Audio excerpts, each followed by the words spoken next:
The Book's Galaxy. The Blue Lagoon. Book 1. Part 1. Chapter 1. Where the slush lamp burns. Mr. Button was seated on a sea chest with a fiddle under his left ear. He was playing the Shan Van Voght, and accompanying the tune, punctuating it, with blows of his left heel on the forecastle deck. "Oh, the French are in the bay," says the Shan Van Voght. He was dressed in dungaree trousers, a striped shirt, and a jacket baize, green in parts from the influence of sun and salt, a typical old shellback, round-shouldered, hooked of finger, a figure with strong hints of a crab about it. His face was like a moon, seen red through tropical mists, and as he played it wore an expression of strained attention, as though the fiddle were telling him tales much more marvelous than the old bald statement about Bantry Bay. Left-handed Pat was his forecastle name, not because he was left-handed, but simply because everything he did wrong or nearly so, reefing or furling or handling a slush tub. If a mistake was to be made, he made it.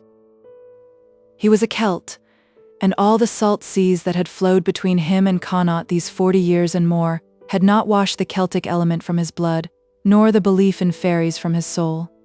The Celtic nature is a fast dye, and Mr. Button's nature was such that though he had been shanghaied by Larry Marr in Frisco, though he had got drunk in most ports of the world, though he had sailed with Yankee captains and been manhandled by Yankee mates, he still carried his fairies about with him, and a very large stock of original innocence. Nearly over the musician's head swung a hammock from which hung a leg. Other hammocks hanging in the semi-gloom called up suggestions of lemurs and arboreal bats. The swinging kerosene lamp cast its light forward, past the heel of the bowsprit to the knightheads, lighting here a naked foot hanging over the side of a bunk, here a face from which protruded a pipe, here a breast covered with dark mossy hair, here an arm tattooed. It was in the days before double topsail yards had reduced ship's crews, and the forecastle of the Northumberland had a full company. A crowd of packet rats such as often is to be found on a Cape Horner Dutchman Americans, men who were farm laborers and tending pigs in Ohio 3 months back, old seasoned sailors like Paddy Button, a mixture of the best and the worst of the earth, such as you find nowhere else in so small a space as in a ship's forecastle. The Northumberland had experienced a terrible rounding of the Horn. Bound from New Orleans to Frisco, she had spent 30 days battling with headwinds and storms down there, where the seas are so vast that 3 waves may cover with their amplitude more than a mile of sea space.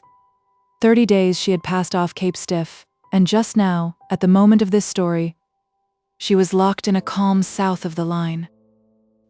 Mr. Button finished his tune with a sweep of the bow, and drew his right coat sleeve across his forehead. Then he took out a sooty pipe, filled it with tobacco, and lit it. "Pothrick," drawled a voice from the hammock above, from which depended the leg. "What was that yarn you whiz beginnin' to spin ter night 'bout a lip me dawn?" "A which me dawn?"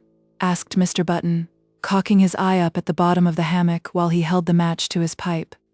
"It was about a green thing," came a sleepy Dutch voice from a bunk. "Oh, a leprechaun you mane. Sure, me mother's sister had one down in Connaught."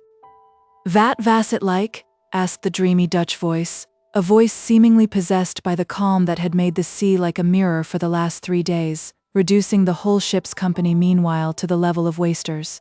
"Like, sure it was like a leprechaun, and what else would it be like?" "What like vas that?" persisted the voice. "It was like a little man no bigger than a big forked radish and as green as a cabbage. Me aunt had one in her house down in Connaught in the old days. Oh musha, musha, the old days, the old days. Now you may blav me or blav me not, but you could have put him in your pocket, and the grass-green head of him wouldn't more than stuck out.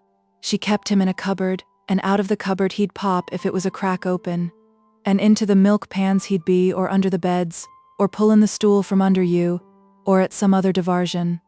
He'd chase the pig, the crather, till it'd be all ribs like an old umbrella with the fright, and as thin as a greyhound with the runnin' by the marnin'. He'd addle the eggs so the cocks and hens wouldn't know what they wiss after with the chickens comin' out, with 2 heads on them, and 27 legs fore and aft.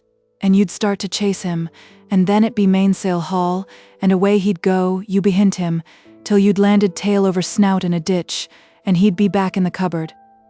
"He was a troll," murmured the Dutch voice. "I'm tellin' you he was a leprechaun, and there's no knowin' the devilments he'd be up to. He'd pull the cabbage maybe out of the pot boilin' on the fire fornint your eyes, and baste you in the face with it, and thin. Maybe you'd hold out your fist to him and he'd put a gulden sovereign in it." "Wished he was here," murmured a voice from a bunk near the nightheads. "Pathrick," drawled the voice from the hammock above. "What you do first if you found yourself with £20 in your pocket?" "What's the use of askin' me?" replied Mr. Button. "What's the use of £20 to a sayman at say, where the grog's all wather and the beef's all horse? Gimme it ashore, and you'd see what I'd do wid it." "I guess the nearest grog shopkeeper wouldn't see you comin' for dust," said a voice from Ohio. "He would not," said Mr. Button, "nor you after me. Be damned to the grog and thim that sells it." "It's all darned easy to talk," said Ohio. "You curse the grog at sea when you can't get it, set you ashore and you're bung full." "I likes me drunk," said Mr. Button. "I'm free to admit. And I'm the divil when it's in me. And it'll be the end of me yet, or me old mother was a liar.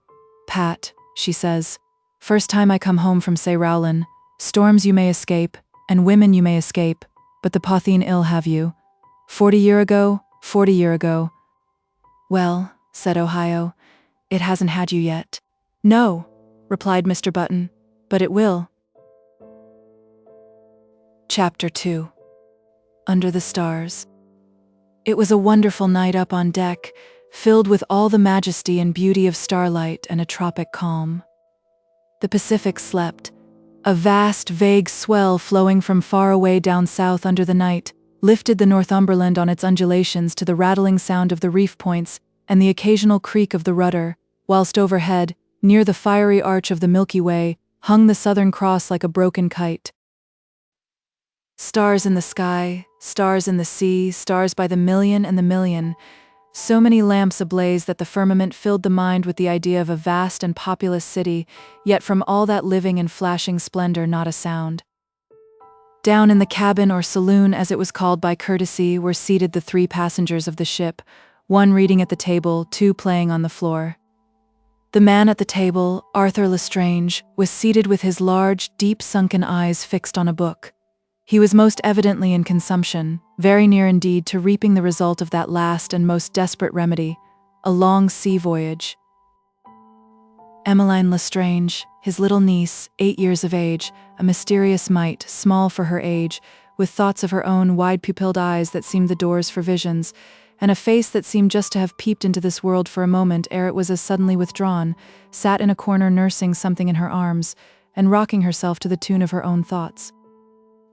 Dick, Lestrange's little son, 8 and a bit, was somewhere under the table.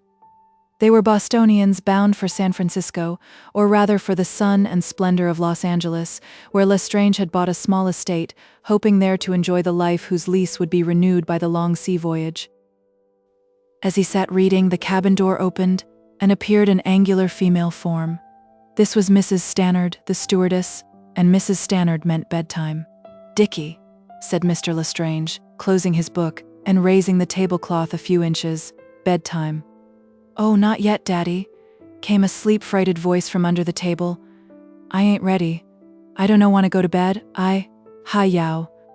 Mrs. Stannard, who knew her work, had stooped under the table, seized him by the foot, and hauled him out kicking and fighting and blubbering all at the same time. As for Emmeline, she having glanced up and recognized the inevitable, rose to her feet, and holding the hideous rag doll she had been nursing, head down and dangling in one hand, she stood waiting till Dickie, after a few last perfunctory bellows, suddenly dried his eyes and held up a tear-wet face for his father to kiss. Then she presented her brow solemnly to her uncle, received a kiss and vanished, led by the hand into a cabin on the port side of the saloon. Mr. Lestrange returned to his book, but he had not read for long when the cabin door was opened, and Emmeline, in her nightdress, reappeared, holding a brown paper parcel in her hand, a parcel of about the same size as the book you are reading. "My box," said she, and as she spoke, holding it up as if to prove its safety, the little plain face altered to the face of an angel. She had smiled. When Emmeline Lestrange smiled, it was absolutely as if the light of paradise had suddenly flashed upon her face. The happiest form of childish beauty suddenly appeared before your eyes, dazzled them, and was gone. Then she vanished with her box, and Mr. Lestrange resumed his book. This box of Emmeline's, I may say in parentheses, had given more trouble aboard ship than all of the rest of the passengers' luggage put together. It had been presented to her on her departure from Boston by a lady friend, and what it contained was a dark secret to all on board, save its owner and her uncle. She was a woman, or at all events, the beginning of a woman, yet she kept this secret to herself, a fact which you will please note. The trouble of the thing was that it was frequently being lost. Suspecting herself, maybe, as an unpractical dreamer in a world filled with robbers, she would cart it about with her for safety, sit down behind a coil of rope and fall into a fit of abstraction, be recalled to life by the evolutions of the crew reefing or furling or whatnot, rise to superintend the operations, and then suddenly find she had lost her box. Then she would absolutely haunt the ship. Wide-eyed and distressed of face, she would wander hither and thither, peeping into the galley, peeping down the forescuttle, never uttering a word or wail, searching like an uneasy ghost, but dumb. She seemed ashamed to tell of her loss, ashamed to let anyone know of it, but everyone knew of it directly they saw her, to use Mr. Button's expression, on the wander, and everyone hunted for it. Strangely enough, it was Paddy Button who usually found it. He who was always doing the wrong thing in the eyes of men, generally did the right thing in the eyes of children. Children, in fact, when they could get at Mr. Button, went for him con amore. He was as attractive to them as a Punch and Judy show or a German band, almost. Mr. Lestrange, after a while, closed the book he was reading, looked around him and sighed. The cabin of the Northumberland was a cheerful enough place, pierced by the polished shaft of the mizzen mast, carpeted with an Axminster carpet, and garnished with mirrors let into the white pine paneling. Lestrange was staring at the reflection of his own face in one of these mirrors fixed just opposite to where he sat. His emaciation was terrible, and it was just perhaps at this moment that he first recognized the fact that he must not only die, but die soon. He turned from the mirror and sat for a while with his chin resting upon his hand, and his eyes fixed on an ink spot upon the tablecloth. Then he arose, and crossing the cabin climbed laboriously up the companionway to the deck. As he leaned against the bulwark rail to recover his breath, the splendor and beauty of the southern night struck him to the heart with a cruel pang. He took his seat on a deck chair and gazed up at the Milky Way, that great triumphal arch built of suns that the dawn would sweep away like a dream. In the Milky Way, near the Southern Cross, occurs a terrible circular abyss, the coal sack. So sharply defined is it, so suggestive of a void and bottomless cavern, that the contemplation of it afflicts the imaginative mind with vertigo.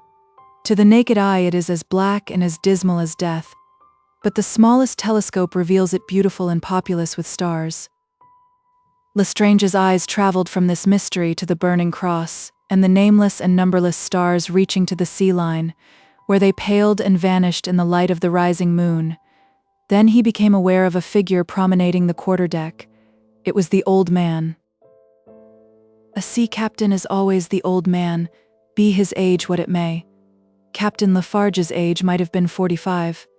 He was a sailor of the Jean Bart type, of French descent, but a naturalized American. "I don't know where the wind's gone," said the captain as he drew near the man in the deck chair.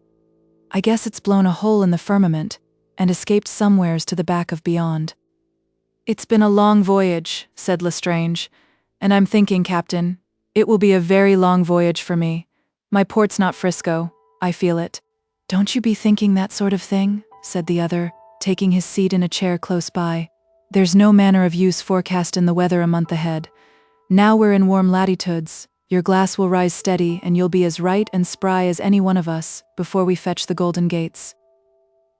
"I'm thinking about the children," said Lestrange, seeming not to hear the captain's words. "Should anything happen to me before we reach port, I should like you to do something for me.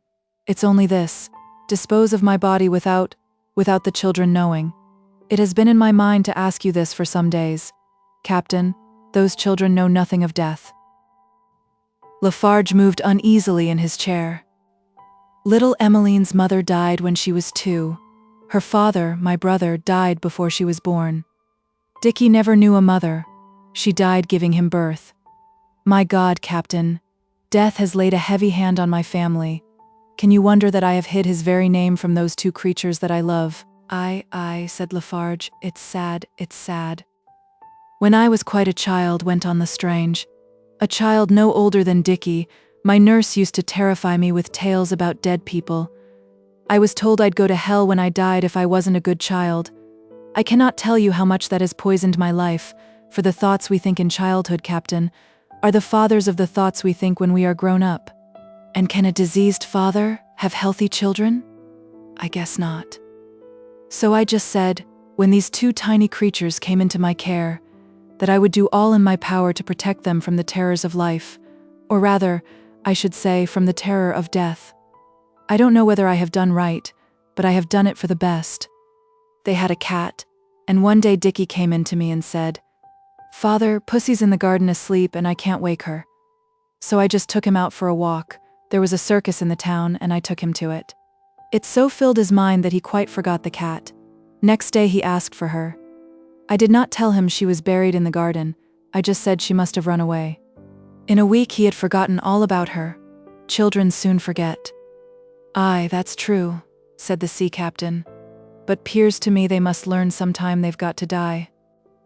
Should I pay the penalty before we reach land, and be cast into that great, vast sea? I would not wish the children's dreams to be haunted by the thought. Just tell them I've gone on board another ship. You will take them back to Boston. I have here, in a letter, the name of a lady who will care for them. Dickie will be well off, as far as worldly goods are concerned, and so will Emmeline. Just tell them I've gone on board another ship. Children soon forget. I'll do what you ask, said the seaman. The moon was over the horizon now, and the Northumberland lay adrift in a river of silver. Every spar was distinct, every reef point on the great sails, and the decks lay like spaces of frost cut by shadows black as ebony. As the 2 men sat without speaking, thinking their own thoughts, a little white figure emerged from the saloon hatch. It was Emmeline. She was a professed sleepwalker, a past mistress of the art. Scarcely had she stepped into dreamland than she had lost her precious box, and now she was hunting for it on the decks of the Northumberland. Mr. Lestrange put his finger to his lips, took off his shoes and silently followed her. She searched behind a coil of rope. She tried to open the galley door. Hither and thither she wandered, wide-eyed and troubled of face, till at last in the shadow of the hen coop, she found her visionary treasure. Then back she came, holding up her little nightdress with one hand, so as not to trip, and vanished down the saloon companion very hurriedly, as if anxious to get back to bed, her uncle close behind, with one hand outstretched so as to catch her in case she stumbled. Chapter 3. The Shadow and the Fire. It was the 4th day of the long calm. An awning had been rigged up on the poop for the passengers, and under it sat Lestrange, trying to read, and the children trying to play. The heat and monotony had reduced even Dickie to just a surly mass, languid in movement as a grub. As for Emmeline, she seemed dazed. The rag doll lay a yard away from her on the poop deck unnursed. Even the wretched box and its whereabouts she seemed to have quite forgotten. "Daddy!" suddenly cried Dick, who had clambered up and was looking over the after rail. "What?" "Fish." Lestrange rose to his feet, came aft and looked over the rail. Down in the vague green of the water something moved, something pale and long, a ghastly form. It vanished, and yet another came, neared the surface, and displayed itself more fully. Lestrange saw its eyes, he saw the dark fin, and the whole hideous length of the creature. A shudder ran through him as he clasped Dickie. "Ain't he fine?" said the child. "I guess, Daddy. I'd pull him aboard if I had a hook." "Why haven't I a hook, Daddy? Why haven't I a hook, Daddy? Ow, you're squeezing me." Something plucked at Lestrange's coat. It was Emmeline. She also wanted to look. He lifted her up in his arms. Her little pale face peeped over the rail, but there was nothing to see. The forms of terror had vanished, leaving the green depths untroubled and unstained. "What's they called, Daddy?" persisted Dick, as his father took him down from the rail and led him back to the chair. "Sharks," said Lestrange, whose face was covered with perspiration. He picked up the book he had been reading. It was a volume of Tennyson, and he sat with it on his knees staring at the white sunlit main deck barred with the white shadows of the standing rigging. The sea had disclosed to him a vision. Poetry, philosophy, beauty, art, the love and joy of life. Was it possible that these should exist in the same world as those? He glanced at the book upon his knees and contrasted the beautiful things in it which he remembered with the terrible things he had just seen, the things that were waiting for their food under the keel of the ship. It was 3 bells, 3:30 in the afternoon, and the ship's bell had just rung out. The stewardess appeared to take the children below, and as they vanished down the saloon companionway, Captain Lafarge came aft, onto the poop, and stood for a moment looking over the sea on the port side, where a bank of fog had suddenly appeared like the spectre of a country. "The sun has dimmed a bit," said he. "I can a'most look at it. Glass steady enough. There's a fog coming up. Ever seen a Pacific fog?" "No, never." "Well, you won't want to see another," replied the mariner, shading his eyes and fixing them upon the sea line. The sea line away to starboard had lost somewhat its distinctness, and over the day an almost imperceptible shade had crept. The captain suddenly turned from his contemplation of the sea and sky, raised his head and sniffed. "Something is burning somewhere. Smell it? Seems to me like an old mat or summat. It's that swab of a steward, maybe. If he isn't breaking glass, he's upsetting lamps and burning holes in the carpet. Bless my soul, I'd sooner have a dozen Mary Anns and their dustpans round the place than one tomfool steward like Jenkins." He went to the saloon hatch. "Below there." Aye, sir." "What are you burning?" "I ain't burnin' northin', sir. Tell you, I smell it." "There's northin' burnin' here, sir." "Neither is there, it's all on deck. Something in the galley, maybe rags, most likely they've thrown on the fire." "Captain," said Lestrange. Aye. "Come here, please." Lafarge climbed onto the poop. "I don't know whether it's my weakness that's affecting my eyes, but there seems to me something strange about the main mast. The main mast near where it entered the deck, and for some distance up, seemed in motion, a corkscrew movement most strange to watch from the shelter of the awning. This apparent movement was caused by a spiral haze of smoke so vague that one could only tell of its existence from the mirage-like tremor of the mast round which it curled.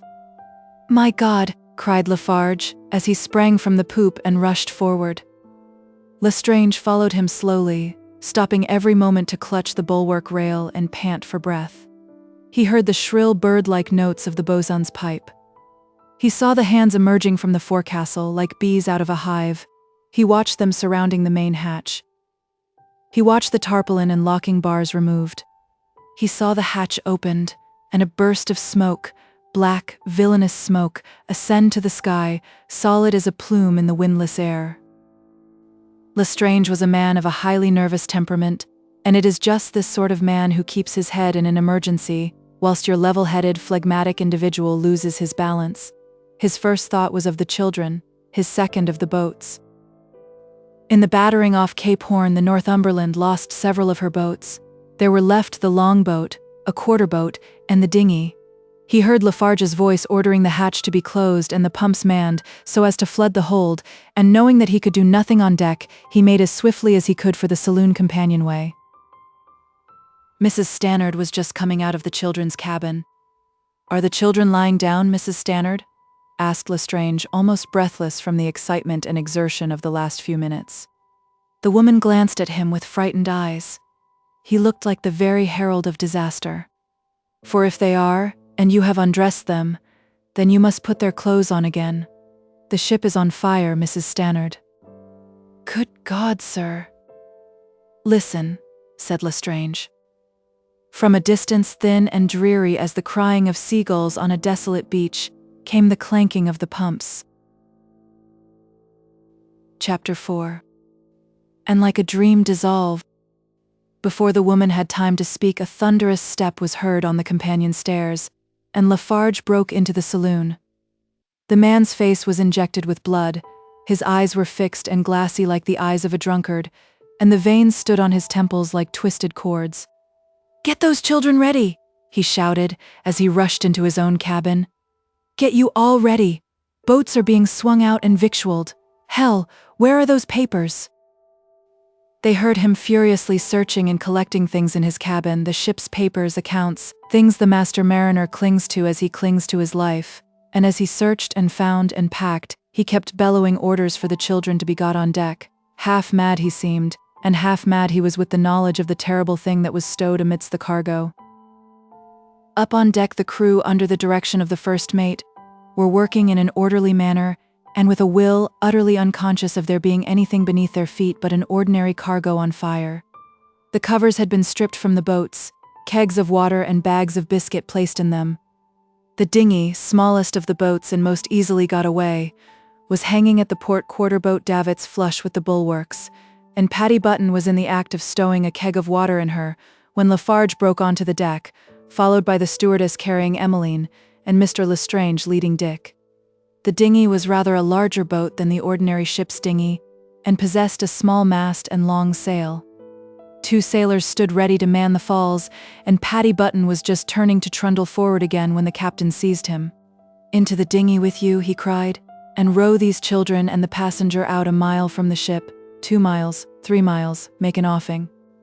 "Sure, Captain dear, I've left me fiddle in the—" Lafarge dropped the bundle of things he was holding under his left arm, seized the old sailor and rushed him against the bulwarks, as if he meant to fling him into the sea through the bulwarks. Next moment Mr. Button was in the boat. Emmeline was handed to him, pale of face and wide-eyed, and clasping something wrapped in a little shawl. Then Dick, and then Mr. Lestrange was helped over. "No room for more," cried Lafarge. "Your place will be in the longboat, Mrs. Stannard, if we have to leave the ship. Lower away, lower away." The boat sank towards the smooth blue sea, kissed it, and was afloat. Now Mr. Button, before joining the ship at Boston, had spent a good while lingering by the quay, having no money wherewith to enjoy himself in a tavern. He had seen something of the lading of the Northumberland, and heard more from a stevedore. No sooner had he cast off the falls and seized the oars, than his knowledge awoke in his mind, living and lurid. He gave a whoop that brought the 2 sailors leaning over the side. "Bullies. Aye. Run for your lives, I've just remembered. There's 2 barrels of blastin' powther in the hold." Then he bent to his oars as no man ever bent before. Lestrange, sitting in the stern sheets clasping Emmeline and Dick, saw nothing for a moment after hearing these words. The children, who knew nothing of blasting powder or its effects, though half frightened by all the bustle and excitement, were still amused and pleased at finding themselves in the little boat so close to the blue pretty sea. Dick put his finger over the side so that it made a ripple in the water, the most delightful experience of childhood. Emmeline, with one hand clasped in her uncle's, watched Mr. Button with a grave sort of half-pleasure. He certainly was a sight worth watching. His soul was filled with tragedy and terror.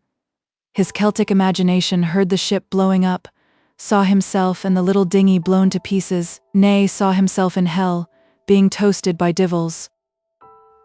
But tragedy and terror could find no room for expression on his fortunate or unfortunate face. He puffed and he blew, bulging his cheeks out at the sky as he tugged at the oars, making 101 grimaces, all the outcome of agony of mind, but none expressing it. Behind lay the ship, a picture not without its lighter side. The longboat and the quarter-boat, lowered with a rush and seaborne by the mercy of Providence, were floating by the side of the Northumberland. From the ship men were casting themselves overboard like water rats, swimming in the water like ducks, scrambling on board the boats anyhow. From the half-opened main hatch the black smoke, mixed now with sparks, rose steadily and swiftly and spitefully, as if driven through the half-closed teeth of a dragon. A mile away beyond the Northumberland stood the fog bank. It looked solid, like a vast country that had suddenly and strangely built itself on the sea, a country where no birds sang and no trees grew, a country with white, precipitous cliffs, solid to look at as the cliffs of Dover. "I'm spent," suddenly gasped the oarsman, resting the oar handles under the crook of his knees and bending down as if he was preparing to butt at the passengers in the stern sheets. "Blow up or blow down, I'm spent, don't ax me, I'm spent." Mr. Lestrange, white as a ghost but recovered somewhat from his first horror, gave the spent one time to recover himself and turned to look at the ship. She seemed a great distance off, and the boats, well away from her, were making at a furious pace towards the dinghy. Dick was still playing with the water, but Emmeline's eyes were entirely occupied with Patty Button. New things were always of vast interest to her contemplative mind, and these evolutions of her old friend were eminently new. She had seen him swilling the decks, she had seen him dancing a jig, she had seen him going round the main deck on all fours with Dick on his back, but she had never seen him going on like this before. She perceived now that he was exhausted and in trouble about something, and, putting her hand in the pocket of her dress, she searched for something that she knew was there. She produced a tangerine orange, and leaning forward she touched the spent one's head with it. Mr. Button raised his head, stared vacantly for a second, saw the proffered orange, and at the sight of it the thought of the childer and their innocence, himself and the blasting powder, cleared his dazzled wits, and he took to the sculls again. "Daddy," said Dick, who had been looking astern. "There's clouds near the ship." In an incredibly short space of time the solid cliffs of fog had broken. The faint wind that had banked it had pierced it, and was now making pictures and devices of it, most wonderful and weird to see.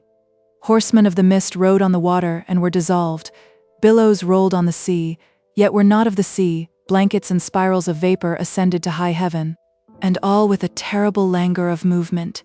Vast and lazy and sinister, yet steadfast of purpose as fate or death, the fog advanced, taking the world for its own.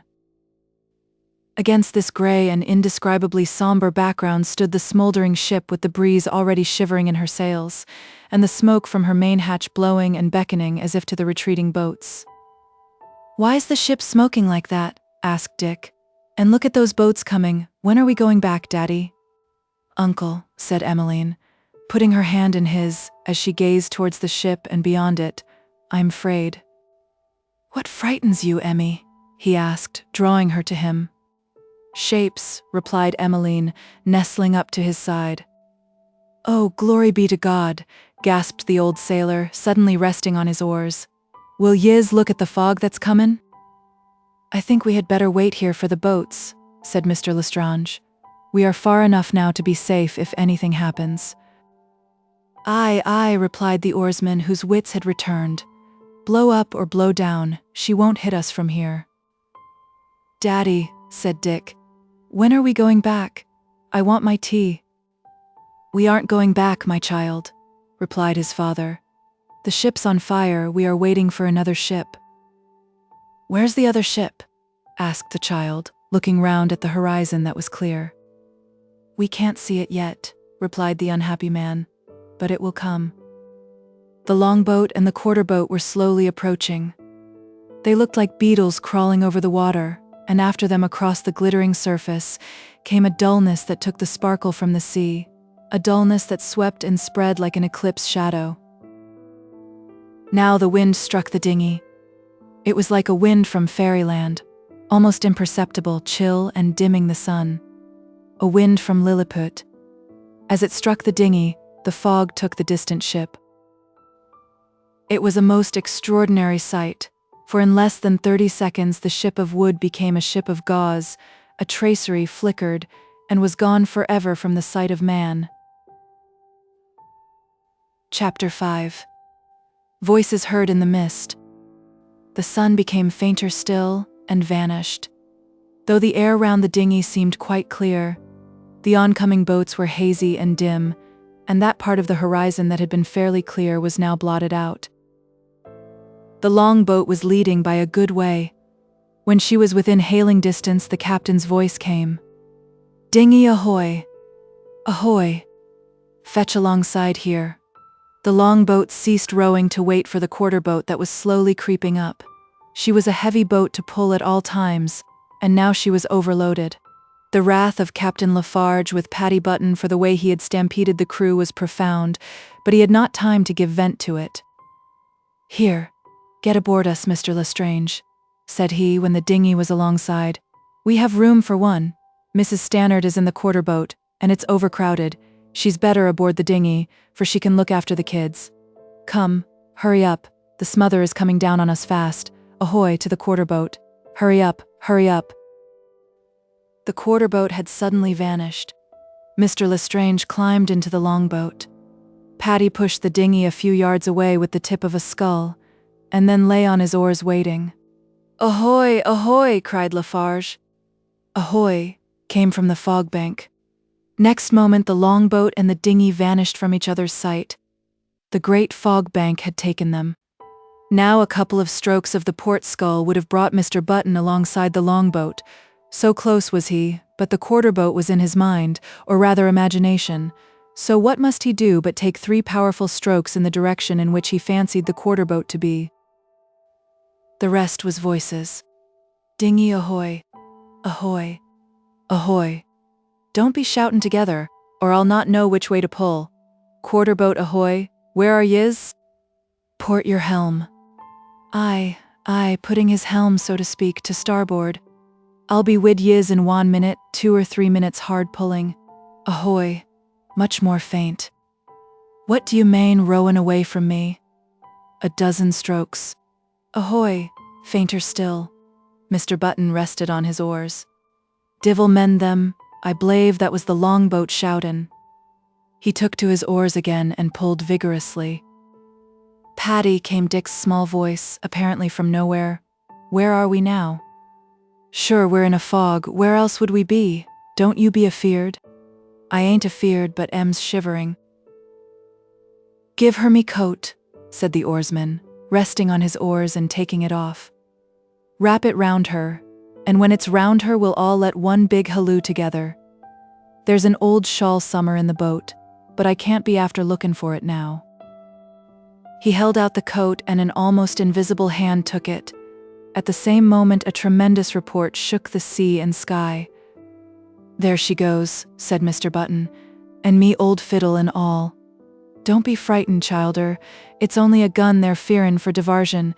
Now we'll all halloo together, are yez ready? Aye, said Dick, who was a picker-up of sea terms. Hello, yelled Pat. Hallo, piped Dick and Emmeline. A faint reply came, but from where? It was difficult to say.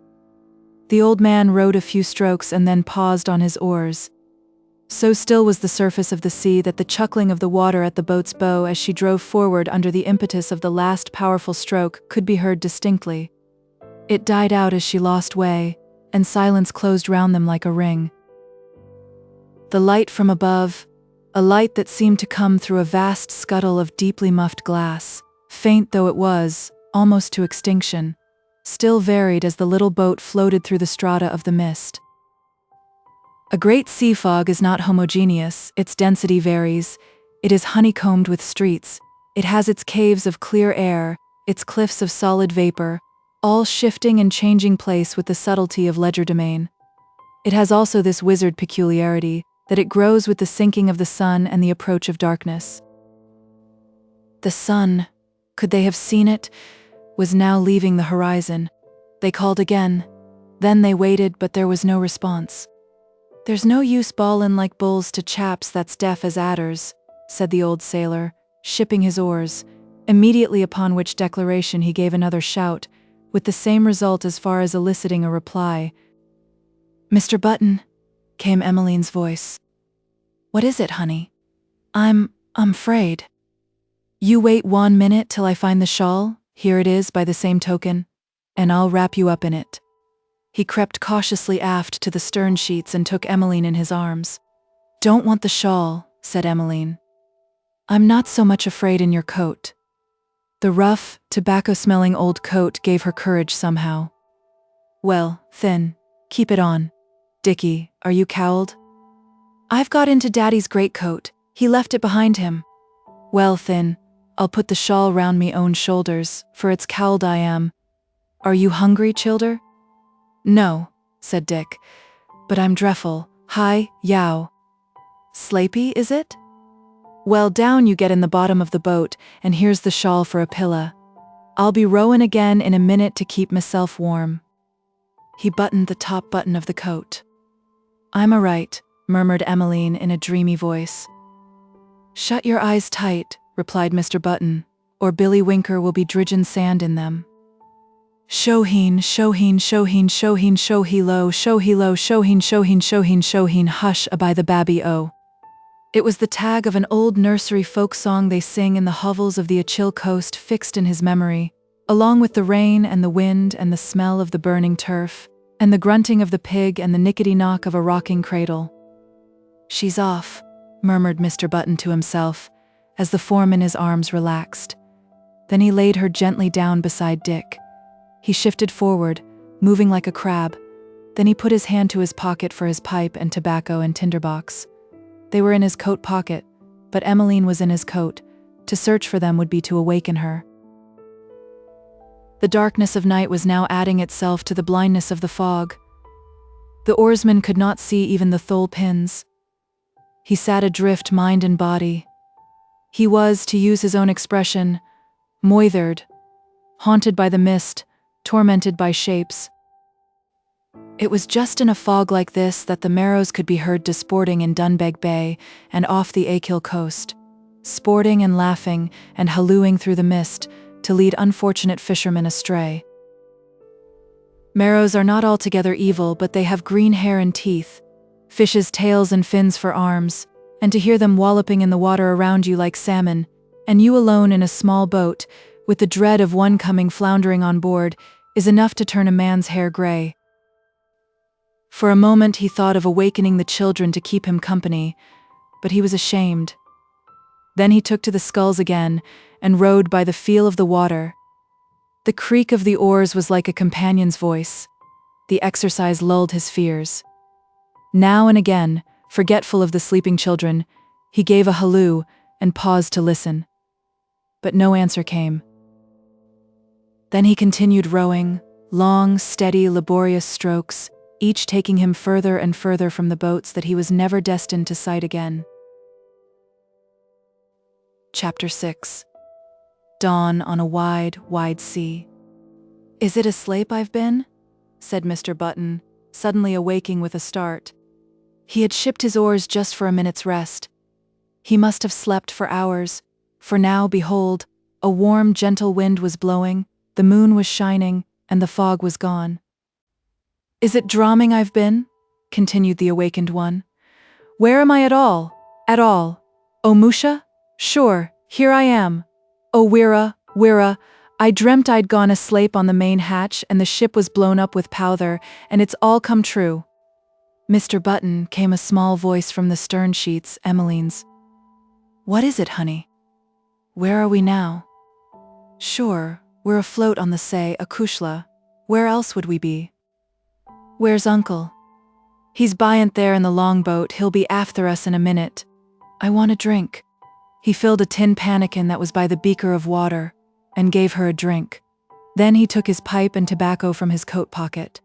She almost immediately fell asleep again beside Dick, who had not stirred or moved, and the old sailor, standing up and steadying himself, cast his eyes round the horizon.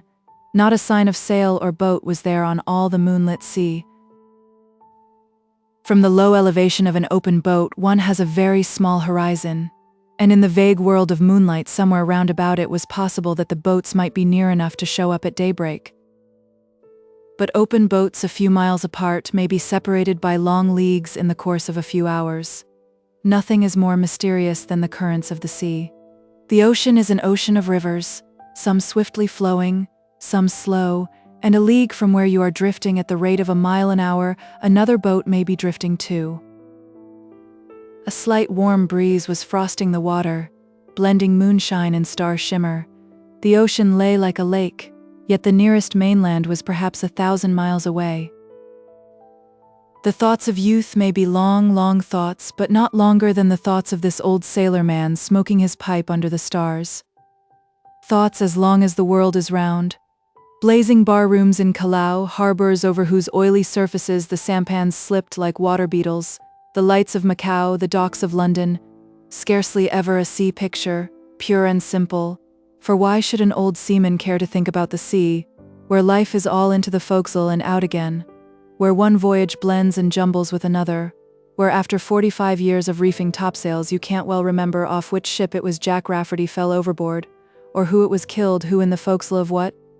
Though you can still see, as in a mirror darkly, the fight and the bloody face over which a man is holding a kerosene lamp. I doubt if Paddy Button could have told you the name of the first ship he ever sailed in. If you had asked him, he would probably have replied, I disremember. It was to the Baltic, and cruel cowld weather, and I was saysick till I near brought me boots up, and it was oh for old Ireland. I was cryin' all the time, and the captain drummin' me back with a rope's end to the tune Uvit, but the name of the hooker I disremember, bad luck to her, whoever she was. So he sat smoking his pipe, whilst the candles of heaven burned above him, and calling to mind roaring drunken scenes and palm-shadowed harbors, and the men and the women he had known, such men and such women, the derelicts of the earth and the ocean. Then he nodded off to sleep again, and when he awoke the moon had gone.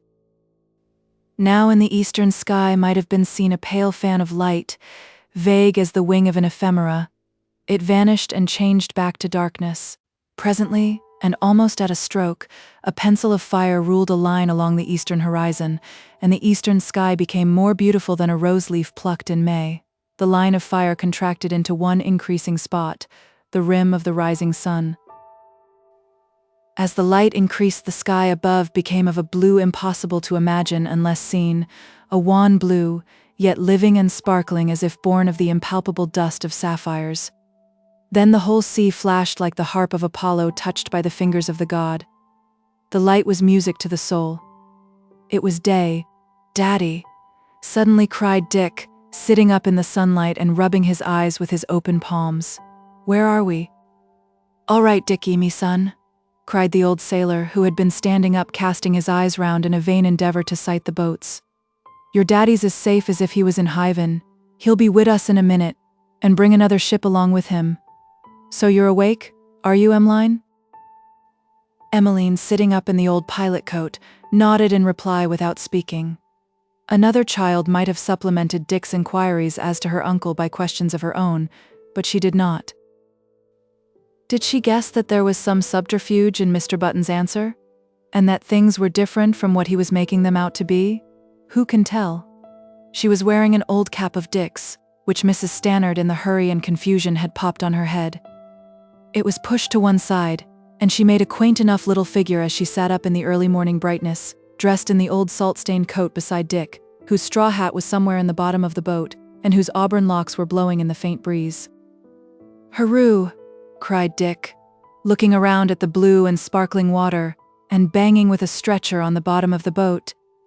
"I'm going to be a sailor, aren't I, Paddy? You'll let me sail the boat, won't you, Paddy, and show me how to row?" "Azy does it," said Paddy, taking hold of the child. "I haven't a sponge or towel, but I'll just wash your face in salt water and lave you to dry in the sun." He filled the bailing tin with seawater. "I don't want to wash," shouted Dick. "Stick your face into the water in the tin," commanded Paddy. "You wouldn't be going about the place with your face like a soot-bag, would you?" "Stick yours in," commanded the other. Mr. Button did so and made a hub-bubbling noise in the water. Then he lifted a wet and streaming face and flung the contents of the bailing tin overboard. "Now you've lost your chance," said this arch nursery strategist. "All the water's gone. There's more in the sea. There's no more to wash with. Not till tomorrow. The fishes don't allow it." "I want to wash," grumbled Dick. "I want to stick my face in the tin, same's you did. 'Sides, Em hasn't washed." "I don't mind," murmured Emmeline. "Well, Thin," said Mr. Button, as if making a sudden resolve, "I'll axe the sharks." He leaned over the boat's side, his face close to the surface of the water. "Hallo there!" he shouted, and then bent his head sideways to listen. The children also looked over the side, deeply interested. "Hello there, are yes lappe? Oh, there yare. Here's a spalpeen with a dirty face, and's wishful to wash it. May I take a bailin' tin of? Oh, thank your Arner, good day to you and my respects." "What did the shark say, Mr. Button?" asked Emmeline. "He said, 'Take a barrel full and welcome, Mr. Button, and it's wishful I am I had a drop of the crather to offer you this fine marnin'.'" Thin, he popped his head under his fin and went asleep again. Leastwise, I heard him snore. Emmeline nearly always Mr. Buttoned her friend. Sometimes she called him Mr. Paddy. As for Dick, it was always Paddy, pure and simple. Children have etiquettes of their own. It must often strike landsmen and landswomen that the most terrible experience when cast away at sea in an open boat is the total absence of privacy. It seems an outrage on decency on the part of Providence to herd people together so. But whoever has gone through the experience will bear me out that in great moments of life like this the human mind enlarges, and things that would shock us ashore are as nothing out there, face to face with eternity. If so with grown-up people, how much more so with this old shellback and his two charges? And indeed Mr. Button was a person who called a spade, had no more conventions than a walrus, and looked after his two charges just as a nursemaid might look after her charges, or a walrus after its young. There was a large bag of biscuits in the boat, and some tinned stuff, mostly sardines. I have known a sailor to open a box of sardines with a tin tack. He was in prison. The sardines had been smuggled into him, and he had no can opener, only his genius and a tin tack.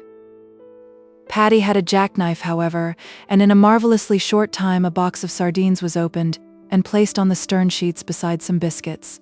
These, with some water and Emmeline's tangerine orange, which she produced and added to the common store, formed the feast, and they fell to. When they had finished, the remains were put carefully away, and they proceeded to step the tiny mast. The sailor, when the mast was in its place, stood for a moment resting his hand on it, and gazing around him over the vast and voiceless blue. The Pacific has three blues, the blue of morning, the blue of midday, and the blue of evening. But the blue of morning is the happiest thing in color, sparkling, vague, newborn, the blue of heaven and youth. "What are you looking for, Paddy?" asked Dick. "Seagulls," replied the prevaricator. Then to himself, "Not a sight or a sound of them. Musha, musha, which way will I steer, north, south, east, or west? It's all one, for if I steer to the east, they may be in the west, and if I steer to the west, they may be in the east, and I can't steer to the west, for I'd be steering right in the wind's eye. Est it is. I'll make a soldier's wind of it, and thrust to chance." He set the sail and came aft with the sheet. Then he shifted the rudder, lit a pipe, leaned luxuriously back, and gave the bellying sail to the gentle breeze. It was part of his profession, part of his nature, that steering, maybe, straight towards death by starvation and thirst. He was as unconcerned as if he were taking the children for a summer's sail. His imagination dealt little with the future, almost entirely influenced by his immediate surroundings. It could conjure up no fears from the scene now before it. The children were the same. Never was there a happier starting, more joy in a little boat. During breakfast, the seaman had given his charges to understand that if Dick did not meet his father and Emmeline her uncle in a while or two, it was because he had gone on board a ship, and he'd be along presently. The terror of their position was as deeply veiled from them as eternity is veiled from you or me. The Pacific was still bound by one of those glacial calms that can only occur when the sea has been free from storms for a vast extent of its surface, for a hurricane down by the Horn will send its swell and disturbance beyond the Marquesas. Du Bois, in his table of amplitudes, points out that more than half the sea disturbances at any given space are caused, not by the wind but by storms at a great distance. But the sleep of the Pacific is only apparent. This placid lake, over which the dinghy was pursuing the running ripple, was heaving to an imperceptible swell and breaking on the shores of the low archipelago, and the Marquesas in foam and thunder. Emmeline's ragdoll was a shocking affair from a hygienic or artistic standpoint. Its face was just inked on, it had no features, no arms, yet not for all the dolls in the world would she have exchanged this filthy and nearly formless thing. It was a fetish. She sat nursing it on one side of the helmsman, whilst Dick, on the other side, hung his nose over the water, on the lookout for fish. "Why do you smoke, Mr. Button?" asked Emmeline, who had been watching her friend for some time in silence. "To aise me troubles," replied Paddy. He was leaning back with one eye shut and the other fixed on the luff of the sail. He was in his element, nothing to do but steer and smoke, warmed by the sun and cooled by the breeze. A landsman would have been half demented in his condition. Many a sailor would have been taciturn and surly, on the lookout for sails, and alternately damning his soul and praying to his God. Paddy smoked. "Whoop!" cried Dick. "Look, Paddy!" An albacore a few cables' lengths to port had taken a flying leap from the flashing sea, turned a complete somersault and vanished. "It's an albacore taken, a bucklep. Hundreds I've seen before this. He's bein' chased." "What's chasing him, Paddy?" "What's chasing him? Why, what else but the gibbligobliums?" Before Dick could inquire as to the personal appearance and habits of the latter, a shoal of silver arrowheads passed the boat and flittered into the water with a hissing sound. "Thim's flyin' fish. What are you sayin'? Fish can't fly. Where's the eyes in your head?" "Are the gibliums chasing them too?" asked Emmeline fearfully. "No, 'tis the billy baloose that's after thim. Don't be axin' me any more questions now, or I'll be tellin' you lies in a minute." Emmeline, it will be remembered, had brought a small parcel with her done up in a little shawl. It was under the boat seat, and every now and then she would stoop down to see if it were safe. Chapter 7. Story of the Pig and the Billy Goat. Every hour or so Mr. Button would shake his lethargy off, and rise and look round for seagulls, but the prospect was sailless as the prehistoric sea, wingless, voiceless. When Dick would fret now and then, the old sailor would always devise some means of amusing him. He made him fishing tackle out of a bent pin and some small twine that happened to be in the boat, and told him to fish for pinkeens, and Dick, with the pathetic faith of childhood, fished. Then he told them things. He had spent a year at Deal long ago, where a cousin of his was married to a boatman. Mr. Button had put in a year as a longshoreman at Deal, and he had got a great lot to tell of his cousin and her husband, and more especially of one, Hannah. Hannah was his cousin's baby, a most marvelous child, who was born with its buck teeth fully developed, and whose first unnatural act on entering the world was to make a snap at the doctor, hung onto his fist like a bulldog, and him bawlin' murther. Mrs. James, said Emmeline, referring to a Boston acquaintance, had a little baby and it was pink. Aye, said Paddy. They're mostly pink to start with, but they fade when they're washed. It had no teeth, said Emmeline, for I put my finger in to see. The doctor brought it in a bag, put in Dick, who was still steadily fishing, dug it out of a cabbage patch, and I got a trawl and dug all our cabbage patch up, but there weren't any babies, but there were no end of worms. I wish I had a baby, said Emmeline, and I wouldn't send it back to the cabbage patch.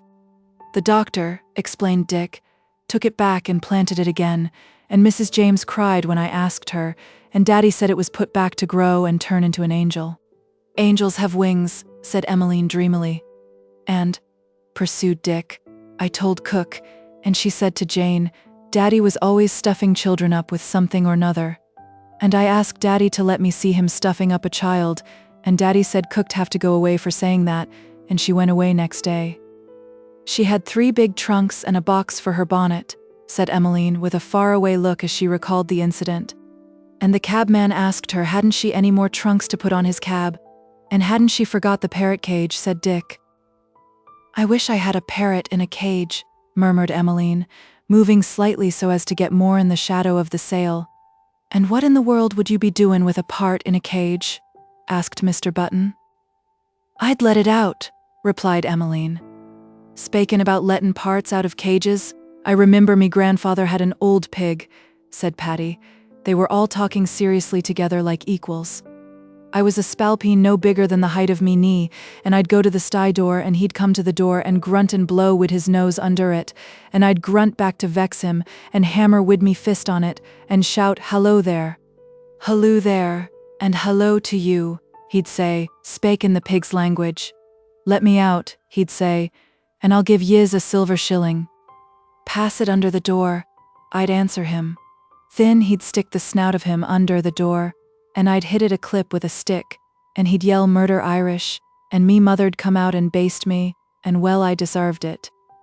Well, one day I opened the sty door, and out he bolted and away and bayant.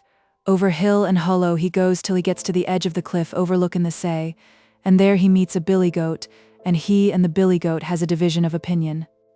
Away wid yiz, says the billy goat. Away wid yourself, says he. Who's you talkin' to, says t'other. Yourself, says him. Who stole the eggs, says the billy goat. Ax your old grandmother, says the pig. Ax me old witch mother, says the billy goat. Oh, ax me, and before he could complete the sentence blam, the old billy goat butts him in the chist, and away goes the both of them wurtlin into the say below. Thin me old grandfather comes out, and collars me by the scruff, and into the sty with you, says he, and into the sty I went, and there they kept me for a fortnight on bran mash and skim milk, and well I deserved it. They dined somewhere about 11 o'clock, and at noon Paddy unstepped the mast and made a sort of little tent or awning with the sail in the bow of the boat to protect the children from the rays of the vertical sun. Then he took his place in the bottom of the boat, in the stern, stuck Dick's straw hat over his face to preserve it from the sun, kicked about a bit to get a comfortable position, and fell asleep. Chapter 8. Shenandoah. He had slept an hour and more when he was brought to his senses by a thin and prolonged shriek. It was Emmeline in a nightmare, or more properly a daymare, brought on by a meal of sardines and the haunting memory of the gibbly-gobbly ums. When she was shaken, it always took a considerable time to bring her to from these seizures, and comforted, the mast was restepped. As Mr. Button stood with his hand on the spar looking round him before going aft with the sheet, an object struck his eye some 3 miles ahead. Objects rather, for they were the masts and spars of a small ship rising from the water. Not a vestige of sail, just the naked spars. It might have been a couple of old skeleton trees jutting out of the water for all a landsman could have told. He stared at this sight for 20 or 30 seconds without speaking, his head projected like the head of a tortoise. Then he gave a wild hurroo.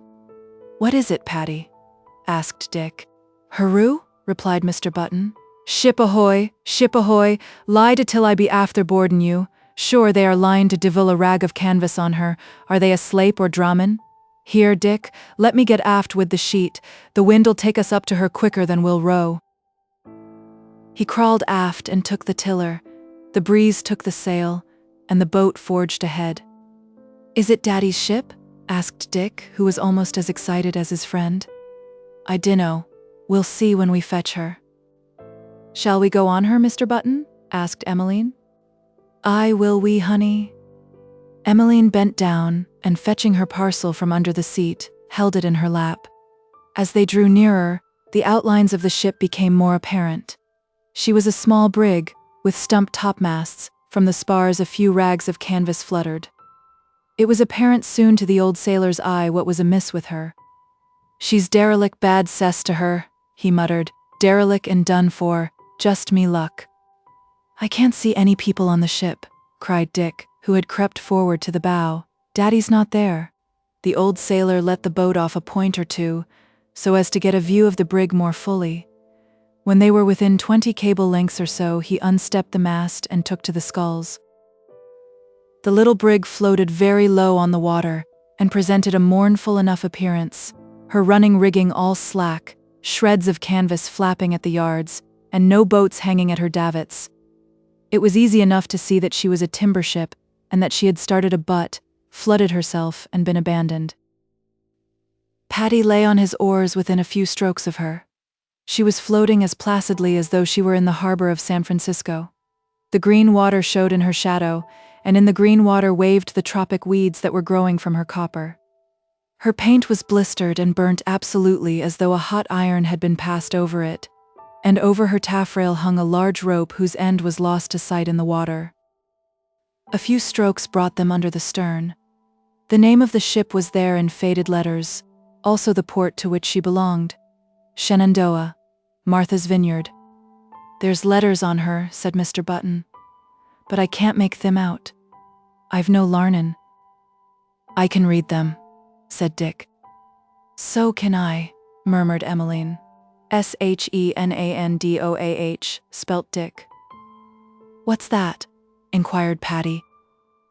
"I don't know," replied Dick, rather downcastedly. "There you are," cried the oarsman in a disgusted manner. pulling the boat round to the starboard side of the brig. They pridden to take letters to childer in schools, pickin' their eyes out wid book readin', and here's letters as big as me face and they can't make head or tail of them be dashed to book readin'. The brig had old-fashioned wide channels, regular platforms, and she floated so low in the water that they were scarcely a foot above the level of the dinghy. Mr. Button secured the boat by passing the painter through a channel plate. Then, with Emmeline and her parcel in his arms, or rather in one arm, he clambered over the channel and passed her over the rail onto the deck. Then it was Dick's turn, and the children stood waiting whilst the old sailor brought the beaker of water, the biscuit and the tin stuff on board. It was a place to delight the heart of a boy, the deck of the Shenandoah. Forward right from the main hatchway it was laden with timber. Running rigging lay loose on the deck in coils, and nearly the whole of the quarterdeck was occupied by a deckhouse. The place had a delightful smell of sea beach, decaying wood, tar, and mystery. Bights of buntline and other ropes were dangling from above, only waiting to be swung from. A bell was hung just forward of the foremast. In half a moment Dick was forward hammering at the bell with a belaying pin he had picked from the deck. Mr. Button shouted to him to desist. The sound of the bell jarred on his nerves. It sounded like a summons, and a summons on that deserted craft was quite out of place. Who knew what mightn't answer it in the way of the supernatural? Dick dropped the belaying pin and ran forward. He took the disengaged hand, and the three went aft to the door of the deckhouse. The door was open, and they peeped in. The place had 3 windows on the starboard side, and through the windows the sun was shining in a mournful manner. There was a table in the middle of the place. A seat was pushed away from the table as if someone had risen in a hurry. On the table lay the remains of a meal: a teapot, 2 teacups, 2 plates. On one of the plates rested a fork with a bit of putrefying bacon upon it that someone had evidently been conveying to his mouth when something had happened. Near the teapot stood a tin of condensed milk, haggled open. Some old salt had just been in the act of putting milk in his tea when the mysterious something had occurred. Never did a lot of dead things speak so eloquently as these things spoke. One could conjure it all up. The skipper most likely had finished his tea, and the mate was hard at work at his, when the leak had been discovered, or some derelict had been run into, or whatever it was had happened. One thing was evident, that since the abandonment of the brig she had experienced fine weather, else the things would not have been left standing so trimly on the table. Mr. Button and Dick entered the place to prosecute inquiries, but Emmeline remained at the door. The charm of the old brig appealed to her almost as much as to Dick, but she had a feeling about it quite unknown to him. A ship where no one was had about it suggestions of other things. She was afraid to enter the gloomy deckhouse, and afraid to remain alone outside. She compromised matters by sitting down on the deck. Then she placed the small bundle beside her, and hurriedly took the rag doll from her pocket, into which it was stuffed head down, pulled its calico skirt from over its head, propped it up against the coaming of the door, and told it not to be afraid. There was not much to be found in the deckhouse, but aft of it were 2 small cabins like rabbit hutches, once inhabited by the skipper and his mate. Here there were great findings in the way of rubbish: old clothes, old boots, an old top hat of that extraordinary pattern you may see in the streets of Pernambuco, immensely tall and narrowing towards the brim. A telescope without a lens, a volume of Hoyt, a nautical almanac, a great bolt of striped flannel shirting, a box of fishhooks, and in one corner, glorious find, a coil of what seemed to be 10 yards or so of black rope. "Baccy, begorra!" shouted Pat, seizing upon his treasure. It was pigtail. You may see coils of it in the tobacconists' windows of seaport towns. A pipe full of it would make a hippopotamus vomit, yet old sailors chew it and smoke it and revel in it. "We'll bring all the lot of the things out on deck, and see what's worth keepin' and what's worth leavin'," said Mr. Button, taking an immense armful of the old truck, whilst Dick, carrying the top hat, upon which he had instantly seized as his own special booty, led the way. Shouted Dick as he emerged from the doorway. "See what I've got!" He popped the awful-looking structure over his head. It went right down to his shoulders. Emmeline gave a shriek. "It smells funny," said Dick, taking it off and applying his nose to the inside of it. "Smells like an old hairbrush. Here, you try it on."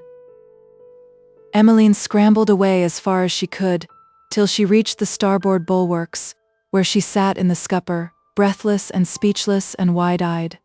She was always dumb when frightened, unless it were a nightmare or a very sudden shock, and this hat suddenly seen half-covering Dick frightened her out of her wits.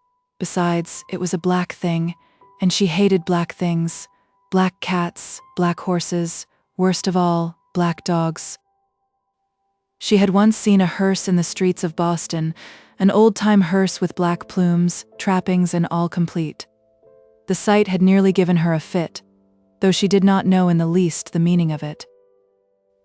Meanwhile, Mr. Button was conveying armful after armful of stuff on deck. When the heap was complete, he sat down beside it in the glorious afternoon sunshine and lit his pipe. He had searched neither for food or water as yet, content with the treasure God had given him.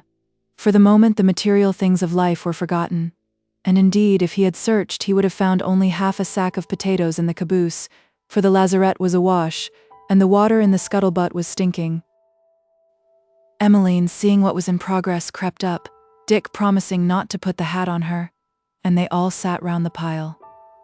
"Thim pair of brogues," said the old man, holding a pair of old boots up for inspection like an auctioneer, "would fetch $50 any day in the wake in any sayport in the world. Put them beside you, Dick, and lay hold of this pair of breeches by the ends of 'em. Stritch them." The trousers were stretched out, examined and approved of, and laid beside the boots. "Here's a telescope wid one eye shut," said Mr. Button, examining the broken telescope and pulling it in and out like a concertina. "Stick it beside the brogues, it may come in handy for somethin'. Here's a book," tossing the nautical almanac to the boy. "Tell me what it says." Dick examined the pages of figures hopelessly. "I can't read 'em," said Dick. "It's numbers." "Buzz it overboard," said Mr. Button. Dick did what he was told joyfully, and the proceedings resumed.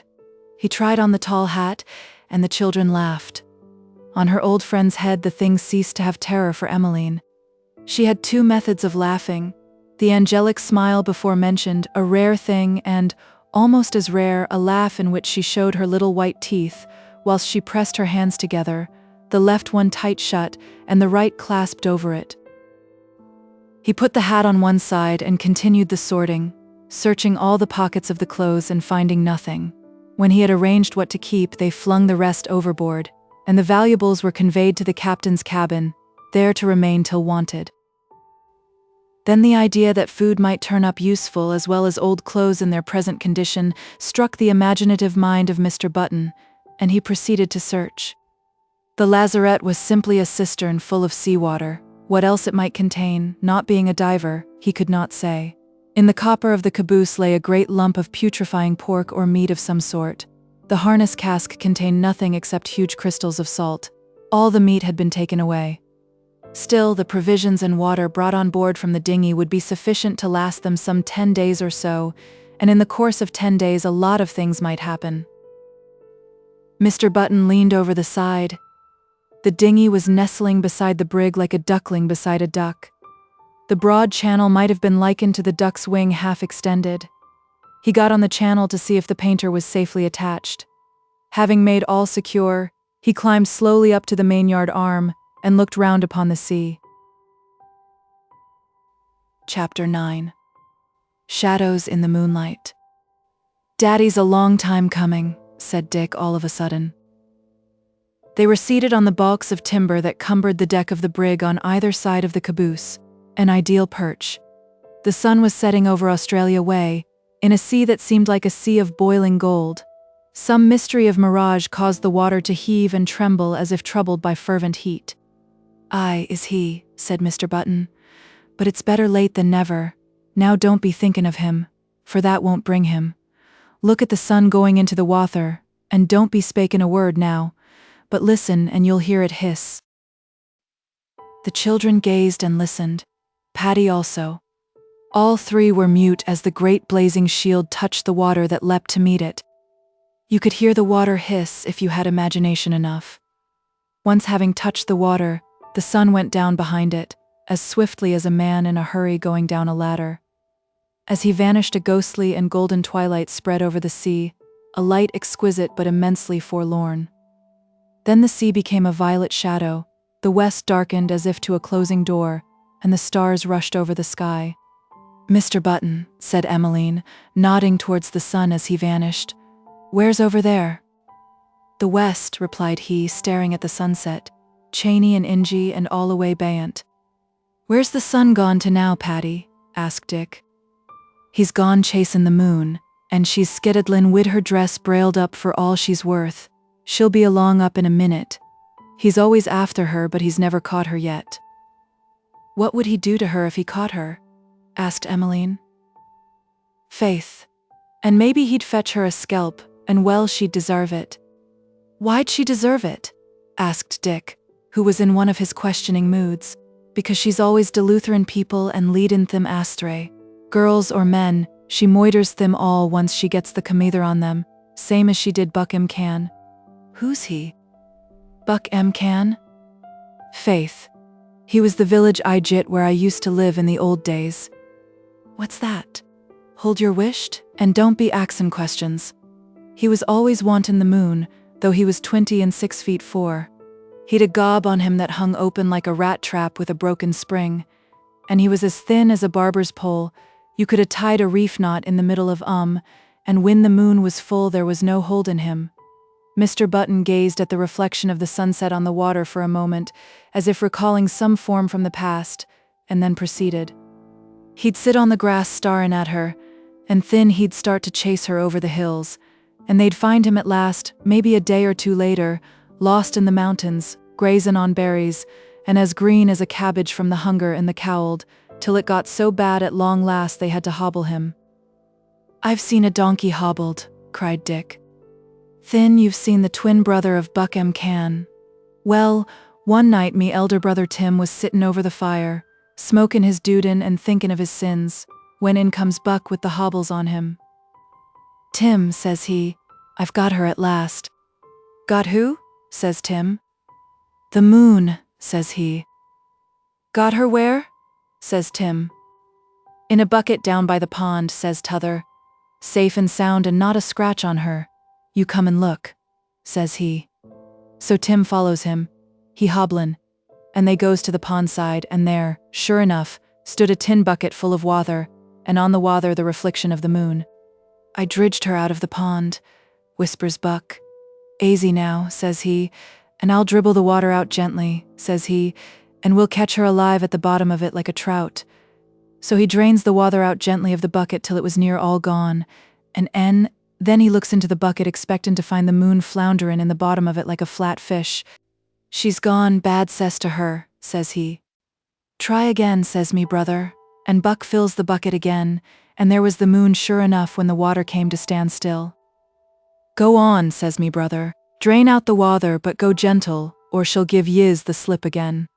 '1 minute,' says Buck. 'I've got an idea,' says he. 'She won't give me the slip this time,' says he. 'You wait for me,' says he, and off he hobbles to his old mother's cabin a stone's throw away, and back he comes with a sieve.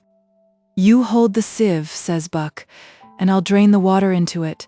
If she scapes from the bucket we'll have her in the sieve.' And he pours the wather out of the bucket as gentle as if it was crame out of a jug. When all the wather was out he turns the bucket bottom up, and shook it. 'Ran Dan the thing,' he cries. 'She's gone again,' and wid that he flings the bucket into the pond, and the sieve after the bucket, when up comes his old mother hobbling on her stick. 'Where's me bucket?' says she. 'In the pond,' say Buck. 'And me sieve?' says she. 'Gone after the bucket.'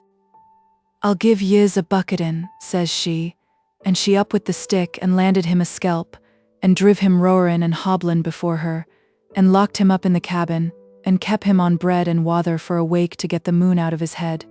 But she might have saved her throuble, for that day month in it was agin. There she comes." The moon, argent and splendid, was breaking from the water. She was full, and her light was powerful almost as the light of day. The shadows of the children and the queer shadow of Mr. Button were cast on the wall of the caboose hard and black as silhouettes. "Look at our shadows," cried Dick, taking off his broad-brimmed straw hat and waving it. Emmeline held up her doll to see its shadow, and Mr. Button held up his pipe. "Come now," said he, putting the pipe back in his mouth and making to rise, "and shatta off to bed. It's time you were asleep, the both of you." Dick began to yowl. "I don't want to go to bed.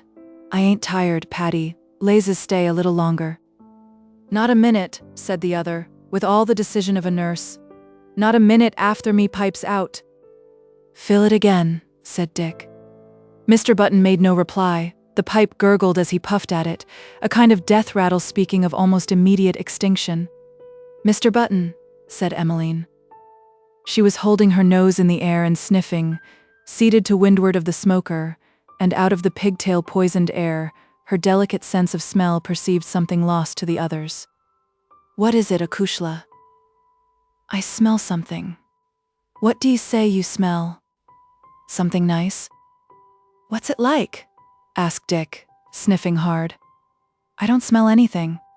Emmeline sniffed again to make sure. "Flowers," said she. The breeze, which had shifted several points since midday, was bearing with it a faint, faint odor, a perfume of vanilla and spice so faint as to be imperceptible to all but the most acute olfactory sense. "Flowers," said the old sailor, tapping the ashes out of his pipe against the heel of his boot. "And where'd you get flowers in middle of the say? It's drummin' you are. Come now to bed wid yiz." "Fill it again," wailed Dick, referring to the pipe. "It's a spankin' I'll give you," replied his guardian, lifting him down from the timber balks, and then assisting Emmeline. "In 2 ticks if you don't behave. Come along, Emmeline." He started aft, a small hand in each of his, Dick bellowing.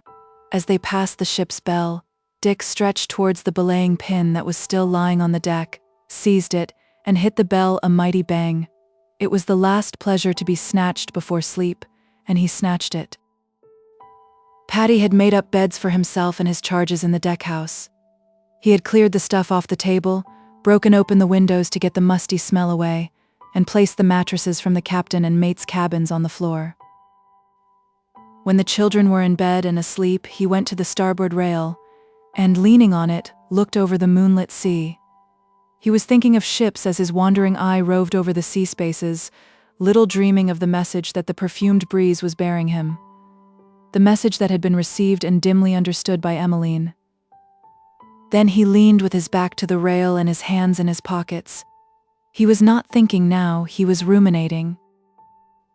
The basis of the Irish character as exemplified by Paddy Button is a profound laziness mixed with a profound melancholy.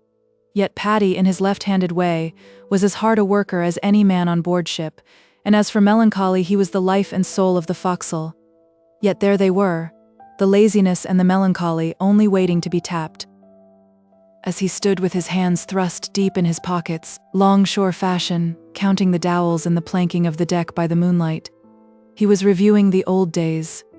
The tale of Buck M'Cann had recalled them, and across all the salt seas he could see the moonlight on the Connemara mountains, and hear the seagulls crying on the thunderous beach where each wave has behind it 3,000 miles of sea.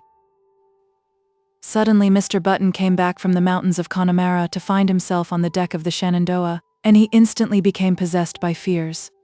Beyond the white deserted deck, barred by the shadows of the standing rigging, he could see the door of the caboose. Suppose he should suddenly see a head pop out, or worse, a shadowy form go in. He turned to the deck house, where the children were sound asleep, and where in a few minutes he too was sound asleep beside them, whilst all night long the brig rocked to the gentle swell of the Pacific, and the breeze blew, bringing with it the perfume of flowers. Chapter 10. The Tragedy of the Boats. When the fog lifted after midnight, the people in the longboat saw the quarterboat half a mile to starboard of them. "Can you see the dinghy?" asked Lestrange of the captain, who was standing up searching the horizon. "Not a speck," answered Lafarge. "Damn that Irishman. But for him I'd have got the boats away properly victualled and all. As it is, I don't know what we've got aboard. You, Jenkins, what have you got forward there?" "2 bags of bread and a breaker of water," answered the steward. "A breaker of water be sugared," came another voice. "A breaker half full, you mean?" Then the steward's voice. "So it is, there's not more than a couple of gallons in her." "My God," said Lafarge.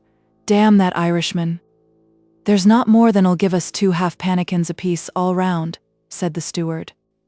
"Maybe," said Lafarge. "The quarter-boat's better stocked. Pull for her."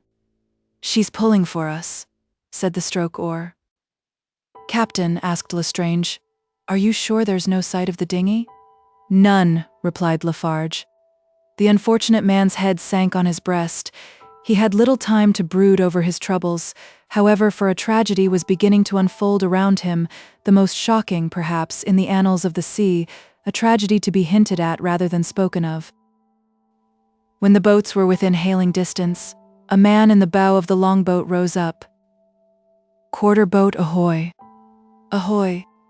How much water have you?" "None." The word came floating over the placid moonlit water. At it the fellows in the longboat ceased rowing, and you could see the water drops dripping off their oars like diamonds in the moonlight. "Quarter boat ahoy," shouted the fellow in the bow. "Lay on your oars." "Here, you scowbanker," cried Lafarge. "Who are you to be giving directions?" "Scowbanker yourself," replied the fellow. "Bullies, put her about." The starboard oars backed water, and the boat came round.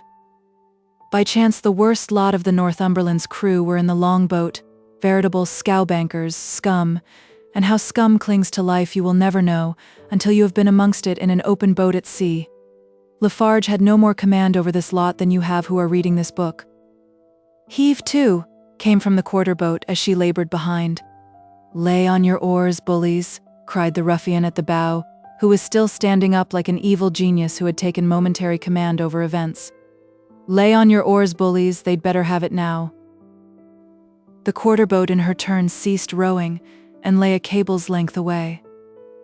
"How much water have you?" came the mate's voice. "Not enough to go round." Lafarge made to rise, and the stroke-oar struck at him, catching him in the wind and doubling him up in the bottom of the boat. "Give us some, for God's sake," came the mate's voice. "We're parched with rowing, and there's a woman on board." The fellow in the bow of the longboat, as if someone had suddenly struck him, broke into a tornado of blasphemy. "Give us some," came the mate's voice, "or, by God, we'll lay you aboard." Before the words were well spoken, the men in the quarter-boat carried the threat into action. The conflict was brief. The quarter-boat was too crowded for fighting. The starboard men in the longboat fought with their oars, whilst the fellows to port steadied the boat. The fight did not last long, and presently the quarter-boat sheered off, half of the men in her cut about the head and bleeding, 2 of them senseless. It was sundown on the following day. The longboat lay adrift. The last drop of water had been served out 8 hours before. The quarter-boat, like a horrible phantom, had been haunting and pursuing her all day, begging for water when there was none. It was like the prayers one might expect to hear in hell. The men in the longboat, gloomy and morose, weighed down with a sense of crime, tortured by thirst and tormented by the voices imploring for water, lay on their oars when the other boat tried to approach. Now and then, suddenly, and as if moved by a common impulse, they would all shout out together, "We have none."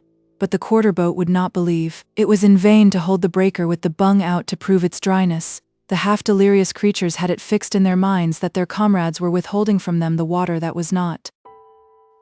Just as the sun touched the sea, Lestrange, rousing himself from a torpor into which he had sunk, raised himself and looked over the gunwale. He saw the quarter-boat drifting a cable's length away, lit by the full light of sunset, and the spectres in it, seeing him, held out in mute appeal their blackened tongues. Of the night that followed it is almost impossible to speak. Thirst was nothing to what the scowbankers suffered from the torture of the whimpering appeal for water that came to them at intervals during the night. When at last the Arago, a French whale ship, sighted them, the crew of the longboat were still alive, but 3 of them were raving madmen. Of the crew of the quarter-boat was saved not one. Part 2. Chapter 11. The Island. "Childer!" shouted Paddy. He was at the cross-trees in the full dawn, whilst the children standing beneath on deck were craning their faces up to him. "There's an island forninst us." "Hurrah!" cried Dick. He was not quite sure what an island might be like in the concrete, but it was something fresh, and Paddy's voice was jubilant. "Land ho, it is," said he, coming down to the deck. "Come for'ard to the bows, and I'll show it you." He stood on the timber in the bows and lifted Emmeline up in his arms, and even at that humble elevation from the water she could see something of an undecided color, green for choice, on the horizon. It was not directly ahead, but on the starboard bow, or, as she would have expressed it, to the right. When Dick had looked and expressed his disappointment at there being so little to see, Paddy began to make preparations for leaving the ship. It was only just now, with land in sight, that he recognized in some fashion the horror of the position from which they were about to escape. He fed the children hurriedly with some biscuits and tinned meat, and then, with a biscuit in his hand, eating as he went, he trotted about the decks, collecting things and stowing them in the dinghy.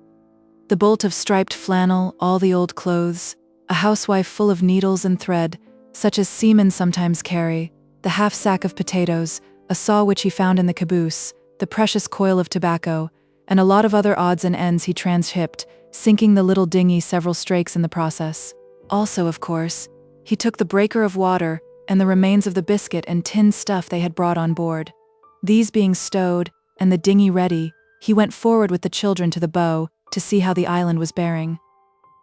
It had loomed up nearer during the hour or so in which he had been collecting and storing the things, nearer and more to the right, which meant that the brig was being borne by a fairly swift current, and that she would pass it, leaving it 2 or 3 miles to starboard.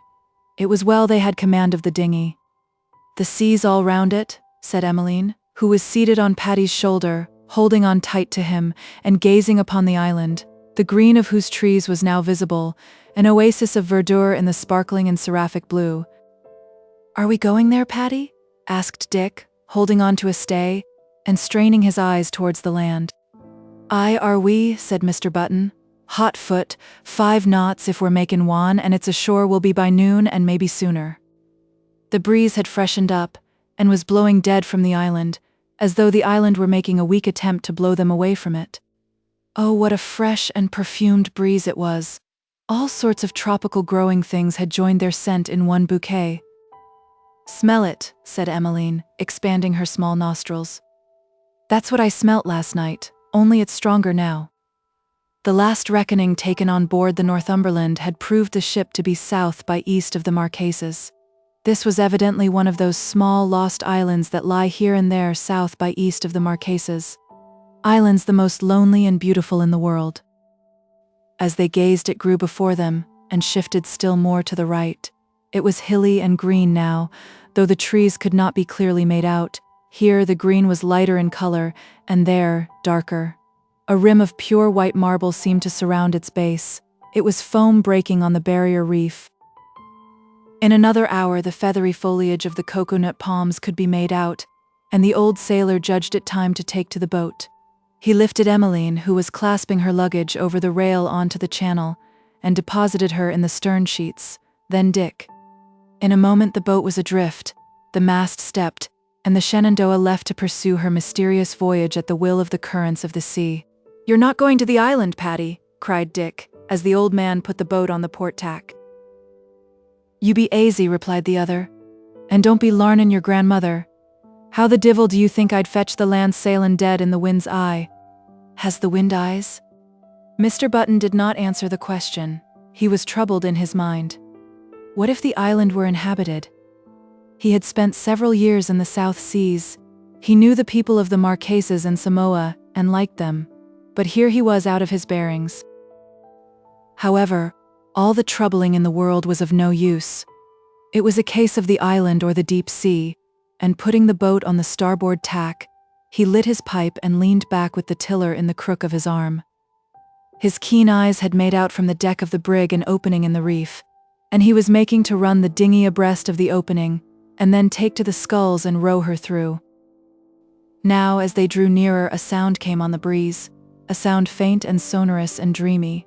It was the sound of the breakers on the reef.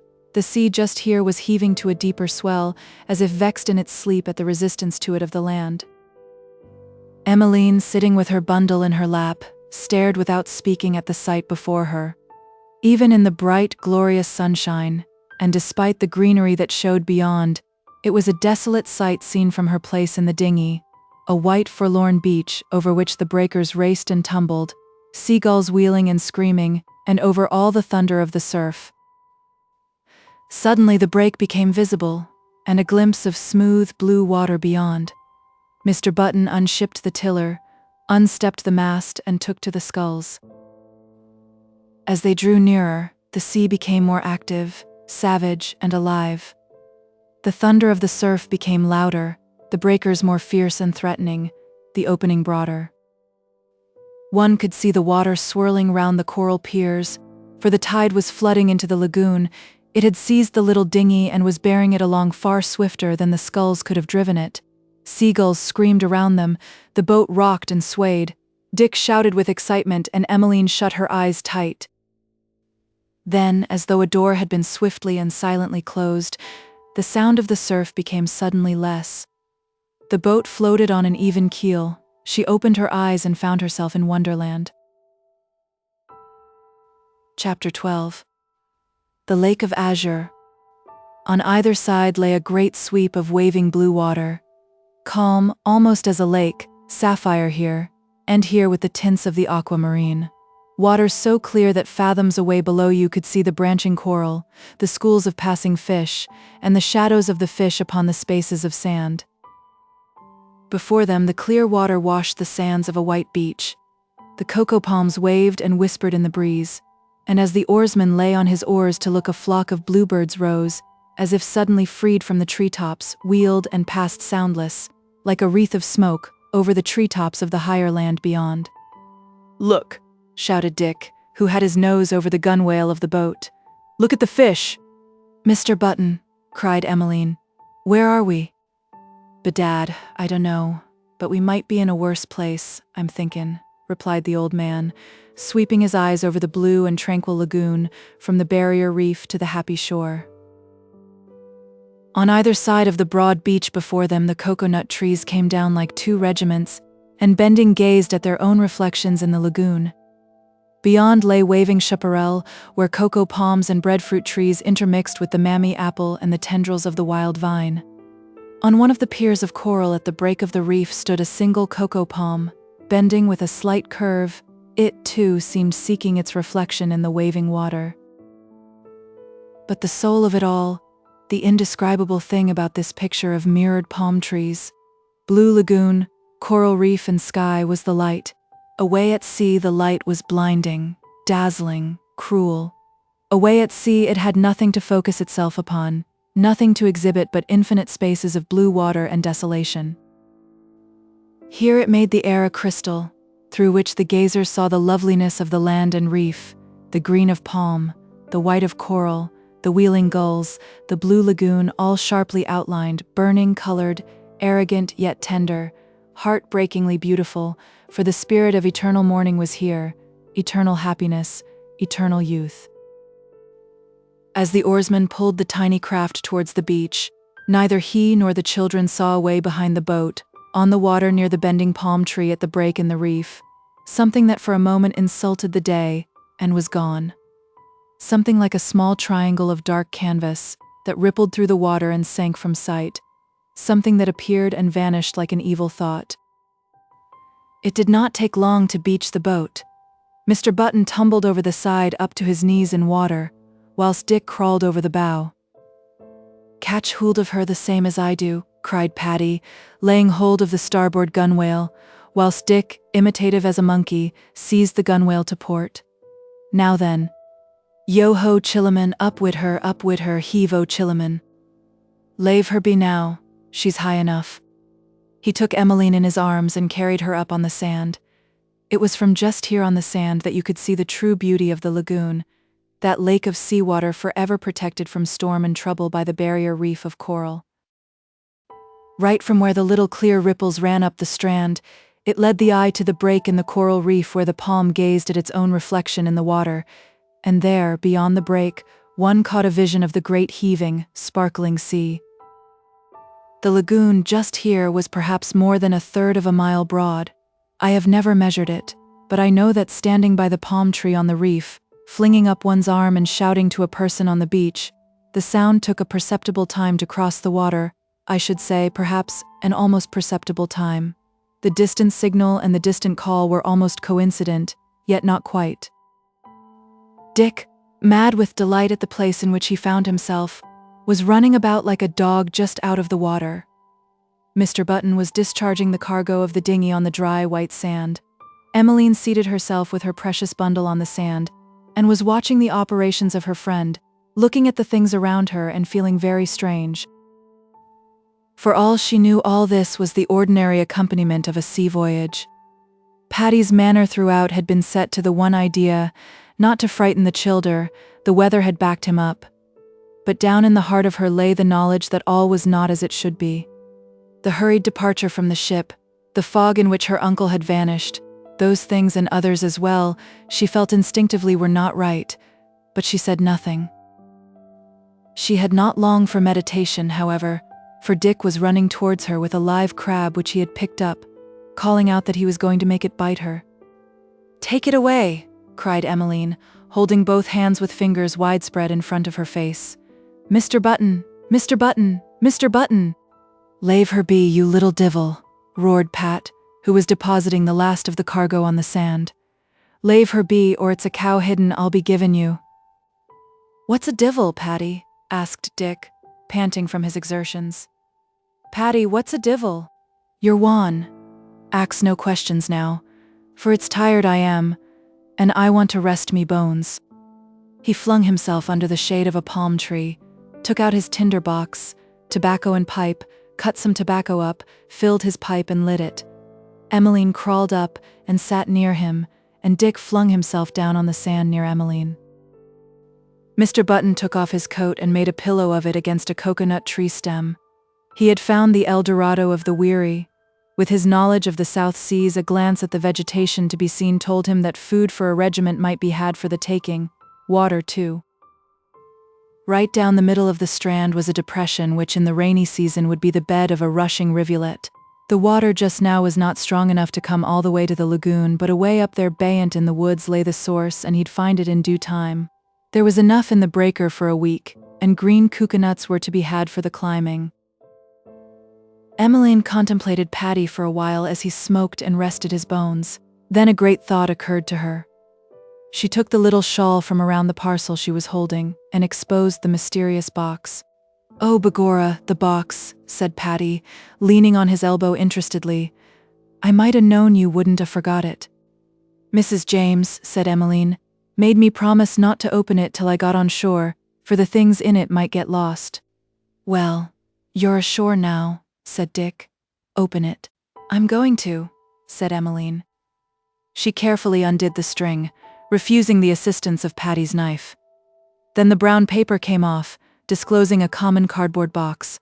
She raised the lid half an inch, peeped in, and shut it again. "Open it!" cried Dick, mad with curiosity. "What's in it, honey?" asked the old sailor, who was as interested as Dick. "Things," replied Emmeline. Then all at once she took the lid off and disclosed a tiny tea service of china, packed in shavings. There was a teapot with a lid, a cream jug, cups and saucers, and 6 microscopic plates, each painted with a pansy. "Sure, it's a tea set," said Patty in an interested voice. "Glory be to God, will you look at the little plates with the flowers on them?" "Hugh," said Dick in disgust. "I thought it might have been soldiers." "I don't want soldiers," replied Emmeline, in a voice of perfect contentment. She unfolded a piece of tissue paper and took from it a sugar tongs and 6 spoons. Then she arrayed the whole lot on the sand. "Well, if that don't beat all," said Patty. "And when are you goin' to ax me to tay with you?" "Some time," replied Emmeline, collecting the things and carefully repacking them. Mr. Button finished his pipe, tapped the ashes out, and placed it in his pocket. "I'll be after riggin' up a bit of a tent," said he, as he rose to his feet, "to shelter us from the Jew tonight. But I'll first have a look at the woods to see if I can find wather. Lave your box with the other things, Emmeline. There's no one here to take it." Emmeline left her box on the heap of things that Patty had placed in the shadow of the coconut trees, took his hand, and the 3 entered the grove on the right. It was like entering a pine forest. The tall, symmetrical stems of the trees seemed set by mathematical law, each at a given distance from the other. Whichever way you entered, a twilight alley set with tree boles lay before you. Looking up, you saw at an immense distance above a pale green roof patterned with sparkling and flashing points of light, where the breeze was busy playing with the green fronds of the trees. "Mr. Button," murmured Emmeline, "we won't get lost, will we?" "Lost? No, Faith, sure we're going uphill, and all we have to do is to come down again. When we want to get back, we're nuts." A green nut detached from up above came down rattling and tumbling and hopped on the ground. Paddy picked it up. "It's a green coconut," said he, putting it in his pocket. "It was not very much bigger than a Jaffa orange, and we'll have it for tea." "That's not a coconut," said Dick. "Coconuts are brown. I had 5 cents once and I bought one, and scraped it out and yet it." "When Dr. Sims made Dickie sick," said Emmeline, "he said the wonder, Tim, was how Dickie held it all." "Come on," said Mr. Button, "and don't be talkin', or it's the cluricanes will be after us." "What's cluricanes?" demanded Dick. "Little men no bigger than your thumb that make the brogues for the good people." "Who's they?" "Whisht, and don't be talkin'. Mind your head, Emmeline, or the branches'll be hittin' you in the face." They had left the coconut grove and entered the chaparral. Here was a deeper twilight, and all sorts of trees lent their foliage to make the shade. The R2 with its delicately diamonded trunk, the great breadfruit tall as a beech and shadowy as a cave, the awa and the eternal coconut palm all grew here like brothers. Great ropes of wild vine twined like the snake of the laocoon from tree to tree, and all sorts of wonderful flowers, from the orchid shaped like a butterfly to the scarlet hibiscus, made beautiful the gloom. Suddenly Mr. Button stopped. "Whisht," said he. Through the silence, a silence filled with the hum and the murmur of wood insects and the faint, far song of the reef, came a tinkling, rippling sound. It was water. He listened to make sure of the bearing of the sound, then he made for it. Next moment they found themselves in a little grass-grown glade. From the hilly ground above, over a rock black and polished like ebony, fell a tiny cascade not much broader than one's hand. Ferns grew around, and from a tree above, where a great rope of wild convolvulus flowers blew their trumpets in the enchanted twilight. The children cried out at the prettiness of it, and Emmeline ran and dabbled her hands in the water. Just above the little waterfall sprang a banana tree laden with fruit. It had immense leaves 6 feet long and more, and broad as a dinner table. One could see the golden glint of the ripe fruit through the foliage. In a moment Mr. Button had kicked off his shoes and was going up the rock like a cat, absolutely, for it seemed to give him nothing to climb by. "Hurroo!" cried Dick in admiration. "Look at Paddy!" Emmeline looked and saw nothing but swaying leaves.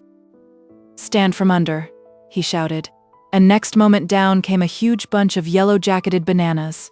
Dick shouted with delight, but Emmeline showed no excitement. She had discovered something.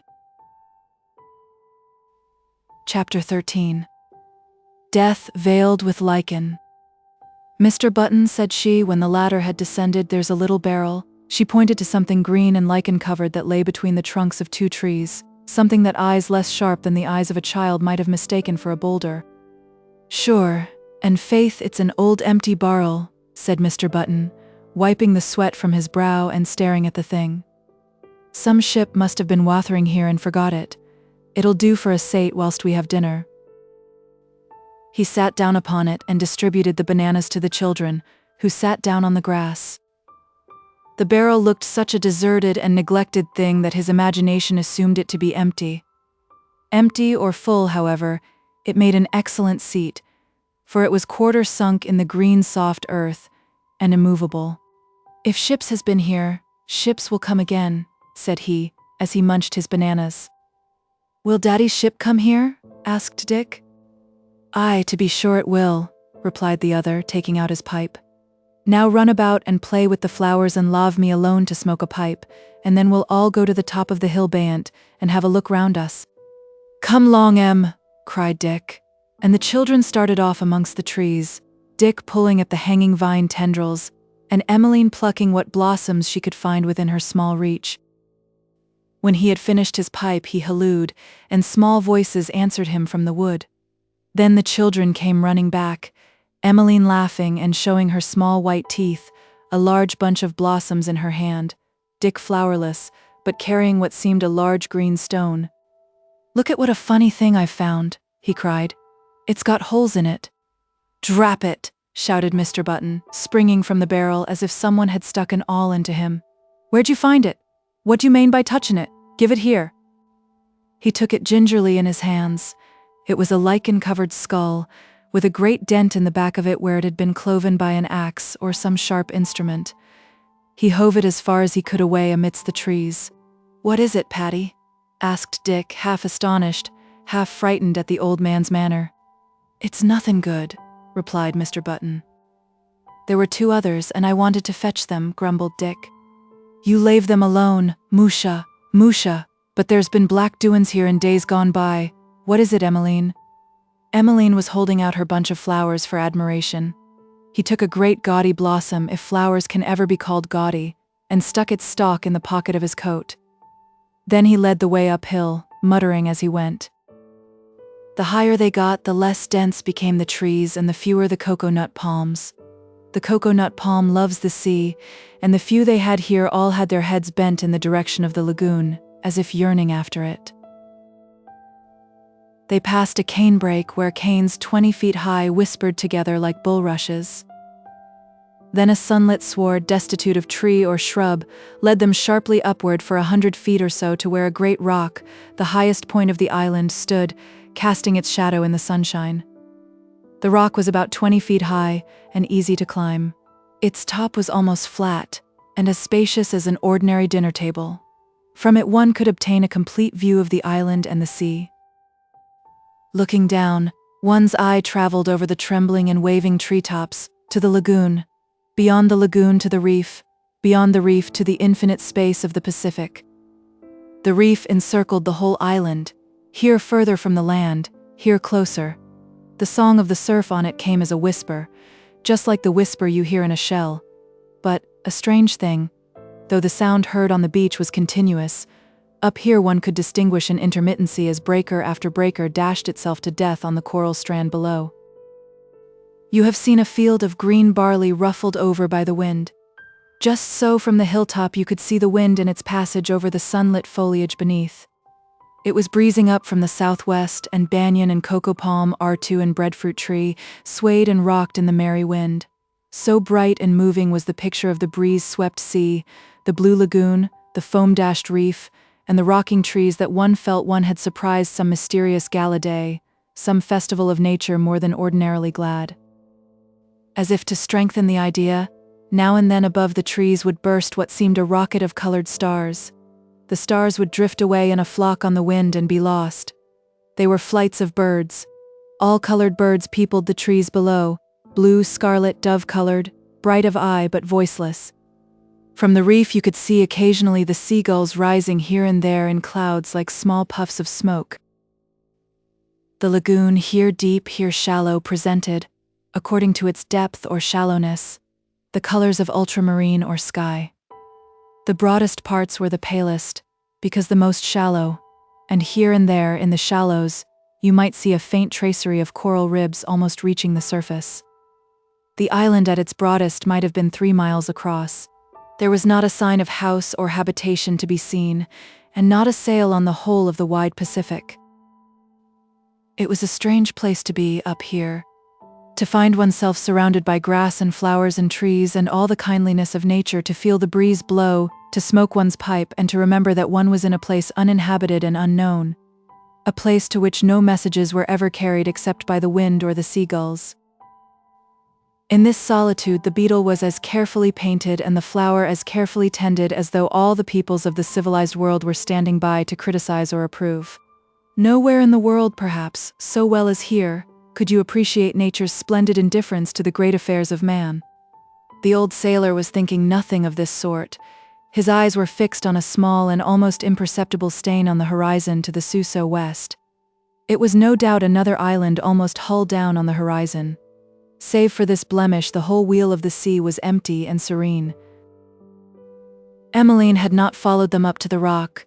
She had gone botanicing where some bushes displayed great bunches of the crimson arita berries, as if to show to the sun what earth could do in the way of manufacturing poison.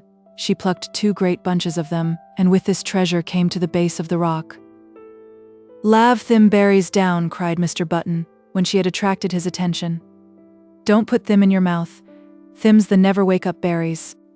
He came down off the rock, hand over fist, flung the poisonous things away, and looked into Emmeline's small mouth, which at his command she opened wide. There was only a little pink tongue in it, however, curled up like a rose leaf, no sign of berries or poison. So, giving her a little shake, just as a nursemaid would have done in like circumstances, he took Dick off the rock and led the way back to the beach.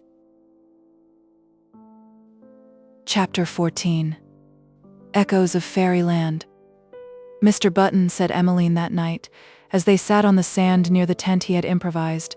"Mr. Button, cats go to sleep." They had been questioning him about the never-wake-up berries. "Who said they didn't?" asked Mr. Button. "I mean," said Emmeline, "they go to sleep and never wake up again. Ours did. It had stripes on it and a white chest and rings all down its tail. It went asleep in the garden, all stretched out and showing its teeth, and I told Jane, and Dickie ran in and told Uncle. I went to Mrs. Sims, the doctor's wife, to tea, and when I came back I asked Jane where Pussy was, and she said it was dead and buried, but I wasn't to tell Uncle." "I remember," said Dick. "It was the day I went to the circus, and you told me not to tell Daddy the cat was dead and buried. But I told Mrs. James's man when he came to do the garden, and I asked him where cats went when they were dead and buried, and he said he guessed they went to hell, at least he hoped they did, for they were always scratching up the flowers. Then he told me not to tell anyone he'd said that, for it was a swear word, and he oughtn't to have said it. I asked him what he'd give me if I didn't tell, and he gave me 5 cents. That was the day I bought the cocoa nut." The tent, a makeshift affair, consisting of 2 skulls and a tree branch, which Mr. Button had sawed off from a dwarf awa, and the staysail he had brought from the brig, was pitched in the center of the beach, so as to be out of the way of falling coconuts, should the breeze strengthen during the night. The sun had set, but the moon had not yet risen as they sat in the starlight on the sand near the temporary abode. "What's the things you said made the boots for the people, Patty?" asked Dick after a pause. "Which things? You said in the wood I wasn't to talk else." "Oh, the cluricanes, the little men that cobbles the good people's brogues. Is it them you mean?" "Yes," said Dick, not knowing quite whether it was them or not that he meant, but anxious for information that he felt would be curious. "And what are the good people?" "Sure. Where were you born and bred that you don't know the good people is the other name for the fairies, save in their presence?" "There aren't any," replied Dick. "Mrs. Sims said there weren't." "Mrs. James," put in Emmeline, "said there were. She said she liked to see children believe in fairies. She was talking to another lady who'd got a red feather in her bonnet and a fur muff. They were having tea and I was sitting on the hearthrug. She said the world was getting to something or another, and then the other lady said it was, and asked Mrs. James did she see Mrs. Someone in the awful hat she wore Thanksgiving Day. They didn't say anything more about fairies, but Mrs. James, "Whether you believe in them or not," said Patty, "there they are, and maybe they're poppin' out of the wood behint us now, and listenin' to us talkin', though I'm doubtful if there's any in these parts, though down in Connaught they were as thick as blackberries in the old days. Oh Musha, Musha, the old days, when will I be seein' them again? Now, you may blave me or blave me not, but me own old father, God rest his soul, was comin' over Croag Patrick one night before Christmas with a bottle of whiskey in one hand of him, and a goose, plucked and claned and all, in the other, which same he'd won in a lottery, when, hearin' a tune no louder than the buzzin' of a bee over a furze bush he peeps, and there, round a big white stone, the good people were dancing in a ring hand in hand, and kickin' their heels, and the eyes of them glowin' like the eyes of moths, and a chap on the stone, no bigger than the joint of your thumb, playin' to thim on a bagpipes. Wid that he let one yell and drops the goose and makes for home, over hedge and ditch, boundin' like a buck kangaroo, and the face on him as white as flour when he burst in through the door, where we was all sittin' round the fire burnin' chestnuts to see who'd be married the first. "And what in the name of the saints is the matter wid yez?" says me mother. "I've sane the good people," says he, "up on the field beyant," says he, "and they've got the goose," says he, "but, begorra, I've saved the bottle," he says.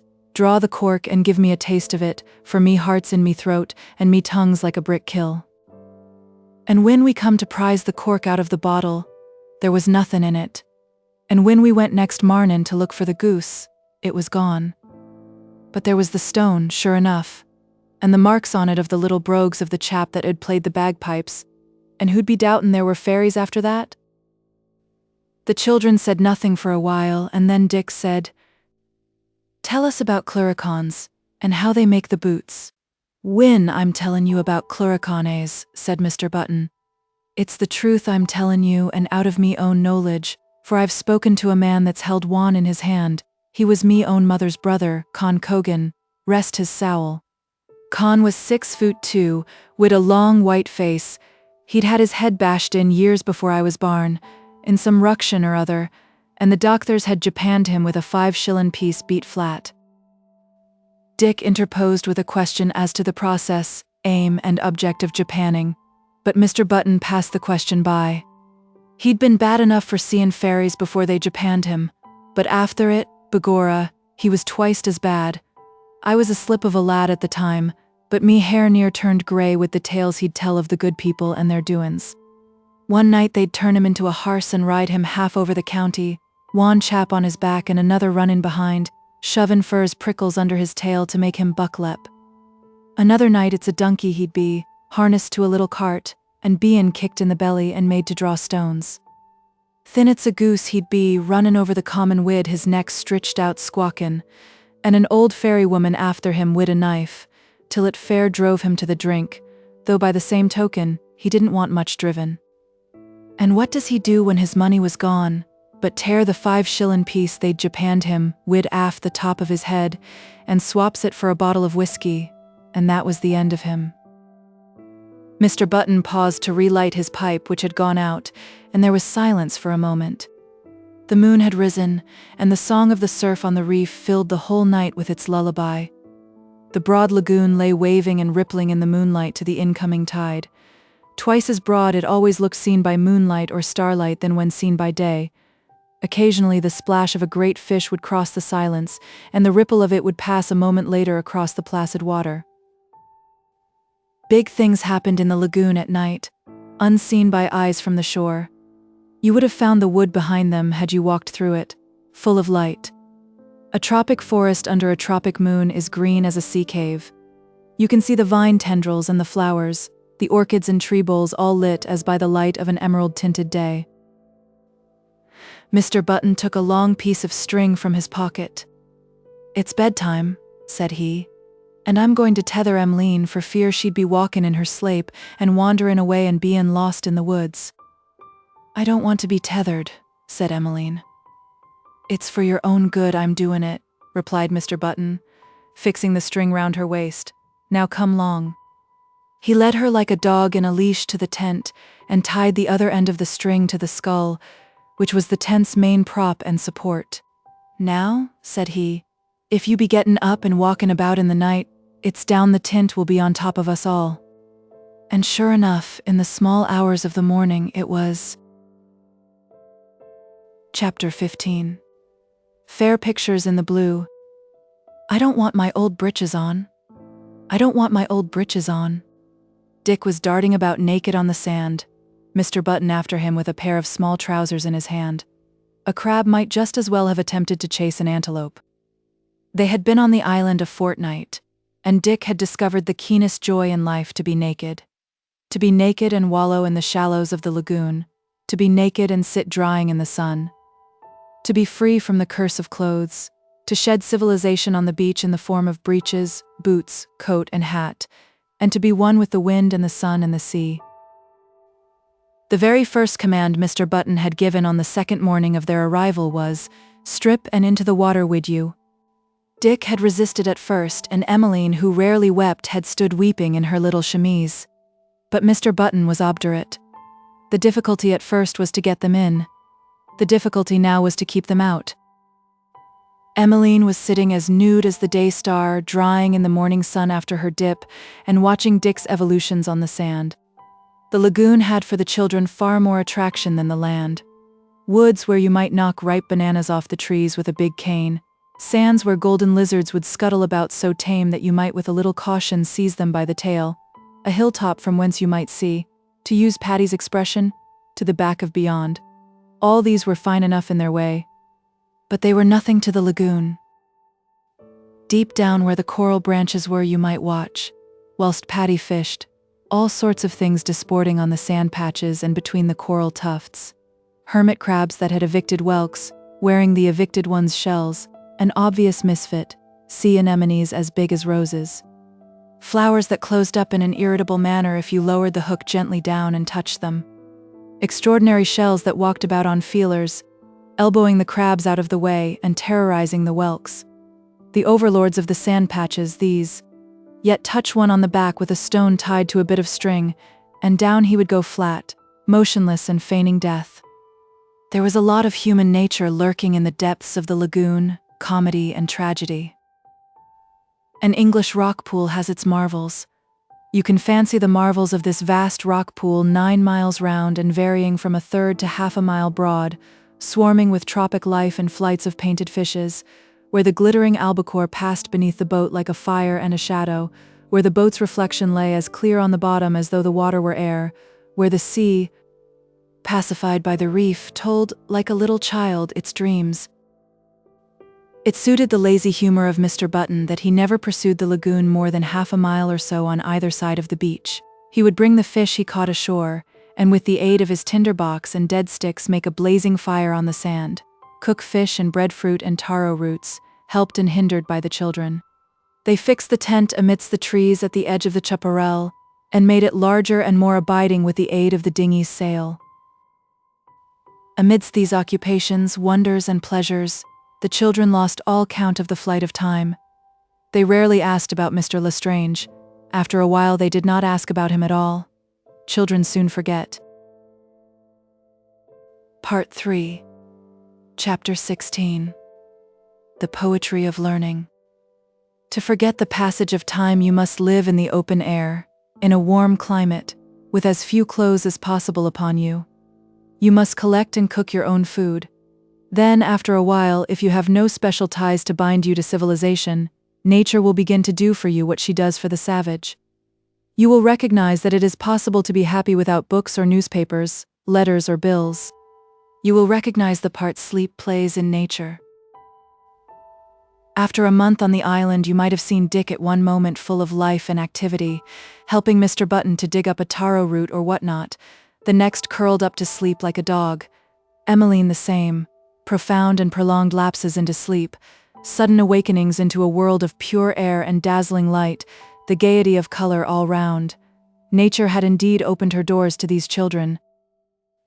One might have fancied her in an experimental mood, saying, "Let me put these buds of civilization back into my nursery and see what they will become, how they will blossom, and what will be the end of it all." Just as Emmeline had brought away her treasured box from the Northumberland, Dick had conveyed with him a small linen bag that chinked when shaken. It contained marbles, small olive-green marbles and middle-sized ones of various colors, glass marbles with splendid colored cores, and one large old grandfather marble too big to be played with, but nonetheless to be worshipped, a god marble. Of course, one cannot play at marbles on board ship, but one can play with them. They had been a great comfort to Dick on the voyage. He knew them each personally, and he would roll them out on the mattress of his bunk and review them nearly every day, whilst Emmeline looked on. One day Mr. Button, noticing Dick and the girl kneeling opposite each other on a flat, hard piece of sand near the water's edge, strolled up to see what they were doing. They were playing marbles. He stood with his hands in his pockets and his pipe in his mouth, watching and criticizing the game, pleased that the children were amused. Then he began to be amused himself, and in a few minutes more he was down on his knees taking a hand, Emmeline, a poor player and an unenthusiastic one, withdrawing in his favor. After that it was a common thing to see them playing together, the old sailor on his knees, one eye shut, and a marble against the nail of his horny thumb taking aim. Dick and Emmeline on the watch to make sure he was playing fair, their shrill voices echoing amidst the coconut trees with cries of "Knuckle down, Patty! Knuckle down!" He entered into all their amusements just as one of themselves. On high and rare occasions, Emmeline would open her precious box, spread its contents, and give a tea party, Mr. Button acting as guest or president as the case might be. "Is your tea to your liking, ma'am?" he would inquire, and Emmeline, sipping at her tiny cup, would invariably make answer, "Another lump of sugar, if you please, Mr. Button," to which would come the stereotyped reply, "Take a dozen and welcome, and another cup for the good of your make." Then Emmeline would wash the things in imaginary water, replace them in the box, and everyone would lose their company manners and become quite natural again. "Have you ever seen your name, Patty?" asked Dick one morning. "Seen me which?" "Your name?" "Ara, don't be axin' me questions," replied the other. "How the divil could I see me name?" "Wait, and I'll show you," replied Dick. He ran and fetched a piece of cane, and a minute later on the salt white sand in face of orthography and the sun appeared these portentous letters, "Button." "Faith, and it's a clever boy yar," said Mr. Button admiringly, as he leaned luxuriously against a coconut tree and contemplated Dick's handiwork. "And that's me name, is it? What's the letters in it?" Dick enumerated them. "I'll teach you to do it too," he said. "I'll teach you to write your name, Patty. Would you like to write your name, Patty?" "No," replied the other, who only wanted to be let smoke his pipe in peace. "Me name's no use to me." But Dick, with the terrible gadfly tirelessness of childhood, was not to be put off, and the unfortunate Mr. Button had to go to school despite himself. In a few days he could achieve the act of drawing upon the sand characters somewhat like the above, but not without prompting, Dick and Emmeline on each side of him, breathless for fear of a mistake. "Which next?" would ask the sweating scribe, the perspiration pouring from his forehead. "Which next? And be quick, for it's moithered I am." That's right. Ow, you're making it crooked. That's right there. It's all there now. Hurroo." "Hurroo," would answer the scholar, waving his old hat over his own name. And hurroo would answer the coconut grove echoes, whilst the far, faint hi-hi of the wheeling gulls on the reef would come over the Blue Lagoon as if in acknowledgement of the deed and encouragement. The appetite comes with teaching. The pleasantest mental exercise of childhood is the instruction of one's elders. Even Emmeline felt this. She took the geography class one day in a timid manner, putting her little hand first in the great horny fist of her friend. "Mr. Button?" "Well, honey? I know geography." "And what's that?" asked Mr. Button. This stumped Emmeline for a moment. "It's where places are," she said at last. "Which places?" inquired he. "All sorts of places," replied Emmeline. "Mr. Button." "What is it, darlin'? Would you like to learn geography?" "I'm not wishful for larnin'," said the other hurriedly. "It makes me head buzz to hear them things they rade out of books." "Patty," said Dick, who was strong on drawing that afternoon, "look here." He drew the following on the sand. "That's an elephant," he said in a dubious voice. Mr. Button grunted, and the sound was by no means filled with enthusiastic assent. A chill fell on the proceedings. Dick wiped the elephant slowly and regretfully out, whilst Emmeline felt disheartened. Then her face suddenly cleared. The seraphic smile came into it for a moment. A bright idea had struck her. "Dickie," she said, "draw Henry VIII." Dick's face brightened. He cleared the sand and drew the following figure. L. Naldery. "That's not Henry VIII, he explained. "But he will be in a minute. Daddy showed me how to draw him. He's nothing till he gets his hat on." "Put his hat on? Put his hat on," implored Emmeline, gazing alternately from the figure on the sand to Mr. Button's face, watching for the delighted smile with which she was sure the old man would greet the great king when he appeared in all his glory. Then Dick, with a single stroke of the cane, put Henry's hat on. L. Nordet. Now no portrait could be liker to his monk-hunting majesty than the above, created with one stroke of a cane, so to speak, yet Mr. Button remained unmoved. "I did it for Mrs. Sims," said Dick regretfully, "and she said it was the image of him." "Maybe the hat's not big enough?" said Emmeline, turning her head from side to side as she gazed at the picture. It looked right, but she felt there must be something wrong, as Mr. Button did not applaud. Has not every true artist felt the same before the silence of some critic?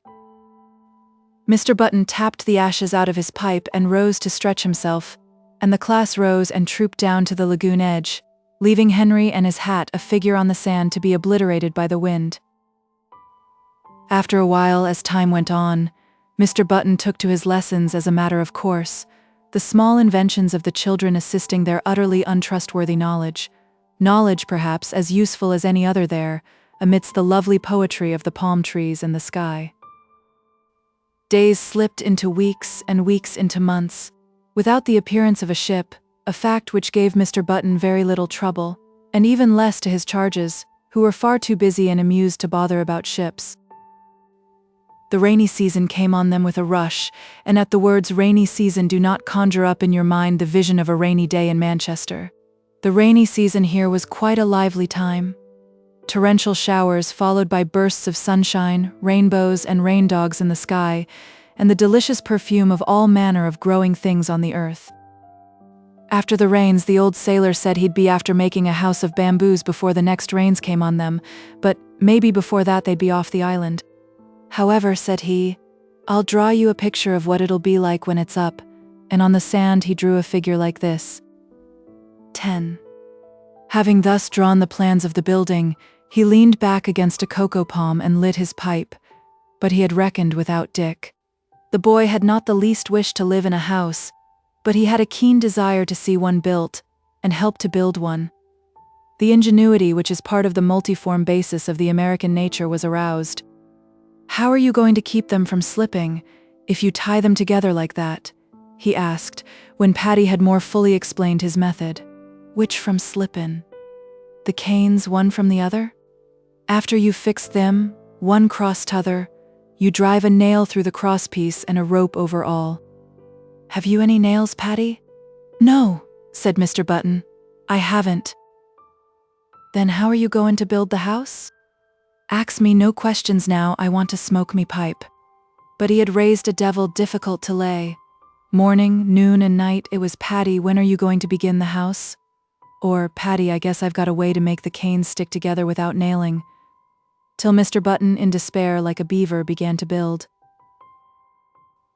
There was great cane cutting in the cane brake above, and when sufficient had been procured, Mr. Button struck work for 3 days.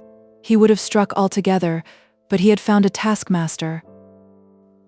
The tireless Dick, young and active, with no original laziness in his composition, no old bones to rest, or pipe to smoke, kept after him like a bluebottle fly. It was in vain that he tried to stave him off with stories about fairies and cluricanas. Dick wanted to build a house. Mr. Button didn't. He wanted to rest. He did not mind fishing or climbing a cocoa-nut tree, which he did to admiration by passing a rope round himself and the tree, knotting it, and using it as a support during the climb, but house-building was monotonous work. He said he had no nails. Dick countered by showing how the canes could be held together by notching them. "And faith, but it's a clever boy you are," said the weary one admiringly, when the other had explained his method. "Then come along, Paddy, and stick 'em up." Mr. Button said he had no rope, that he'd have to think about it, that tomorrow or next day he'd be after getting some notion how to do it without rope. But Dick pointed out that the brown cloth which nature has wrapped round the cocoa palm stalks would do instead of rope if cut in strips. Then the badgered one gave in. They labored for a fortnight at the thing, and at the end of that time had produced a rough sort of wigwam on the borders of the chaparral. Out on the reef, to which they often rowed in the dinghy when the tide was low, deep pools would be left, and in the pools fish. Paddy said if they had a spear they might be able to spear some of these fish, as he had seen the natives do away bayant in Tahiti. Dick inquired as to the nature of a spear, and next day produced a 10-foot cane sharpened at the end after the fashion of a quill pen. "Sure, what's the use of that?" said Mr. Button. "You might job it into a fish, but he'd be aphid in 2 ticks. It's the barb that holds them." Next day, the indefatigable one produced the cane amended. He had whittled it down about 3 feet from the end and on one side, and carved a fairly efficient barb. It was good enough, at all events, to spear a groper with that evening, in the sunset-lit pools of the reef at low tide. "There aren't any potatoes here," said Dick one day, after the second rains. "We've ate 'em all months ago," replied Patty. "How do potatoes grow?" inquired Dick. "Grow, is it? Why, they grow in the ground, and where else would they grow?" He explained the process of potato planting, cutting them into pieces so that there was an eye in each piece, and so forth. "Having done this," said Mr. Button, "you just chuck the pieces in the ground. Their eyes grow, green leaves pop up, and then, if you dug the roots up maybe 6 months after, you'd find bushels of potatoes in the ground, ones as big as your head and weeny ones. It's like a family of childer, some's big and some's little. But there they are in the ground, and all you have to do is to take a fork and dig a potful of them with a turn of your wrist, as many a time I've done it in the old days." "Why didn't we do that?" asked Dick. "Do what?" asked Mr. Button. "Plant some of the potatoes. And where'd we have found the spade to plant them with?" "I guess we could have fixed up a spade," replied the boy. "I made a spade at home, out of a piece of old board once. Daddy helped." "Well, skelp off with you, and make a spade now," replied the other, who wanted to be quiet and think, "and you and Emmeline can dig in the sand." Emmeline was sitting nearby, stringing together some gorgeous blossoms on a tendril of liana. Months of sun and ozone had made a considerable difference in the child. She was as brown as a gypsy and freckled, not very much taller, but twice as plump. Her eyes had lost considerably that look as though she were contemplating futurity and immensity, not as abstractions but as concrete images, and she had lost the habit of sleepwalking. The shock of the tent coming down on the first night she was tethered to the skull had broken her of it, helped by the new healthful conditions of life, the sea bathing, and the eternal open air. There is no narcotic to excel fresh air. Months of semi-savagery had made also a good deal of difference in Dick's appearance. He was 2 inches taller than on the day they landed. Freckled and tanned, he had the appearance of a boy of 12. He was the promise of a fine man. He was not a good-looking child, but he was healthy-looking, with a jolly laugh and a daring, almost impudent expression of face. The question of the children's clothes was beginning to vex the mind of the old sailor. The climate was a suit of clothes in itself. One was much happier with almost nothing on. Of course there were changes of temperature, but they were slight. Eternal summer, broken by torrential rains, and occasionally a storm, that was the climate of the island. Still, the childer couldn't go about with nothing on. He took some of the striped flannel and made Emmeline a kilt. It was funny to see him sitting on the sand, Emmeline standing before him with her garment round her waist, being tried on, he with a mouthful of pins, and the housewife with the scissors, needles, and thread by his side. "Turn to the lift a bit more," he'd say. "Azy does it. Stidy so, musha, musha, where's thim scissors? Dick, be holdin' the end of this bit of string till I get the stitches in behint. Does that hang comfortable? Well, and you're the trouble and all, how's that? That's AZURE, is it? Lift your foot till I see if it comes to your knees. Now off with it, and lave me alone till I stitch the tags to it." It was the mixture of a skirt and the idea of a sail, for it had 2 rows of reef points, a most ingenious idea, as it could be reefed if the child wanted to go paddling, or in windy weather. Chapter 17. The Devil's Cask. One morning, about a week after the day on which the old sailor, to use his own expression, had bent a skirt on Emmeline, Dick came through the woods and across the sands running. He had been on the hilltop. "Patty," he cried to the old man who was fixing a hook on a fishing line, "there's a ship." It did not take Mr. Button long to reach the hilltop, and there she was, beating up for the island, bluff-bowed and squab, the figure of an old Dutch woman, and telling of her trade a league off. It was just after the rains, the sky was not yet quite clear of clouds, you could see showers away at sea, and the sea was green and foam-capped. There was the trying out gear, there were the boats, the crow's nest, and all complete, and labeling her a whaler. She was a ship, no doubt, but Paddy Button would as soon have gone on board a ship manned by devils and captained by Lucifer as on board a South Sea whaleman. He had been there before, and he knew. He hid the children under a large banyan and told them not to stir or breathe till he came back, for the ship was the devil's own ship, and if the men on board caught them, they'd skin them alive and all. Then he made for the beach. He collected all the things out of the wigwam, and all the old truck in the shape of boots and old clothes, and stowed them away in the dinghy. He would have destroyed the house if he could, but he hadn't time. Then he rowed the dinghy 100 yards down the lagoon to the left, and moored her under the shade of an AOA, whose branches grew right over the water. Then he came back through the coconut grove on foot and peered through the trees over the lagoon to see what was to be seen. The wind was blowing dead on for the opening in the reef, and the old whaleman came along breasting the swell with her bluff bows, and entered the lagoon. There was no leadsman in her chains. She just came in as if she knew all the soundings by heart, as probably she did, for these whalemen know every hole and corner in the Pacific. The anchor fell with a splash, and she swung to it, making a strange enough picture as she floated on the blue mirror, backed by the graceful palm tree on the reef. Then Mr. Button, without waiting to see the boats lowered, made back to his charges, and the three camped in the woods that night. Next morning the whaleman was off and away, leaving as a token of her visit the white sand all trampled, an empty bottle, half an old newspaper, and the wigwam torn to pieces. The old sailor cursed her and her crew, for the incident had brought a new exercise into his lazy life. Every day now at noon he had to climb the hill, on the lookout for whalemen. Whalemen haunted his dreams, though I doubt if he would willingly have gone on board even a Royal Mail steamer. He was quite happy where he was. After long years of the forecastle, the island was a change indeed. He had tobacco enough to last him for an indefinite time, the children for companions, and food at his elbow. He would have been entirely happy if the island had only been supplied by nature with a public house. The spirit of hilarity and good fellowship, however, who suddenly discovered this error on the part of nature, rectified it, as will be presently seen.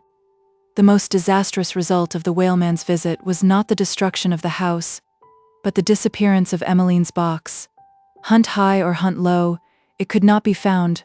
Mr. Button in his hurry must have forgotten it when he removed the things to the dinghy. At all events, it was gone. Probably one of the crew of the whaleman had found it and carried it off with him. No one could say. It was gone, and there was the end of the matter, and the beginning of great tribulation that lasted Emmeline for a week. She was intensely fond of colored things, colored flowers especially, and she had the prettiest way of making them into a wreath for her own or someone else's head. It was the hat-making instinct that was at work in her. Perhaps at all events it was a feminine instinct, for Dick made no wreaths. One morning, as she was sitting by the old sailor engaged in stringing shells, Dick came running along the edge of the grove. He had just come out of the wood, and he seemed to be looking for something. Then he found what he was in search of, a big shell, and with it in his hand made back to the wood. Item: his dress was a piece of coconut cloth tied round his middle. Why he wore it at all, goodness knows, for he would as often as not be running about stark naked. "I found something, Paddy," he cried, as he disappeared among the trees. "What have you found?" piped Emmeline, who was always interested in new things. "Something funny," came back from amidst the trees. Presently he returned, but he was not running now. He was walking slowly and carefully, holding the shell as if it contained something precious that he was afraid would escape. "Paddy, I turned over the old barrel and it had a cork thing in it, and I pulled it out, and the barrel is full of awfully funny-smelling stuff. I've brought some for you to see." He gave the shell into the old sailor's hands. There was about half a gill of yellow liquid in the shell. Paddy smelt it, tasted, and gave a shout. "Rum, begorra." "What is it, Paddy?" asked Emmeline. "Where did you say you got it? In the old barrel, did you say?" asked Mr. Button, who seemed dazed and stunned as if by a blow. "Yes. I pulled the cork thing out." "Did yez put it back?" "Yes." "Oh, glory be to God, here have I been, time out of mind, sittin' on an old empty barrel, with me tongue hangin' down to me heels for the want of a drink. and it full of rum all the while. He took a sip of the stuff, tossed the lot off, closed his lips tight to keep in the fumes, and shut one eye. Emmeline laughed. Mr. Button scrambled to his feet. They followed him through the chaparral till they reached the water source. There lay the little green barrel, turned over by the restless Dick. It lay with its bung pointing to the leaves above. You could see the hollow it had made in the soft soil during the years. So green was it, and so like an object of nature, a bit of old tree bole or a lichen-stained boulder, that though the whaleman had actually watered from the source, its real nature had not been discovered. Mr. Button tapped on it with the butt end of the shell. It was nearly full. Why it had been left there, by whom or how, there was no one to tell. The old lichen-covered skulls might have told, could they have spoken. "We'll rowl it down to the beach," said Paddy, when he had taken another taste of it. He gave Dick a sip. The boy spat it out and made a face, then, pushing the barrel before them, they began to roll it downhill to the beach, Emmeline running before them crowned with flowers. Chapter 18. The Rat Hunt. They had dinner at noon. Paddy knew how to cook fish, island fashion, wrapping them in leaves, and baking them in a hole in the ground in which a fire had previously been lit. They had fish and taro root baked, and green coconuts, and after dinner Mr. Button filled a big shell with rum and lit his pipe. The rum had been good originally, and age had improved it. Used as he was to the appalling balloon juice sold in the drinking dens of the Barbary Coast at San Francisco or the public houses of the docks, this stuff was nectar. Joviality radiated from him. It was infectious. The children felt that some happy influence had fallen upon their friend. Usually after dinner he was drowsy and wishful to be quiet. Today he told them stories of the sea and sang them songs, chanties. "I'm a flyin' fish sailor come back from Hong Kong. Yo-ho, blow the man down. Blow the man down. Bullies, blow the man down. Oh, give us time to blow the man down. You're a dirty blackballer come back from New York. Yo-ho, blow the man down. Blow the man down, bullies, blow the man down. Oh, give us time to blow the man down. Oh, give us time to blow the man down," echoed Dick and Emmeline.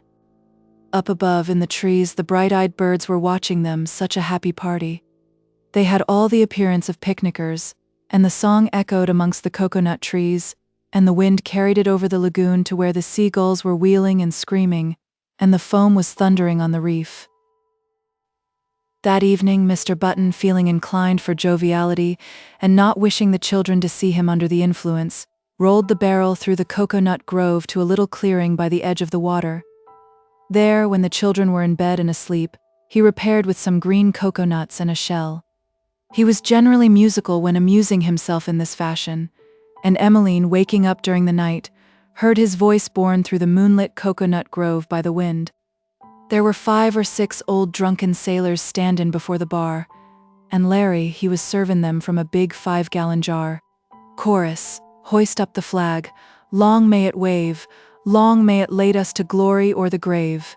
Stidey, boys, stidey sound the jubilee, for Babylon has fallen, and the niggers are all set free.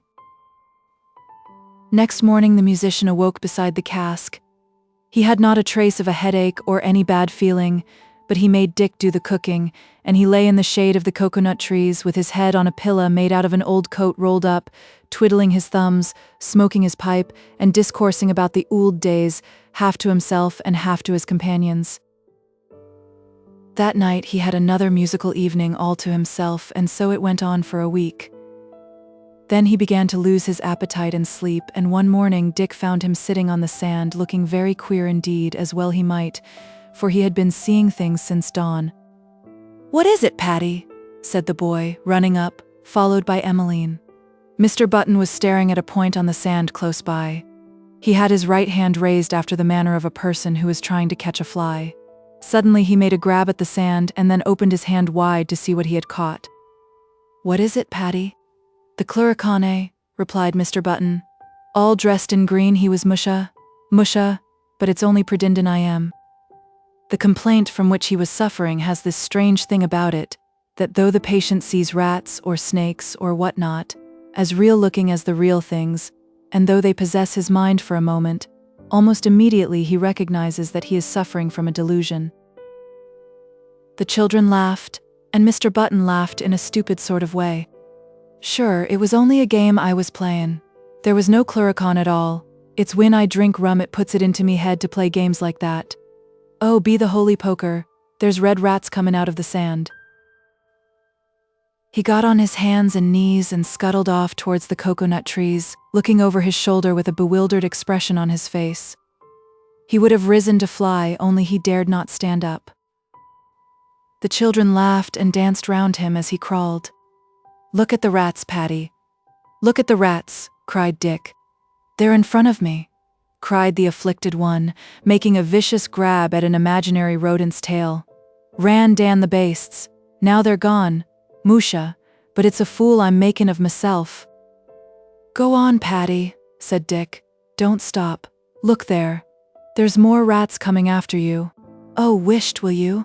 replied Patty, taking his seat on the sand and wiping his brow. "They're off me now." The children stood by, disappointed of their game. Good acting appeals to children just as much as to grown-up people. They stood waiting for another access of humor to take the comedian, and they had not to wait long. A thing like a flayed horse came out of the lagoon and up the beach. And this time Mr. Button did not crawl away. He got on his feet and ran. "It's a harse that's after me. It's a harse that's after me. Dick, Dick, hit him a scalp. Dick, Dick, drive him away." "Hurroo, hurroo!" cried Dick, chasing the afflicted one, who was running in a wide circle, his broad red face slewed over his left shoulder. "Go it, Patty! Go it, Patty!" "Cape off me, you baste!" shouted Patty. "Holy Mary, Mother of God, I'll land you a kick wid me foot if yiz come nigh me. Emmeline, Emmeline, come betune us." He tripped, and over he went on the sand, the indefatigable Dick beating him with a little switch he had picked up to make him continue. "I'm better now, but I'm near wore out," said Mr. Button, sitting up on the sand. "But, bedad, if I'm chased by any more things like them, it's into the say I'll be dashin'. Dick, lend me your arum." He took Dick's arm and wandered over to the shade of the trees. Here he threw himself down and told the children to leave him to sleep. They recognized that the game was over and left him, and he slept for 6 hours on end. It was the first real sleep he had had for several days. When he awoke he was well, but very shaky. Chapter 19. Starlight on the Foam.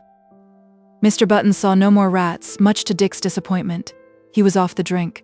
At dawn next day he got up, refreshed by a second sleep, and wandered down to the edge of the lagoon. The opening in the reef faced the east, and the light of the dawn came rippling in with the flooding tide. "It's a baste I've been," said the repentant one, "a brute baste." He was quite wrong. As a matter of fact, he was only a man beset and betrayed. He stood for a while cursing the drink, and them that sells it. Then he determined to put himself out of the way of temptation, pull the bung out of the barrel, and let the contents escape. Such a thought never even occurred to him, or, if it did, was instantly dismissed. For though an old sailor man may curse the drink, good rum is to him a sacred thing, and to empty half a little barrel of it into the sea would be an act almost equivalent to child murder. He put the cask into the dinghy and rowed it over to the reef. There he placed it in the shelter of a great lump of coral and rowed back. Patty had been trained all his life to rhythmical drunkenness. 4 months or so had generally elapsed between his bouts, sometimes 6. It all depended on the length of the voyage. 6 months now elapsed before he felt even an inclination to look at the rum cask, that tiny dark spot away on the reef. And it was just as well, for during those 6 months another whale ship arrived, watered and was avoided. "Blister it," said he. "The say here seems to breed whale ships, and nothin' but whale ships. It's like bugs in a bed, you kill one and then another comes. Howsomever, we're shut of them for a while." He walked down to the lagoon edge, looked at the little dark spot and whistled. Then he walked back to prepare dinner. That little dark spot began to trouble him after a while. Not it, but the spirit it contained. Days grew long and weary. The days that had been so short and pleasant.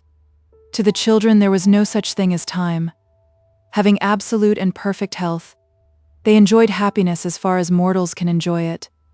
Emmeline's highly strung nervous system, it is true, developed a headache when she had been too long in the glare of the sun, but they were few and far between.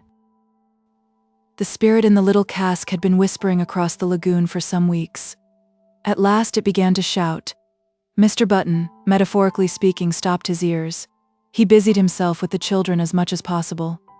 He made another garment for Emmeline, and cut Dick's hair with the scissors, a job which was generally performed once in a couple of months. One night, to keep the rum from troubling his head, he told them the story of Jack Doggerty and the Marrow, which is well known on the western coast. The Marrow takes Jack to dinner at the bottom of the sea and shows him the lobster pots wherein he keeps the souls of old sailormen, and then they have dinner, and the Marrow produces a big bottle of rum. It was a fatal story for him to remember and recount, for, after his companions were asleep, the vision of the Marrow and Jack hobnobbing, and the idea of the jollity of it, rose before him, and excited a thirst for joviality not to be resisted. There were some green coconuts that he had plucked that day lying in a little heap under a tree, 6 or so. He took several of these and a shell, found the dinghy where it was moored to the AOA tree, unmoored her, and pushed off into the lagoon.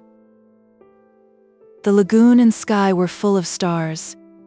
In the dark depths of the water might have been seen phosphorescent gleams of passing fish, and the thunder of the surf on the reef filled the night with its song.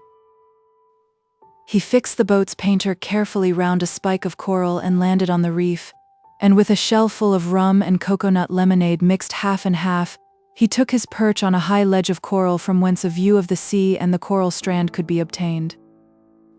On a moonlight night it was fine to sit here and watch the great breakers coming in, all marbled and clouded and rainbowed with spindrift and sheets of spray. But the snow and the song of them under the diffused light of the stars produced a more indescribably beautiful and strange effect.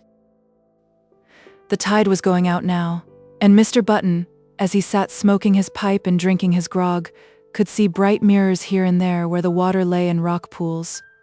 When he had contemplated these sights for a considerable time in complete contentment, he returned to the lagoon side of the reef and sat down beside the little barrel.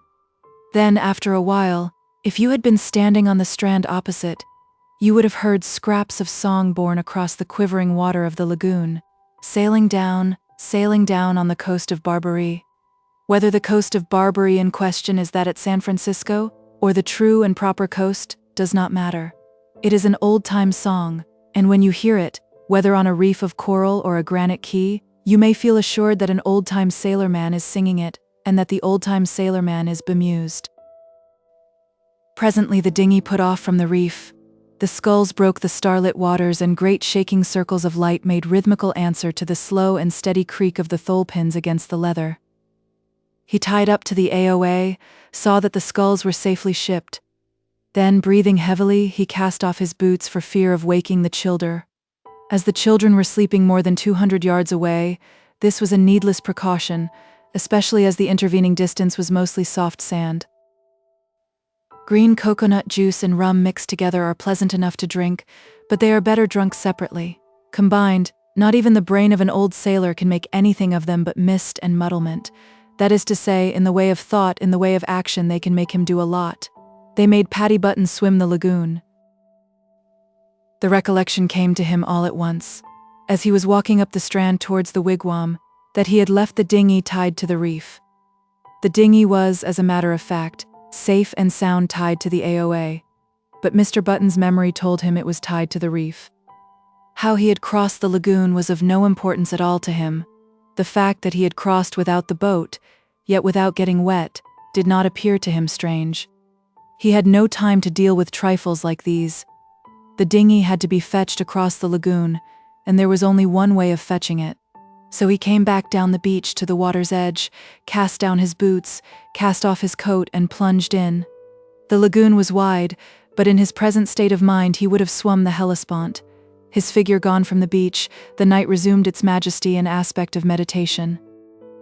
So lit was the lagoon by starshine that the head of the swimmer could be distinguished away out in the midst of circles of light. Also, as the head neared the reef, a dark triangle that came shearing through the water past the palm tree at the pier. It was the night patrol of the lagoon, who had heard in some mysterious manner that a drunken sailorman was making trouble in his waters. Looking one listened, hand on heart, for the scream of the arrested one, yet it did not come. The swimmer, scrambling onto the reef in an exhausted manner, forgetful evidently of the object for which he had returned, made for the rum cask, and fell down beside it as though sleep had touched him instead of death. Chapter 20. The Dreamer on the Reef. "I wonder where Paddy is," cried Dick next morning. He was coming out of the chaparral pulling a dead branch after him. "He's left his coat on the sand and the tinderbox in it, so I'll make the fire. There's no use waiting. I want my breakfast. Bother." He trod the dead stick with his naked feet, breaking it into pieces. Emmeline sat on the sand and watched him. Emmeline had two gods of a sort, Paddy Button and Dick. Paddy was almost an esoteric god wrapped in the fumes of tobacco and mystery. The god of rolling ships and creaking masts. The masts and vast sail spaces of the Northumberland were an enduring vision in her mind. The deity who had lifted her from a little boat into this marvelous place, where the birds were colored and the fish were painted, where life was never dull and the skies scarcely ever gray. Dick, the other deity, was a much more understandable personage, but no less admirable, as a companion and protector. In the 2 years and 5 months of island life he had grown nearly 3 inches. He was as strong as a boy of 12, and could scull the boat almost as well as Paddy himself, and light a fire. Indeed, during the last few months Mr. Button, engaged in resting his bones and contemplating rum as an abstract idea, had left the cooking and fishing and general gathering of food as much as possible to Dick. "It amuses the crather to pretend he's doing things," he would say, as he watched Dick delving in the earth to make a little oven island fashion for the cooking of fish or whatnot. "Come along, Em," said Dick, piling the broken wood on top of some rotten hibiscus sticks. "Give me the tinderbox." He got a spark onto a bit of punk, and then he blew at it, looking not unlike Aeolus as represented on those old Dutch charts that smell of scheedam and snuff, and give one mermaids and angels instead of soundings. The fire was soon sparkling and crackling, and he heaped on sticks in profusion, for there was plenty of fuel, and he wanted to cook breadfruit. The breadfruit varies in size according to age, and in color according to season. These that Dick was preparing to cook were as large as small melons. 2 would be more than enough for 3 people's breakfast. They were green and knobbly on the outside, and they suggested to the mind unripe lemons rather than bread. He put them in the embers, just as you put potatoes to roast, and presently they sizzled and spat little venomous jets of steam. Then they cracked, and the white inner substance became visible. He cut them open and took the core out. The core is not fit to eat, and they were ready. Meanwhile, Emmeline, under his directions, had not been idle. There were in the lagoon, there are in several other tropical lagoons I know of, a fish which I can only describe as a golden herring. A bronze herring it looks when landed, but when swimming away down against the background of coral brains and white sand patches, it has the sheen of burnished gold. It is as good to eat as to look at, and Emmeline was carefully toasting several of them on a piece of cane. The juice of the fish kept the cane from charring, though there were accidents at times, when a whole fish would go into the fire, amidst shouts of derision from Dick. She made a pretty enough picture as she knelt, the skirt round the waist looking not unlike a striped bath towel, her small face intent and filled with the seriousness of the job on hand, and her lips puckered out at the heat of the fire. "It's so hot," she cried in self-defense, after the first of the accidents. "Of course it's hot," said Dick. "If you stick to leeward of the fire, how often has Paddy told you to keep to windward of it?" "I don't know which is which," confessed the unfortunate Emmeline, who was an absolute failure at everything practical, who could neither row nor fish nor throw a stone, and who, though they had now been on the island 28 months or so, could not even swim. "You mean to say," said Dick, "that you don't know where the wind comes from?" "Yes, I know that." "Well, that's to windward." "I didn't know that." "Well, you know it now."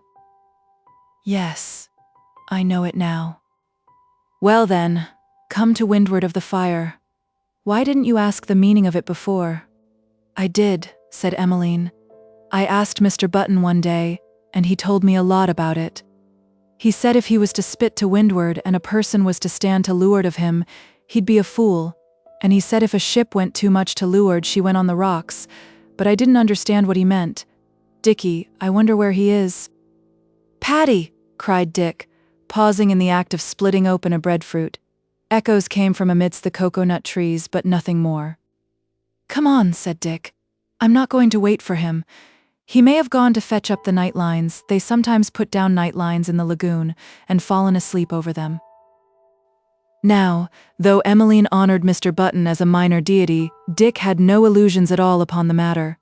He admired Paddy because he could knot and splice and climb a cocoa-nut tree and exercise his sailor-craft in other admirable ways, but he felt the old man's limitations. They ought to have had potatoes now, but they had eaten both potatoes and the possibility of potatoes when they consumed the contents of that half-sack. Young as he was, Dick felt the absolute thriftlessness of this proceeding. Emmeline did not. She never thought of potatoes, though she could have told you the color of all the birds on the island. Then again the house wanted rebuilding, and Mr. Button said every day he would set about seeing after it tomorrow, and on the morrow it would be tomorrow. The necessities of the life they led were a stimulus to the daring and active mind of the boy, but he was always being checked by the go-as-you-please methods of his elder. Dick came of the people who make sewing machines and typewriters. Mr. Button came of a people notable for ballads, tender hearts, and potheen. That was the main difference. "Paddy!" again cried the boy when he had eaten as much as he wanted. "Hullo, where are you?" They listened, but no answer came. A bright-hued bird flew across the sand space.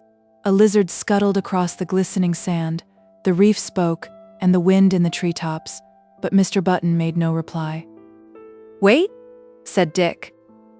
He ran through the grove towards the awa where the dinghy was moored. Then he returned. "The dinghy is all right," he said. "Where on earth can he be?" "I don't know," said Emmeline, upon whose heart a feeling of loneliness had fallen. "Let's go up the hill," said Dick. "Perhaps we'll find him there." They went uphill through the wood, past the watercourse. Every now and then Dick would call out, and echoes would answer. There were quaint, moist-voiced echoes amidst the trees, or a bevy of birds would take flight. The little waterfall gurgled and whispered, and the great banana leaves spread their shade. "Come on," said Dick, when he had called again without receiving a reply. They found the hilltop, and the great boulder stood casting its shadow in the sun. The morning breeze was blowing, the sea sparkling, the reef flashing, the foliage of the island waving in the wind like the flames of a green-flamed torch. A deep swell was spreading itself across the bosom of the Pacific. Some hurricane away beyond the Navigators or Gilberts had sent this message and was finding its echo here, 1,000 miles away, in the deeper thunder of the reef. Nowhere else in the world could you get such a picture, such a combination of splendor and summer, such a vision of freshness and strength, and the delight of morning. It was the smallness of the island, perhaps, that closed the charm and made it perfect. Just a bunch of foliage and flowers set in the midst of the blowing wind and sparkling blue. Suddenly Dick, standing beside Emmeline on the rock, pointed with his finger to the reef near the opening. "There he is," cried he. Chapter 21. The Garland of Flowers. You could just make the figure out lying on the reef near the little cask, and comfortably sheltered from the sun by an upstanding lump of coral. "He's asleep," said Dick. He had not thought to look towards the reef from the beach, or he might have seen the figure before. "Dickie," said Emmeline. "Well? How did he get over, if you said the dinghy was tied to the tree?" "I don't know," said Dick, who had not thought of this. "There he is, anyhow. I'll tell you what, Em, we'll row across and wake him. I'll boo into his ear and make him jump." They got down from the rock and came back down through the wood. As they came, Emmeline picked flowers and began making them up into one of her wreaths. Some scarlet hibiscus, some bluebells, a couple of pale poppies with furry stalks and bitter perfume. "What are you making that for?" asked Dick, who always viewed Emmeline's wreath-making with a mixture of compassion and vague disgust. "I'm going to put it on Mr. Button's head," said Emmeline. "So's when you say boo into his ear, he'll jump up with it on." Dick chuckled with pleasure at the idea of the practical joke and almost admitted in his own mind for a moment that after all there might be a use for such futilities as wreaths. The dinghy was moored under the spreading shade of the AOA, the painter tied to one of the branches that projected over the water. These dwarf AOAs branch in an extraordinary way close to the ground, throwing out limbs like rails. The tree had made a good protection for the little boat, protecting it from marauding hands and from the sun. Besides the protection of the tree, Patty had now and then scuttled the boat in shallow water. It was a new boat to start with, and with precautions like these might be expected to last many years. "Get in," said Dick, pulling on the painter so that the bow of the dinghy came close to the beach. Emmeline got carefully in and went aft. Then Dick got in, pushed off, and took to the sculls. Next moment they were out on the sparkling water. Dick rowed cautiously, fearing to wake the sleeper. He fastened the painter to the coral spike that seemed set there by nature for the purpose.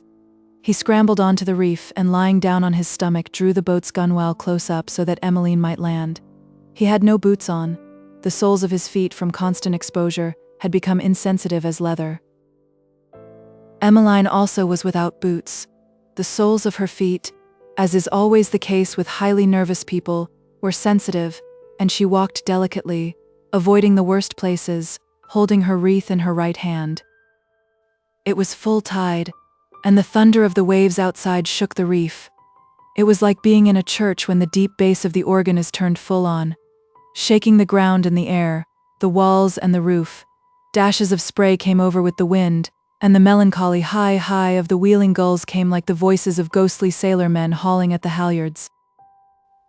Paddy was lying on his right side, steeped in profound oblivion. His face was buried in the crook of his right arm, and his brown tattooed left hand lay on his left thigh, palm upwards. He had no hat, and the breeze stirred his grizzled hair. Dick and Emmeline stole up to him till they got right beside him. Then Emmeline, flashing out a laugh, flung the little wreath of flowers on the old man's head, and Dick, popping down on his knees, shouted into his ear. But the dreamer did not stir or move a finger. "Paddy," cried Dick, "wake up, wake up." He pulled at the shoulder till the figure from its sideways posture fell over on its back. The eyes were wide open and staring. The mouth hung open, and from the mouth darted a little crab. It scuttled over the chin and dropped on the coral. Emmeline screamed and would have fallen, but the boy caught her in his arms. One side of the face had been destroyed by the larvae of the rocks. He held her to him as he stared at the terrible figure lying upon its back, hands outspread. Then, wild with terror, he dragged her towards the little boat. She was struggling and panting and gasping, like a person drowning in ice-cold water. His one instinct was to escape, to fly anywhere, no matter where. He dragged the girl to the coral edge and pulled the boat up close. Had the reef suddenly become enveloped in flames, he could not have exerted himself more to escape from it and save his companion. A moment later they were afloat, and he was pulling wildly for the shore. He did not know what had happened, nor did he pause to think. He was fleeing from horror, nameless horror, whilst the child at his feet, with her head resting against the gunwale, stared up open-eyed and speechless at the great blue sky, as if at some terror visible there. The boat grounded on the white sand, and the wash of the incoming tide drove it up sideways. Emmeline had fallen forward. She had lost consciousness. Chapter 22. Alone. The idea of spiritual life must be innate in the heart of man, for all that terrible night, when the children lay huddled together in the little hut in the chaparral, the fear that filled them was that their old friend might suddenly darken the entrance and seek to lie down beside them. They did not speak about him. Something had been done to him. Something had happened. Something terrible had happened to the world they knew. But they dared not speak of it or question each other. Dick had carried his companion to the hut when he left the boat and hidden with her there. The evening had come on and the night, and now in the darkness, without having tasted food all day, he was telling her not to be afraid, that he would take care of her, but not a word of the thing that had happened. The thing for them had no precedent and no vocabulary. They had come across death raw and real, uncooked by religion, undeodorized by the sayings of sages and poets. They knew nothing of the philosophy that tells us that death is the common lot, and the natural sequence to birth, or the religion that teaches us that death is the door to life. A dead old sailor man lying like a festering carcass on a coral ledge, eyes staring and glazed and fixed, a wide-open mouth that once had spoken comforting words, and now spoke living crabs. That was the vision before them. They did not philosophize about it, and though they were filled with terror, I do not think it was terror that held them from speaking about it, but a vague feeling that what they had beheld was obscene, unspeakable, and a thing to avoid. Lestrange had brought them up in his own way. He had told them there was a good God who looked after the world, determined as far as he could to exclude demonology and sin and death from their knowledge. He had rested content with the bald statement that there was a good God who looked after the world, without explaining fully that the same God would torture them forever and ever, should they fail to believe in him or keep his commandments. This knowledge of the Almighty, therefore, was but a half-knowledge, the vaguest abstraction. Had they been brought up, however, in the most strictly Calvinistic school, this knowledge of him would have been no comfort now. Belief in God is no comfort to a frightened child. Teach him as many parrot-like prayers as you please, and in distress or the dark of what use are they to him? His cry is for his nurse, or his mother. During that dreadful night, these two children had no comfort to seek anywhere in the whole wide universe but in each other. She, in a sense of his protection, he, in a sense of being her protector, the manliness in him greater and more beautiful than physical strength, developed in those dark hours just as a plant under extraordinary circumstances is hurried into bloom. Towards dawn, Emmeline fell asleep. Dick stole out of the hut when he had assured himself from her regular breathing that she was asleep, and pushing the tendrils and the branches of the mammy apples aside, found the beach. The dawn was just breaking, and the morning breeze was coming in from the sea. When he had beached the dinghy the day before, the tide was just at the flood, and it had left her stranded. The tide was coming in now, and in a short time it would be far enough up to push her off. Emmeline in the night had implored him to take her away somewhere from there, and he had promised without knowing in the least how he was to perform his promise. As he stood looking at the beach, so desolate and strangely different now from what it was the day before, an idea of how he could fulfill his promise came to him. He ran down to where the little boat lay on the shelving sand, with the ripples of the incoming tide just washing the rudder, which was still shipped. He unshipped the rudder and came back. Under a tree covered with the staysail they had brought from the Shenandoah lay most of their treasures, old clothes and boots and all the other odds and ends. The precious tobacco stitched up in a piece of canvas was there, and the housewife with the needles and threads. A hole had been dug in the sand as a sort of cache for them, and the staysail put over them to protect them from the dew. The sun was now looking over the sea line, and the tall coconut trees were singing and whispering together under the strengthening breeze. Chapter 23. They move away. He began to collect the things and carry them to the dinghy. He took the staysail and everything that might be useful, and when he had stowed them in the boat, he took the breaker and filled it with water at the water source in the wood. He collected some bananas and breadfruit and stowed them in the dinghy with the breaker.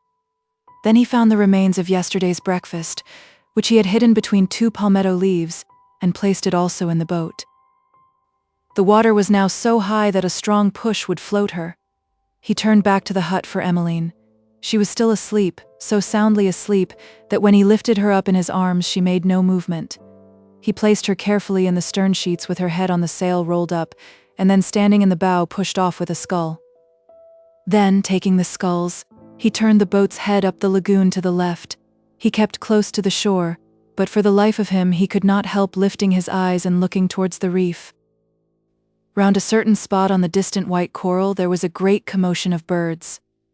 Huge birds some of them seemed, and the high of them came across the lagoon on the breeze as they quarreled together and beat the air with their wings. He turned his head away till a bend of the shore hid the spot from sight.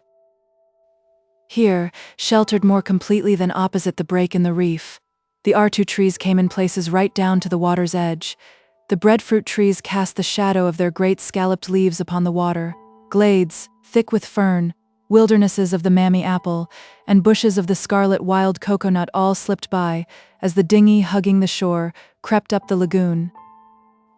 Gazing at the shore edge, one might have imagined it the edge of a lake, but for the thunder of the Pacific upon the distant reef, and even that did not destroy the impression, but only lent a strangeness to it. A lake in the midst of the ocean, that is what the lagoon really was.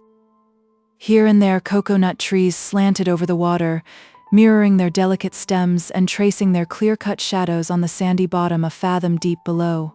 He kept close inshore for the sake of the shelter of the trees. His object was to find some place where they might stop permanently and put up a tent. He was seeking a new home, in fact, but pretty as were the glades they passed, they were not attractive places to live in. There were too many trees, or the ferns were too deep. He was seeking air and space, and suddenly he found it. Rounding a little cape, all blazing with the scarlet of the wild coconut, the dinghy broke into a new world. Before her lay a great sweep of the palest blue wind-swept water, down to which came a broad green sward of park-like land set on either side with deep groves, and leading up and away to higher land where, above the massive and motionless green of the great breadfruit trees, the palm trees swayed and fluttered their pale green feathers in the breeze. The pale color of the water was due to the extreme shallowness of the lagoon just here.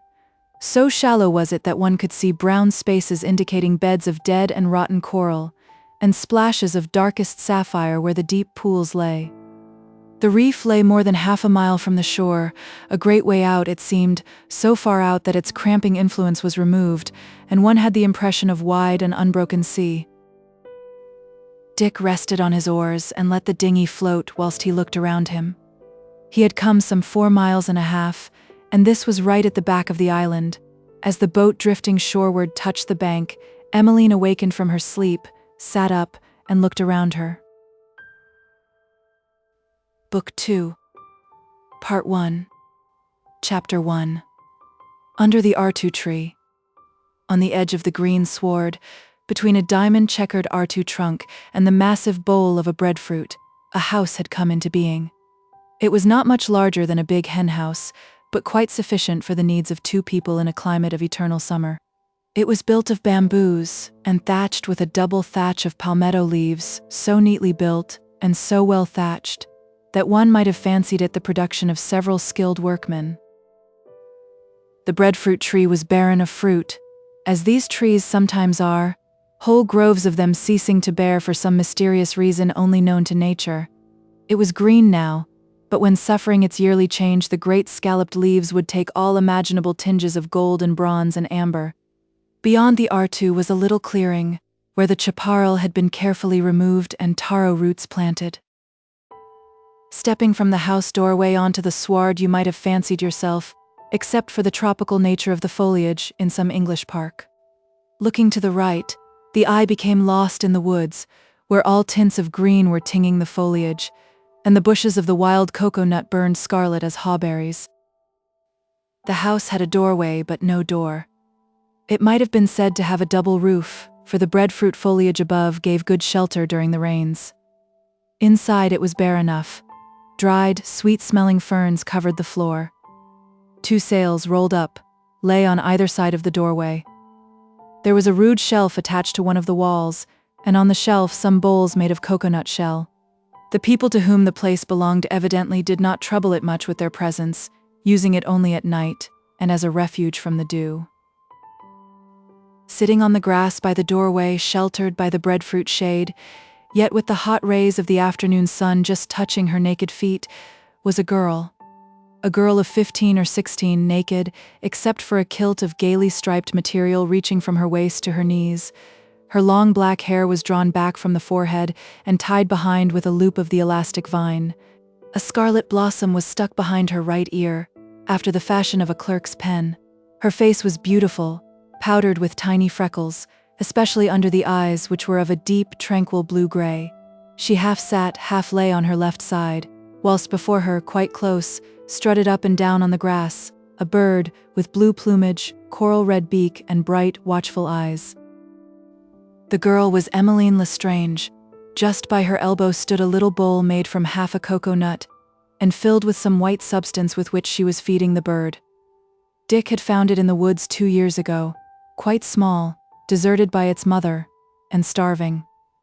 They had fed it and tamed it, and it was now one of the family, roosting on the roof at night and appearing regularly at mealtimes. All at once she held out her hand. The bird flew into the air, lit on her forefinger and balanced itself, sinking its head between its shoulders and uttering the sound which formed its entire vocabulary and one means of vocal expression, a sound from which it had derived its name. "Coco?" said Emmeline. "Where is Dick?" The bird turned his head about, as if he were searching for his master, and the girl lay back lazily on the grass, laughing and holding him up poised on her finger, as if he were some enameled jewel she wished to admire at a little distance. They made a pretty picture under the cave-like shadow of the breadfruit leaves, and it was difficult to understand how this young girl, so perfectly formed, so fully developed, and so beautiful, had evolved from plain little Emmeline Lestrange, and the whole thing, as far as the beauty of her was concerned, had happened during the last 6 months. Chapter 2. Half child, half savage. 5 rainy seasons had passed and gone since the tragic occurrence on the reef. 5 long years the breakers had thundered, and the seagulls had cried round the figure whose spell had drawn a mysterious barrier across the lagoon. The children had never returned to the old place. They had kept entirely to the back of the island and the woods, the lagoon, down to a certain point, and the reef, a wide enough and beautiful enough world, but a hopeless world as far as help from civilization was concerned. For, of the few ships that touched at the island in the course of years, how many would explore the lagoon or woods? Perhaps not one. Occasionally Dick would make an excursion in the dinghy to the old place, but Emmeline refused to accompany him. He went chiefly to obtain bananas, for on the whole island there was but one clump of banana trees, that near the water source in the wood, where the old green skulls had been discovered, and the little barrel. She had never quite recovered from the occurrence on the reef. Something had been shown to her, the purport of which she vaguely understood, and it had filled her with horror and a terror of the place where it had occurred. Dick was quite different. He had been frightened enough at first, but the feeling wore away in time. Dick had built 3 houses in succession during the 5 years. He had laid out a patch of taro and another of sweet potatoes. He knew every pool on the reef for 2 miles either way, and the forms of their inhabitants, and though he did not know the names of the creatures to be found there, he made a profound study of their habits.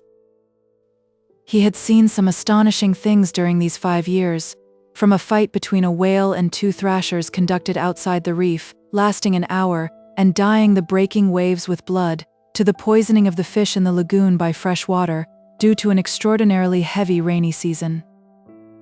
He knew the woods of the back of the island by heart, and the forms of life that inhabited them, butterflies and moths and birds, lizards and insects of strange shape, extraordinary orchids, some filthy-looking, the very image of corruption, some beautiful and all strange. He found melons and guavas and breadfruit, the red apple of Tahiti, and the great Brazilian plum, taro in plenty, and a dozen other good things, but there were no bananas. This made him unhappy at times, for he was human. Though Emmeline had asked Coco for Dick's whereabouts, it was only a remark made by way of making conversation, for she could hear him in the little canebrake which lay close by amidst the trees. In a few minutes he appeared, dragging after him 2 canes which he had just cut, and wiping the perspiration off his brow with his naked arm. He had an old pair of trousers on, part of the truck salved long ago from the Shenandoah, nothing else, and he was well worth looking at and considering, both from a physical and psychological point of view. Auburn-haired and tall, looking more like 17 than 16, with a restless and daring expression, half a child, half a man, half a civilized being, half a savage, he had both progressed and retrograded during the 5 years of savage life. He sat down beside Emmeline, flung the canes beside him, tried the edge of the old butcher's knife with which he had cut them, then, taking one of the canes across his knee, he began whittling at it. "What are you making?" asked Emmeline, releasing the bird, which flew into one of the branches of the R2 and rested there, a blue point amidst the dark green. "Fish spear," replied Dick. Without being taciturn, he rarely wasted words. Life was all business for him. He would talk to Emmeline, but always in short sentences, and he had developed the habit of talking to inanimate things, to the fish spear he was carving, or the bowl he was fashioning from a cocoa nut. As for Emmeline, even as a child she had never been talkative. There was something mysterious in her personality, something secretive. Her mind seemed half submerged in twilight, though she spoke little, and though the subject of their conversations was almost entirely material and relative to their everyday needs, her mind would wander into abstract fields and the land of chimerae and dreams. What she found there no one knew, least of all, perhaps, herself. As for Dick, he would sometimes talk and mutter to himself, as if in a reverie. But if you caught the words, you would find that they referred to no abstraction, but to some trifle he had on hand. He seemed entirely bound up in the moment, and to have forgotten the past as completely as though it had never been. Yet he had his contemplative moods. He would lie with his face over a rock pool by the hour, watching the strange forms of life to be seen there, or sit in the woods motionless as a stone, watching the birds and the swift slipping lizards.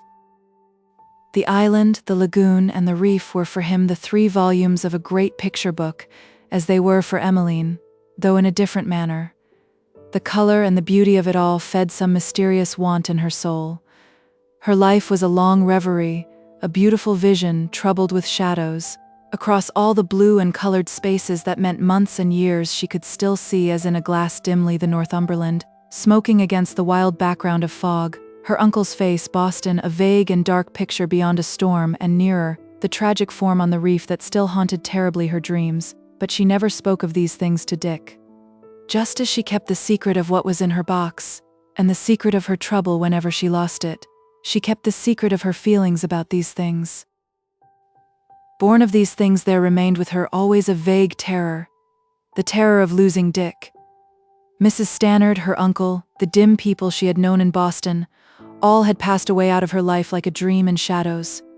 The other one too, most horribly. What if Dick were taken from her as well? This haunting trouble had been with her a long time. Up to a few months ago it had been mainly personal and selfish, the dread of being left alone.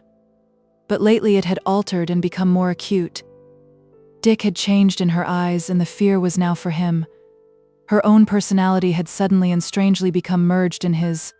The idea of life without him was unthinkable, yet the trouble remained, a menace in the blue. Some days it would be worse than others. Today, for instance, it was worse than yesterday, as though some danger had crept close to them during the night. Yet the sky and sea were stainless, the sun shone on tree and flower, the west wind brought the tune of the faraway reef like a lullaby. There was nothing to hint of danger or the need of distrust. At last Dick finished his spear and rose to his feet. "Where are you going?" asked Emmeline. "The reef," he replied. "The tide's going out." "I'll go with you," said she. He went into the house and stowed the precious knife away. Then he came out, spear in one hand and half a fathom of liana in the other. The liana was for the purpose of stringing the fish on, should the catch be large. He led the way down the grassy sward to the lagoon where the dinghy lay, close up to the bank, and moored to a post driven into the soft soil. Emmeline got in and, taking the sculls, he pushed off. The tide was going out. I have said that the reef just here lay a great way out from the shore.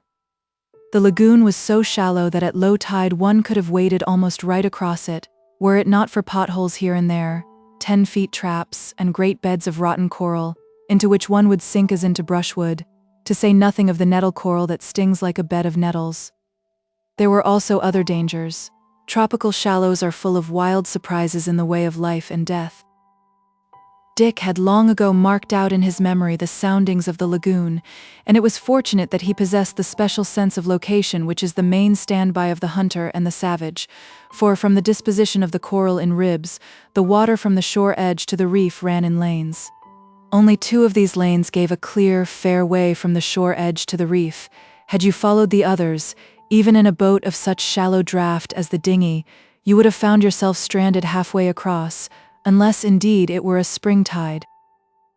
Halfway across, the sound of the surf on the barrier became louder, and the everlasting and monotonous cry of the gulls came on the breeze. It was lonely out here, and, looking back, the shore seemed a great way off. It was lonelier still on the reef. Dick tied up the boat to a projection of coral and helped Emmeline to land. The sun was creeping down into the west, the tide was nearly half out, and large pools of water lay glittering like burnished shields in the sunlight. Dick, with his precious spear beside him, sat calmly down on a ledge of coral and began to divest himself of his one and only garment. Emmeline turned away her head and contemplated the distant shore, which seemed thrice as far off as it was in reality. When she turned her head again, he was racing along the edge of the surf. He and his spear silhouetted against the spindrift, and dazzling foam formed a picture savage enough and well in keeping with the general desolation of the background. She watched him lie down and cling to a piece of coral, whilst the surf rushed round and over him, and then rise and shake himself like a dog and pursue his gambols, his body all glittering with the wet. Sometimes a whoop would come on the breeze, mixing with the sound of the surf and the cry of the gulls, and she would see him plunge his spear into a pool, and the next moment the spear would be held aloft with something struggling and glittering at the end of it. He was quite different out here on the reef to what he was ashore. The surroundings here seemed to develop all that was savage in him, in a startling way, and he would kill and kill, just for the pleasure of killing, destroying more fish than they could possibly use. Chapter 3. The Demon of the Reef. The romance of coral has still to be written. There still exists a widespread opinion that the coral reef and the coral island are the work of an insect. This fabulous insect, accredited with the genius of Brunel and the patience of Job, has been humorously enough held up before the children of many generations as an example of industry, a thing to be admired, a model to be followed. As a matter of fact, nothing could be more slothful or slow, more given up to a life of ease and degeneracy than the reef-building polypifer, to give him his scientific name. He is the hobo of the animal world, but, unlike the hobo, he does not even tramp for a living. He exists as a sluggish and gelatinous worm. He attracts to himself calcareous elements from the water to make himself a house. Mark you, the sea does the building, he dies, and he leaves his house behind him and a reputation for industry, beside which the reputation of the ant turns pale, and that of the bee becomes of little account. On a coral reef you are treading on rock that the reef-building polypifers of ages have left behind them as evidences of their idle and apparently useless lives. You might fancy that the reef is formed of dead rock, but it is not. That is where the wonder of the thing comes in. A coral reef is half alive. If it were not, it would not resist the action of the sea 10 years. The live part of the reef is just where the breakers come in and beyond. The gelatinous rock-building polypifers die almost at once, if exposed to the sun or if left uncovered by water. Sometimes at very low tide, if you have courage enough to risk being swept away by the breakers, going as far out on the reef as you can, you may catch a glimpse of them in their living state, great mounds and masses of what seems rock, but which is a honeycomb of coral, whose cells are filled with the living polypifers. Those in the uppermost cells are usually dead, but lower down they are living. Always dying, always being renewed, devoured by fish, attacked by the sea, that is the life of a coral reef. It is a thing as living as a cabbage or a tree. Every storm tears a piece off the reef which the living coral replaces. Wounds occur in it which actually granulate and heal as wounds do of the human body. There is nothing perhaps more mysterious in nature than this fact of the existence of a living land. A land that repairs itself when injured by vital processes and resists the eternal attack of the sea by vital force, especially when we think of the extent of some of these lagoon islands or atolls, whose existences are an eternal battle with the waves. Unlike the island of this story, which is an island surrounded by a barrier reef of coral surrounding a space of sea, the lagoon, the reef forms the island. The reef may be grown over by trees, or it may be perfectly destitute of important vegetation, or it may be crusted with islets. Some islets may exist within the lagoon, but as often as not it is just a great empty lake floored with sand and coral, peopled with life different to the life of the outside ocean, protected from the waves, and reflecting the sky like a mirror. When we remember that the atoll is a living thing, an organic whole, as full of life, though not so highly organized, as a tortoise, the meanest imagination must be struck with the immensity of one of the structures. VIII Atoll in the Low Archipelago, measured from lagoon edge to lagoon edge, is 60 miles long by 20 miles broad at its broadest part. In the Marshall Archipelago, Rimsky-Korsakov is 54 miles long and 20 miles broad, and Rimsky-Korsakov is a living thing, secreting, excreting, and growing, more highly organized than the coconut trees that grow upon its back, or the blossoms that powder the hotu trees in its groves.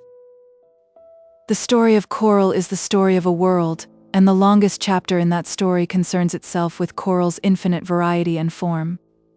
Out on the margin of the reef where Dick was spearing fish, you might have seen a peach blossom-colored lichen on the rock. This lichen was a form of coral.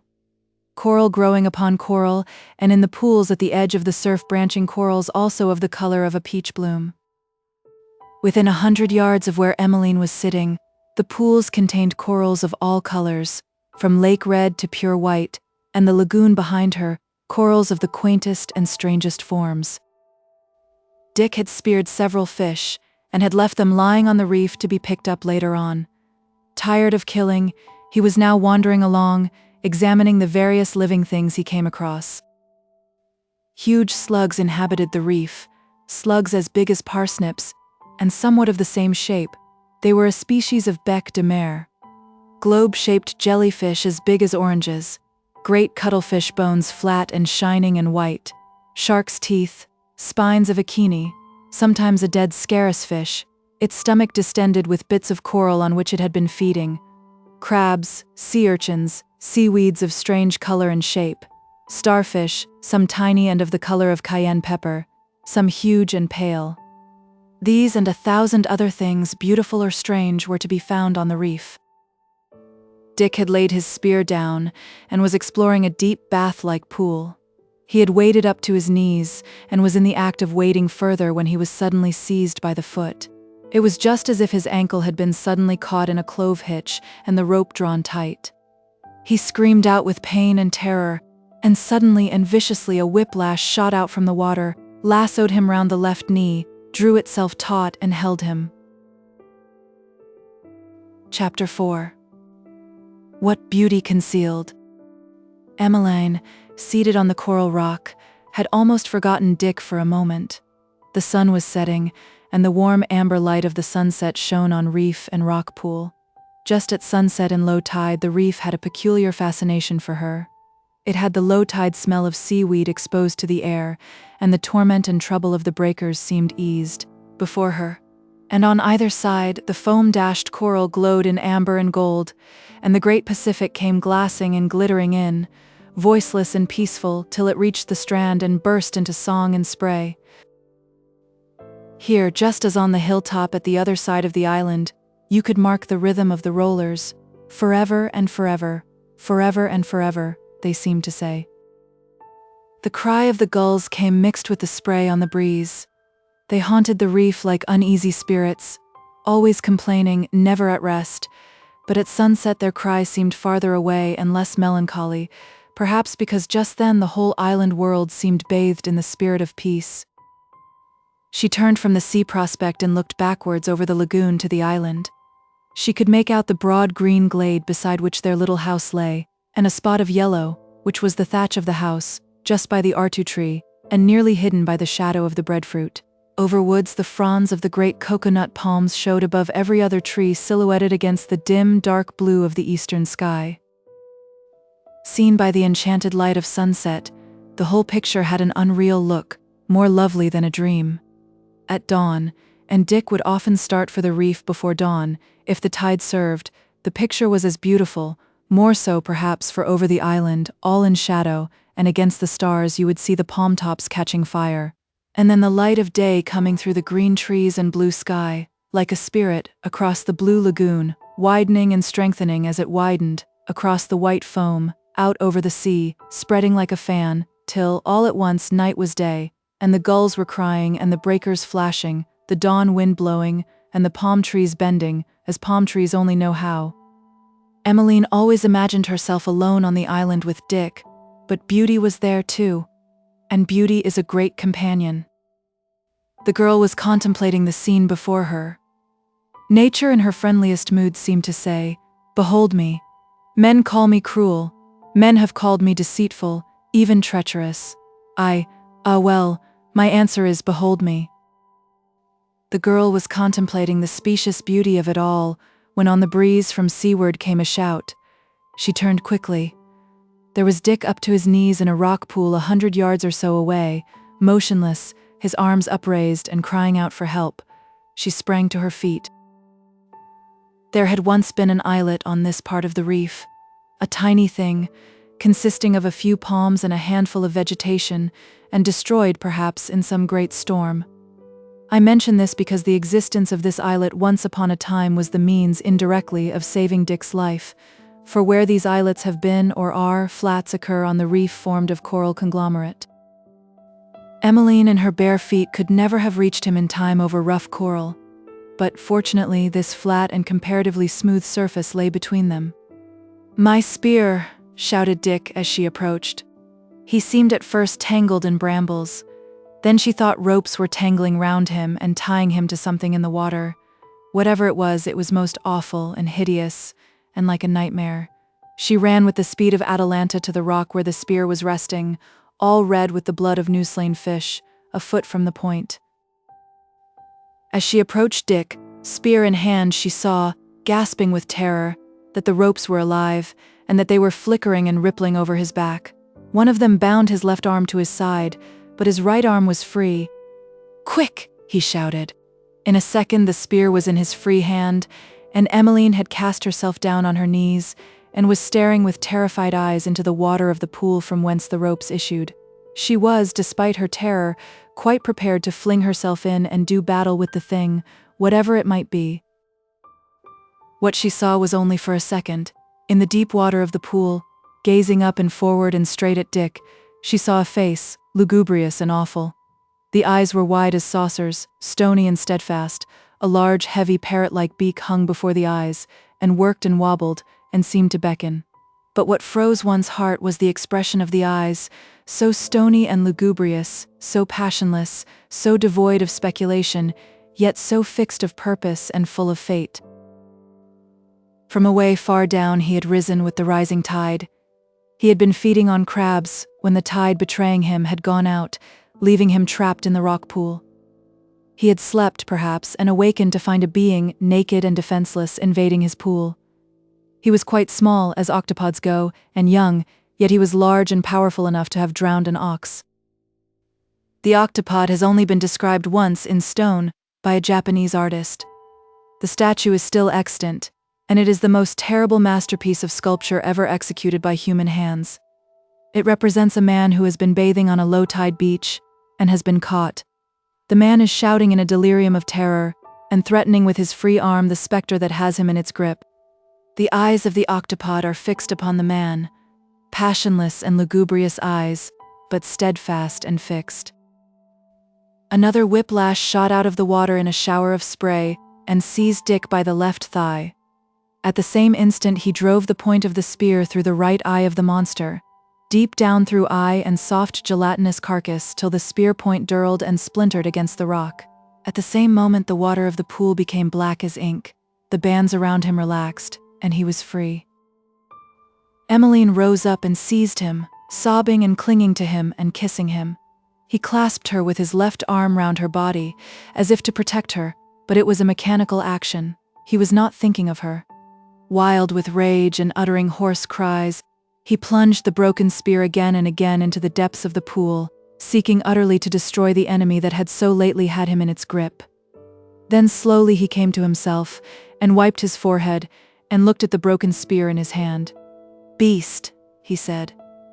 "Did you see its eyes? Did you see its eyes? I wish it had 100 eyes, and I had 100 spears to drive into them." She was clinging to him and sobbing and laughing hysterically and praising him. One might have thought that he had rescued her from death, not she him. The sun had nearly vanished, and he led her back to where the dinghy was moored, recapturing and putting on his trousers on the road. He picked up the dead fish he had speared, and as he rowed her back across the lagoon, He talked and laughed, recounting the incidents of the fight, taking all the glory of the thing to himself, and seeming quite to ignore the important part she had played in it. This was not from any callousness or want of gratitude, but simply from the fact that for the last 5 years he had been the be-all and end-all of their tiny community, the Imperial Master, and he would just as soon have thought of thanking her for handing him the spear as of thanking his right hand for driving it home. She was quite content, seeking neither thanks nor praise. Everything she had came from him. She was his shadow and his slave. He was her son. He went over the fight again and again before they lay down to rest, telling her he had done this and that, and what he would do to the next beast of the sort. The reiteration was tiresome enough, or would have been to an outside listener, but to Emmeline, it was better than Homer. People's minds do not improve in an intellectual sense when they are isolated from the world, even though they are living the wild and happy lives of savages. Then Dick lay down in the dried ferns and covered himself with a piece of the striped flannel which they used for blanketing, and he snored and chattered in his sleep like a dog hunting imaginary game, and Emmeline lay beside him wakeful and thinking. A new terror had come into her life. She had seen death for the second time, but this time active and in being. Chapter 5. The sound of a drum. The next day Dick was sitting under the shade of the R2. He had the box of fishhooks beside him, and he was bending a line onto one of them. There had originally been a couple of dozen hooks, large and small, in the box. There remained now only 6, 4 small and 2 large ones. It was a large one he was fixing to the line, for he intended going on the morrow to the old place to fetch some bananas, and on the way to try for a fish in the deeper parts of the lagoon. It was late afternoon and the heat had gone out of the day. Emmeline, seated on the grass opposite to him, was holding the end of the line, whilst he got the kinks out of it, when suddenly she raised her head. There was not a breath of wind. The hush of the far-distant surf came through the blue weather. The only audible sound, except, now and then, a movement and flutter from the bird perched in the branches of the R2. All at once another sound mixed itself with the voice of the surf, a faint, throbbing sound, like the beating of a distant drum. "Listen," said Emmeline. Dick paused for a moment in his work. All the sounds of the island were familiar. This was something quite strange. Faint and far away, now rapid, now slow. Coming from where, who could say?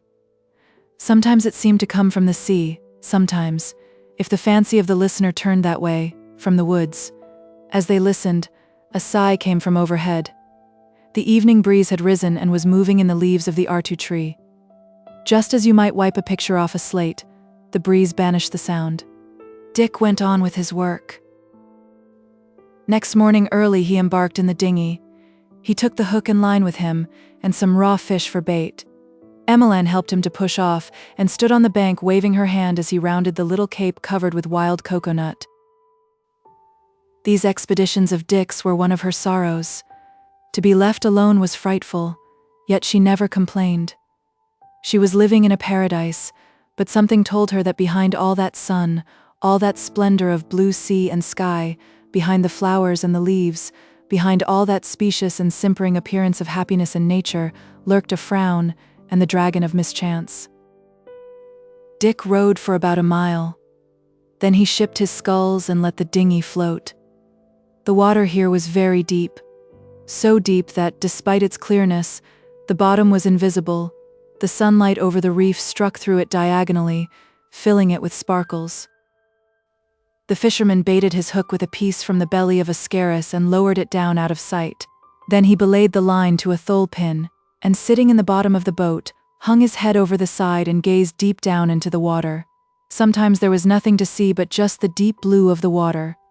Then a flight of spangled arrowheads would cross the line of sight and vanish, pursued by a form like a moving bar of gold.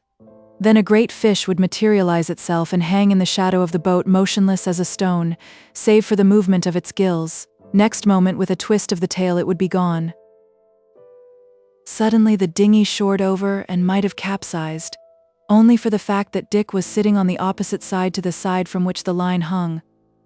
Then the boat righted, the line slackened, and the surface of the lagoon, a few fathoms away, boiled as if being stirred from below by a great silver stick.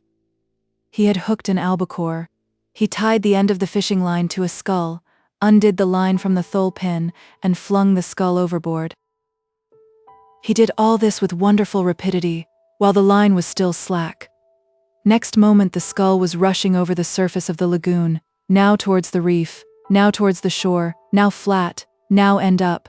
Now it would be jerked under the surface entirely, vanish for a moment, and then reappear. It was a most astonishing thing to watch, for the scull seemed alive, viciously alive, and imbued with some destructive purpose, as in fact it was. The most venomous of living things, and the most intelligent, could not have fought the great fish better. The albacore would make a frantic dash down the lagoon, hoping perhaps to find in the open sea a release from his foe. Then, half drowned with the pull of the scull, he would pause, dart from side to side in perplexity, and then make an equally frantic dash up the lagoon, to be checked in the same manner. Seeking the deepest depths, he would sink the scull a few fathoms, and once he sought the air, leaping into the sunlight like a crescent of silver, whilst the splash of him as he fell echoed amidst the trees bordering the lagoon. An hour passed before the great fish showed signs of weakening. The struggle had taken place up to this close to the shore, but now the scull swam out into the broad sheet of sunlit water, and slowly began to describe large circles rippling up the peaceful blue into flashing wavelets. It was a melancholy sight to watch, for the great fish had made a good fight, and one could see him, through the eye of imagination, beaten, half drowned, dazed and moving as is the fashion of dazed things in a circle. Dick, working the remaining oar at the stern of the boat, rowed out and seized the floating skull, bringing it on board. Foot by foot he hauled his catch towards the boat till the long gleaming line of the thing came dimly into view. The fight had been heard for miles through the lagoon water by all sorts of swimming things. The lord of the place had got sound of it. A dark fin rippled the water, and as Dick, pulling on his line, hauled his catch closer, a monstrous grey shadow stained the depths, and the glittering streak that was the albacore vanished as if engulfed in a cloud. The line came in slack, and Dick hauled in the albacore's head. It had been divided from the body as if with a huge pair of shears. The grey shadow slipped by the boat, and Dick, mad with rage, shouted and shook his fist at it. Then, seizing the albacore's head, from which he had taken the hook, he hurled it at the monster in the water. The great shark, with a movement of the tail that caused the water to swirl and the dinghy to rock, turned upon his back and engulfed the head. Then he slowly sank and vanished, just as if he had been dissolved. He had come off best in this their first encounter, such as it was. Chapter 6. Sails upon the sea. Dick put the hook away and took to the sculls. He had a 3-mile row before him, and the tide was coming in, which did not make it any the easier. As he rowed, he talked and grumbled to himself. He had been in a grumbling mood for some time past, the chief cause, Emmeline. In the last few months she had changed, even her face had changed. A new person had come upon the island, it seemed to him, and taken the place of the Emmeline he had known from earliest childhood. This one looked different. He did not know that she had grown beautiful. He just knew that she looked different. Also, she had developed new ways that displeased him. She would go off and bathe by herself, for instance. Up to 6 months or so ago, he had been quite contented, sleeping and eating, and hunting for food and cooking it, building and rebuilding the house, exploring the woods and the reef, but lately a spirit of restlessness had come upon him. He did not know exactly what he wanted. He had a vague feeling that he wanted to go away from the place where he was.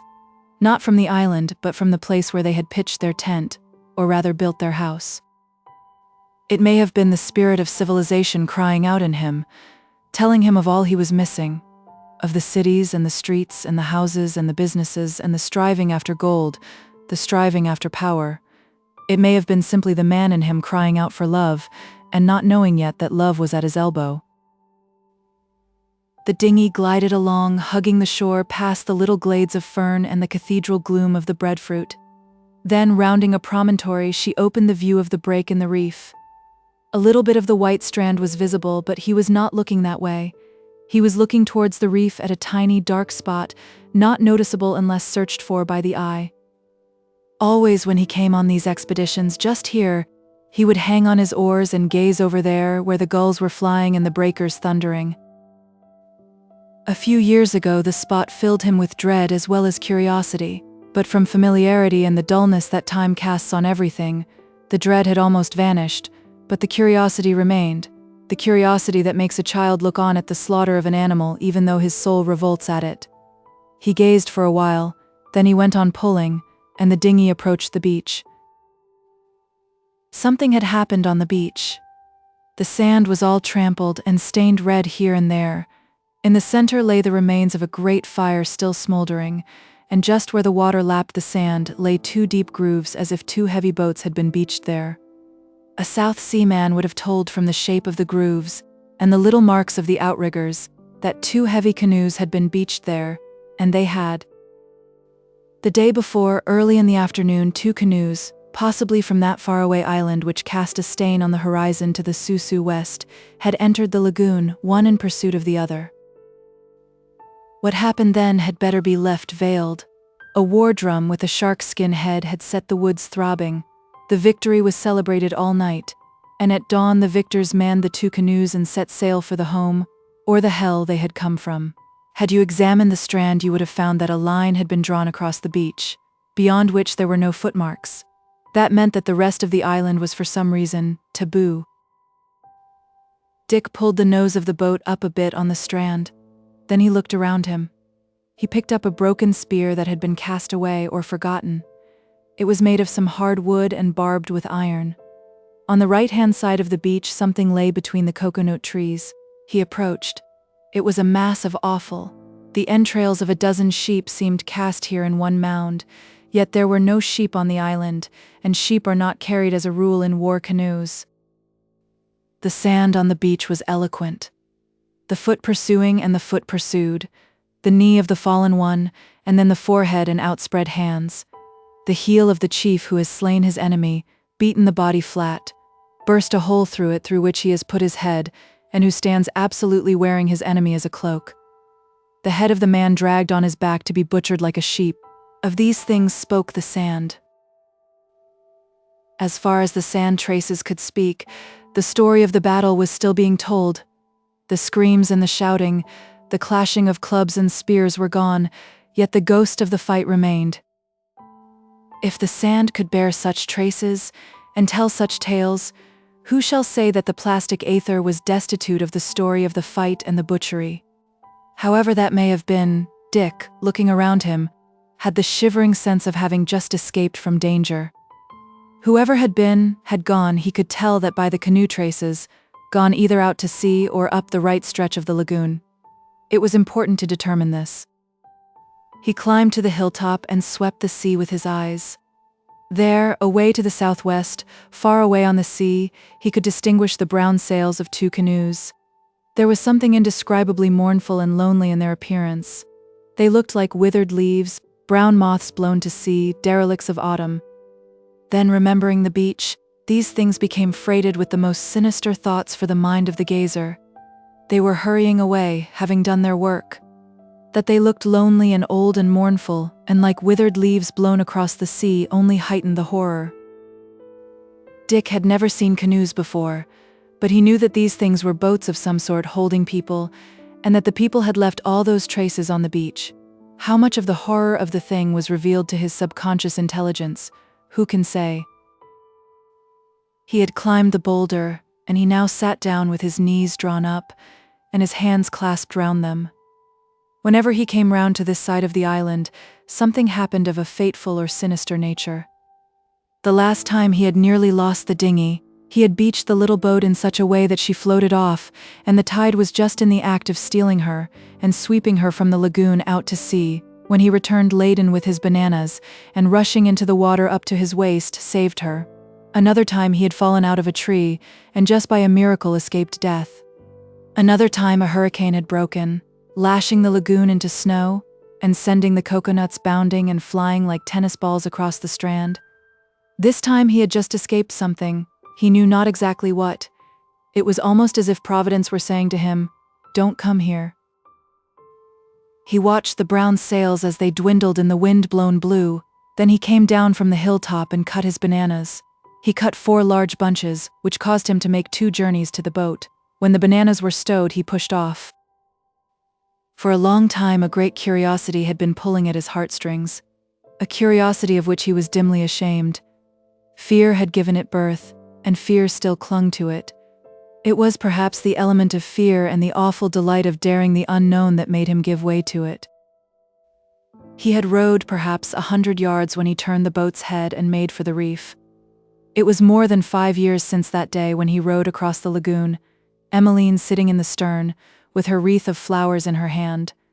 It might have been only yesterday, for everything seemed just the same.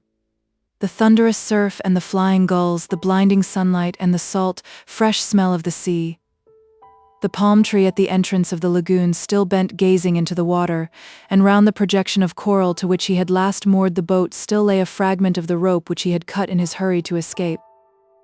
Ships had come into the lagoon, perhaps, during the 5 years, but no one had noticed anything on the reef, for it was only from the hilltop that a full view of what was there could be seen, and then only by eyes knowing where to look. From the beach there was visible just a speck. It might have been, perhaps, a bit of old wreckage flung there by a wave in some big storm. A piece of old wreckage that had been tossed hither and thither for years, and had at last found a place of rest. Dick tied the boat up and stepped on to the reef. It was high tide just as before. The breeze was blowing strongly, and overhead a man-of-war's bird, black as ebony with a blood-red bill, came sailing, the wind doming out his wings. He circled in the air and cried out fiercely, as if resenting the presence of the intruder. Then he passed away, let himself be blown away, as it were, across the lagoon, wheeled, circled, and passed out to sea. Dick approached the place he knew, and there lay the little old barrel all warped by the powerful sun. The staves stood apart, and the hooping was rusted and broken, and whatever it had contained in the way of spirit and conviviality had long ago drained away. Beside the barrel lay a skeleton, round which lay a few rags of cloth. The skull had fallen to one side, and the lower jaw had fallen from the skull. The bones of the hands and feet were still articulated, and the ribs had not fallen in. It was all white and bleached, and the sun shone on it as indifferently as on the coral, this shell and framework that had once been a man. There was nothing dreadful about it, but a whole world of wonder. To Dick, who had not been broken into the idea of death, who had not learned to associate it with graves and funerals, sorrow, eternity, and hell, the thing spoke as it never could have spoken to you or me. Looking at it, things linked themselves together in his mind.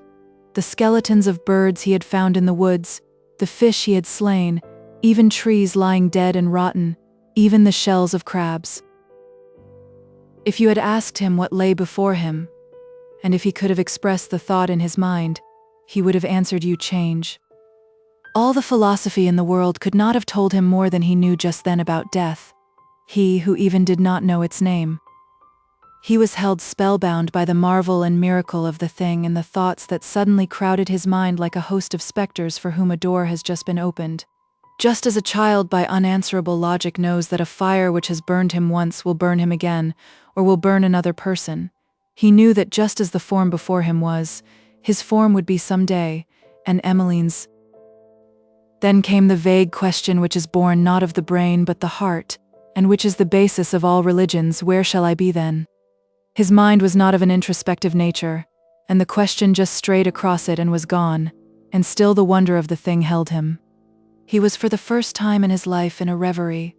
The corpse that had shocked and terrified him 5 years ago had cast seeds of thought with its dead fingers upon his mind. The skeleton had brought them to maturity. The full fact of universal death suddenly appeared before him, and he recognized it.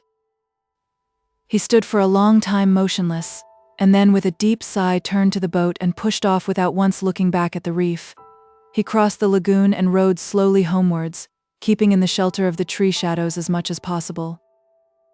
Even looking at him from the shore, you might have noticed a difference in him.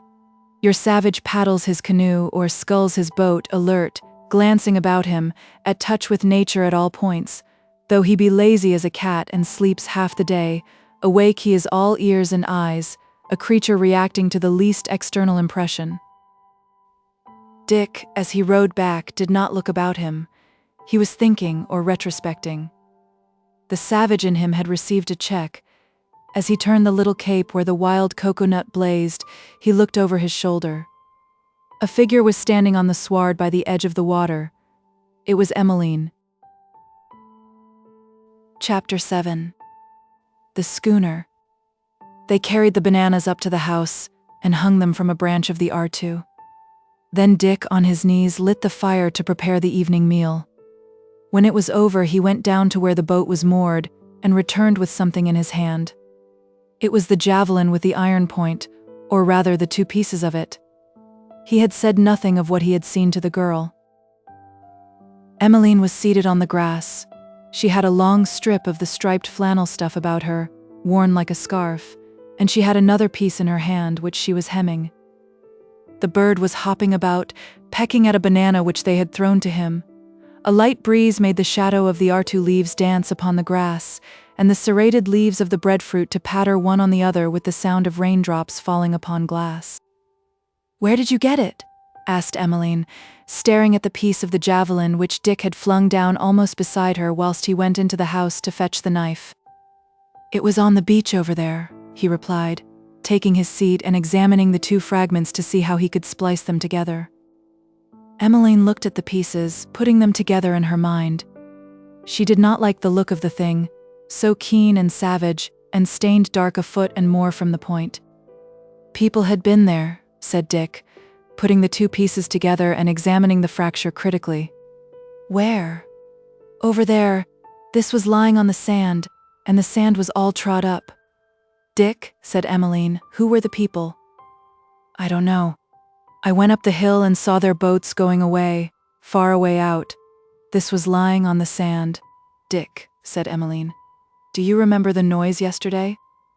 "Yes," said Dick. "I heard it in the night." "When?" "In the night before the moon went away." "That was them," said Dick. "Dick." "Yes?" "Who were they?"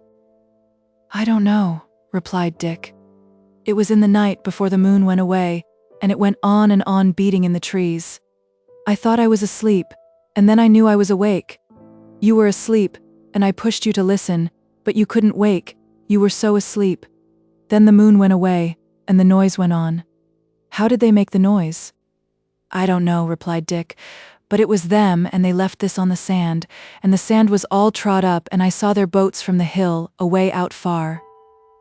"I thought I heard voices," said Emmeline, "but I was not sure." She fell into meditation, watching her companion at work on the savage and sinister-looking thing in his hands.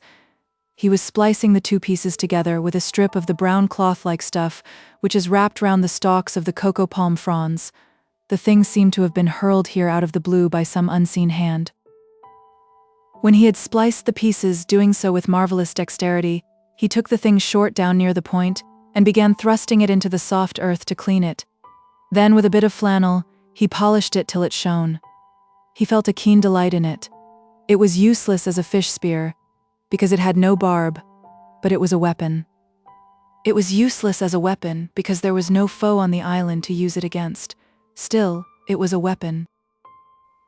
When he had finished scrubbing at it, he rose, hitched his old trousers up, tightened the belt of cocoa cloth which Emmeline had made for him, went into the house and got his fish spear, and stalked off to the boat, calling out to Emmeline to follow him.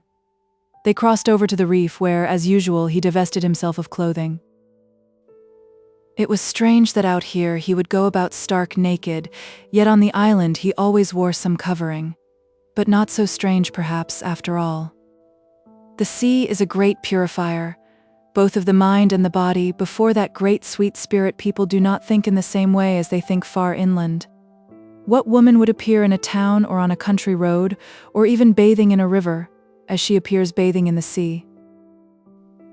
Some instinct made Dick cover himself up on shore and strip naked on the reef. In a minute he was down by the edge of the surf, javelin in one hand, fish spear in the other. Emmeline, by a little pool the bottom of which was covered with branching coral, sat gazing down into its depths, lost in a reverie like that into which we fall when gazing at shapes in the fire. She had sat some time like this when a shout from Dick aroused her. She started to her feet and gazed to where he was pointing. An amazing thing was there.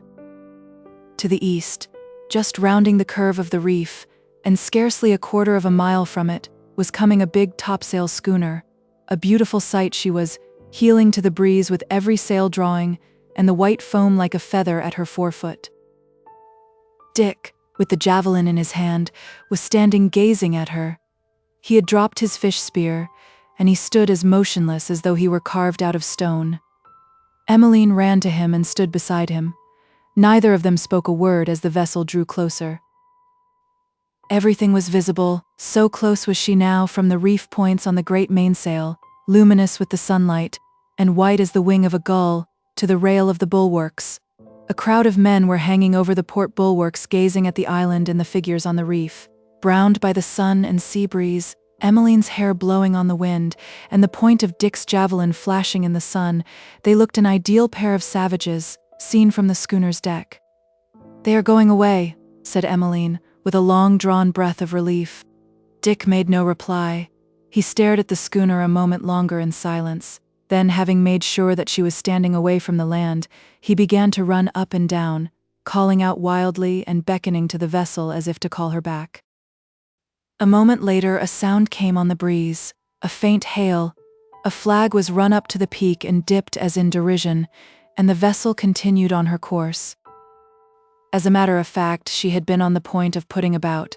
Her captain had for a moment been undecided as to whether the forms on the reef were those of castaways or savages, but the javelin in Dick's hand had turned the scale of his opinion in favor of the theory of savages. Chapter 8. Love steps in. Two birds were sitting in the branches of the R2 tree. Coco had taken a mate. They had built a nest out of fibers pulled from the wrappings of the coconut fronds, bits of stick and wiregrass, anything, in fact. Even fibers from the palmetto thatch of the house below. The pilferings of birds, the building of nests, what charming incidents they are in the great episode of spring. The hawthorn tree never bloomed here, the climate was that of eternal summer, yet the spirit of May came just as she comes to the English countryside or the German forest. The doings in the R2 branches greatly interested Emmeline. The love-making and the nest-building were conducted quite in the usual manner, according to rules laid down by nature and carried out by men and birds. All sorts of quaint sounds came filtering down through the leaves from the branch, where the sapphire-colored lovers sat side by side, or the fork where the nest was beginning to form. Croonings and cluckings, sounds like the flirting of a fan, the sounds of a squabble, followed by the sounds that told of the squabble made up. Sometimes after one of these squabbles a pale blue downy feather or two would come floating earthwards, touch the palmetto leaves of the house roof and cling there, or be blown onto the grass. It was some days after the appearance of the schooner, and Dick was making ready to go into the woods and pick guavas. He had all the morning been engaged in making a basket to carry them in. In civilization he would, judging from his mechanical talent, perhaps have been an engineer, building bridges and ships, instead of palmetto leaf baskets and cane houses. Who knows if he would have been happier? The heat of midday had passed when, with the basket hanging over his shoulder on a piece of cane, he started for the woods, Emmeline following. The place they were going to always filled her with a vague dread. Not for a great deal would she have gone there alone. Dick had discovered it in one of his rambles. They entered the wood and passed a little well, a well without apparent source or outlet, and a bottom of fine white sand. How the sand had formed there, it would be impossible to say, but there it was, and around the margin grew ferns redoubling themselves on the surface of the crystal-clear water. They left this to the right and struck into the heart of the wood. The heat of midday still lurked here, the way was clear, for there was a sort of path between the trees as if, in very ancient days, there had been a road. Right across this path, half lost in shadow, half sunlit, the lianas hung their ropes. The hotu tree with its powdering of delicate blossoms here stood, showing its lost loveliness to the sun. In the shade the scarlet hibiscus burned like a flame. R2 and breadfruit trees and coconut bordered the way. As they proceeded the trees grew denser and the path more obscure. All at once, rounding a sharp turn, The path ended in a valley carpeted with fern. This was the place that always filled Emmeline with an undefined dread. One side of it was all built up in terraces with huge blocks of stone so enormous that the wonder was how the ancient builders had put them in their places. Trees grew along the terraces, thrusting their roots between the interstices of the blocks. At their base, slightly tilted forward as if with the sinkage of years, stood a great stone figure roughly carved, 30 feet high at least, mysterious-looking, the very spirit of the place. This figure and the terraces, the valley itself and the very trees that grew there, inspired Emmeline with deep curiosity and vague fear. People had been here once. Sometimes she could fancy she saw dark shadows moving amidst the trees, and the whisper of the foliage seemed to her to hide voices at times, even as its shadow concealed forms. It was indeed an uncanny place to be alone in, even under the broad light of day. All across the Pacific for thousands of miles you find relics of the past, like these scattered through the islands. These temple places are nearly all the same: great terraces of stone, massive idols, desolation overgrown with foliage. They hint at one religion, and a time when the sea space of the Pacific was a continent, which, sinking slowly through the ages, has left only its higher lands and hilltops visible in the form of islands. Round these places the woods are thicker than elsewhere, hinting at the presence there, once, of sacred groves. The idols are immense, their faces are vague, the storms and the suns and the rains of the ages have cast over them a veil. The Sphinx is understandable and a toy compared to these things, some of which have a stature of 50 feet, whose creation is veiled in absolute mystery, the gods of a people forever and forever lost. The Stone Man was the name Emmeline had given the idol of the valley, and sometimes at nights, when her thoughts would stray that way, she would picture him standing all alone in the moonlight or starlight, staring straight before him. He seemed forever listening. Unconsciously one fell to listening too, and then the valley seemed steeped in a supernatural silence. He was not good to be alone with. Emmeline sat down amidst the fears just at his base. When one was close up to him he lost the suggestion of life, and was simply a great stone which cast a shadow in the sun. Dick threw himself down also to rest. Then he rose up and went off amidst the guava bushes, plucking the fruit and filling his basket. Since he had seen the schooner, the white men on her decks, her great masts and sails, and general appearance of freedom and speed and unknown adventure, he had been more than ordinarily glum and restless. Perhaps he connected her in his mind with the faraway vision of the Northumberland, and the idea of other places and lands, and the yearning for change the idea of them inspired. He came back with his basket full of the ripe fruit, gave some to the girl and sat down beside her. When she had finished eating them, she took the cane that he used for carrying the basket and held it in her hands. She was bending it in the form of a bow when it slipped, flew out and struck her companion a sharp blow on the side of his face. Almost on the instant he turned and slapped her on the shoulder. She stared at him for a moment in troubled amazement. A sob came in her throat. Then some veil seemed lifted, some wizard's wand stretched out, some mysterious vial broken. As she looked at him like that, he suddenly and fiercely clasped her in his arms. He held her like this for a moment, dazed, stupefied, not knowing what to do with her. Then her lips told him, for they met his in an endless kiss. Chapter 9. The Sleep of Paradise. The moon rose up that evening and shot her silver arrows at the house under the R2 tree. The house was empty. Then the moon came across the sea and across the reef. She lit the lagoon to its dark, dim heart. She lit the coral brains and sand spaces, and the fish, casting their shadows on the sand and the coral. The keeper of the lagoon rose to greet her, and the fin of him broke her reflection on the mirror-like surface into 1,000 glittering ripples. She saw the white staring ribs of the form on the reef. Then, peeping over the trees, she looked down into the valley, where the great idol of stone had kept its solitary vigil for 5,000 years, perhaps, or more. At his base, in his shadow, looking as if under his protection, lay 2 human beings, naked, clasped in each other's arms, and fast asleep. One could scarcely pity his vigil, had it been marked sometimes through the years by such an incident as this. The thing had been conducted just as the birds conduct their love affairs, an affair absolutely natural, absolutely blameless, and without sin. It was a marriage according to nature, without feast or guests, consummated with accidental cynicism under the shadow of a religion 1,000 years dead.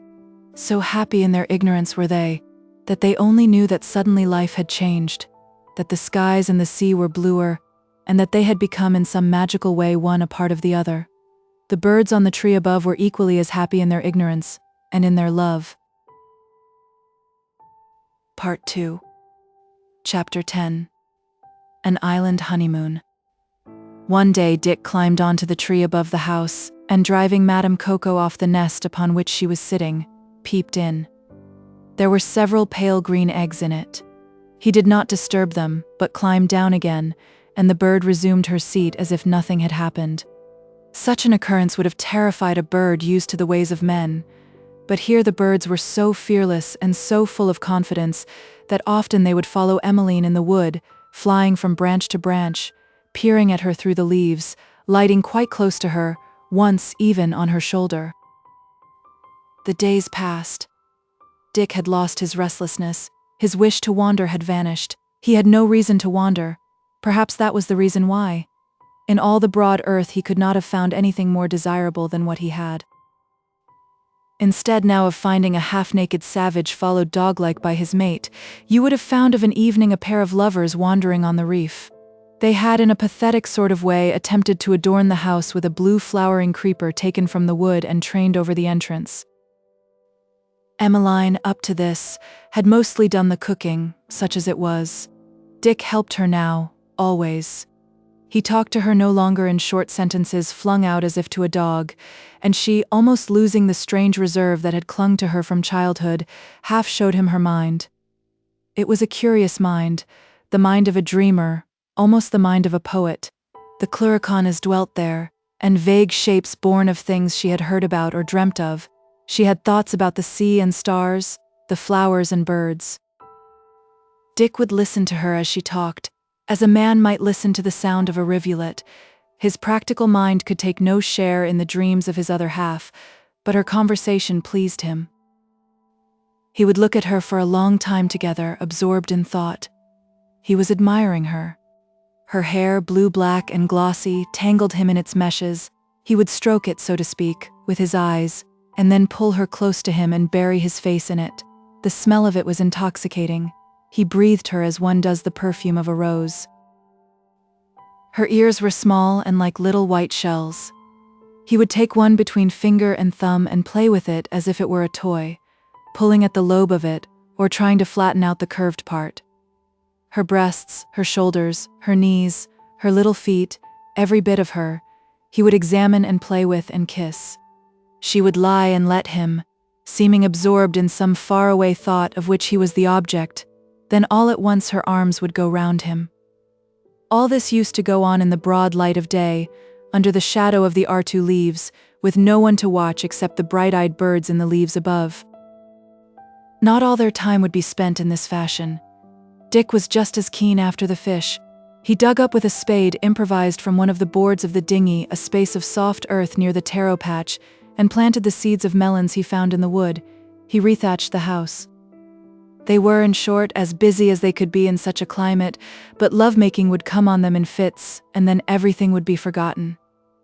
Just as one revisits some spot to renew the memory of a painful or pleasant experience received there, they would return to the Valley of the Idol and spend a whole afternoon in its shade. The absolute happiness of wandering through the woods together, discovering new flowers, getting lost, and finding their way again, was a thing beyond expression. Dick had suddenly stumbled upon love. His courtship had lasted only some 20 minutes. It was being gone over again now, and extended. One day, hearing a curious noise from the tree above the house, he climbed it. The noise came from the nest, which had been temporarily left by the mother bird.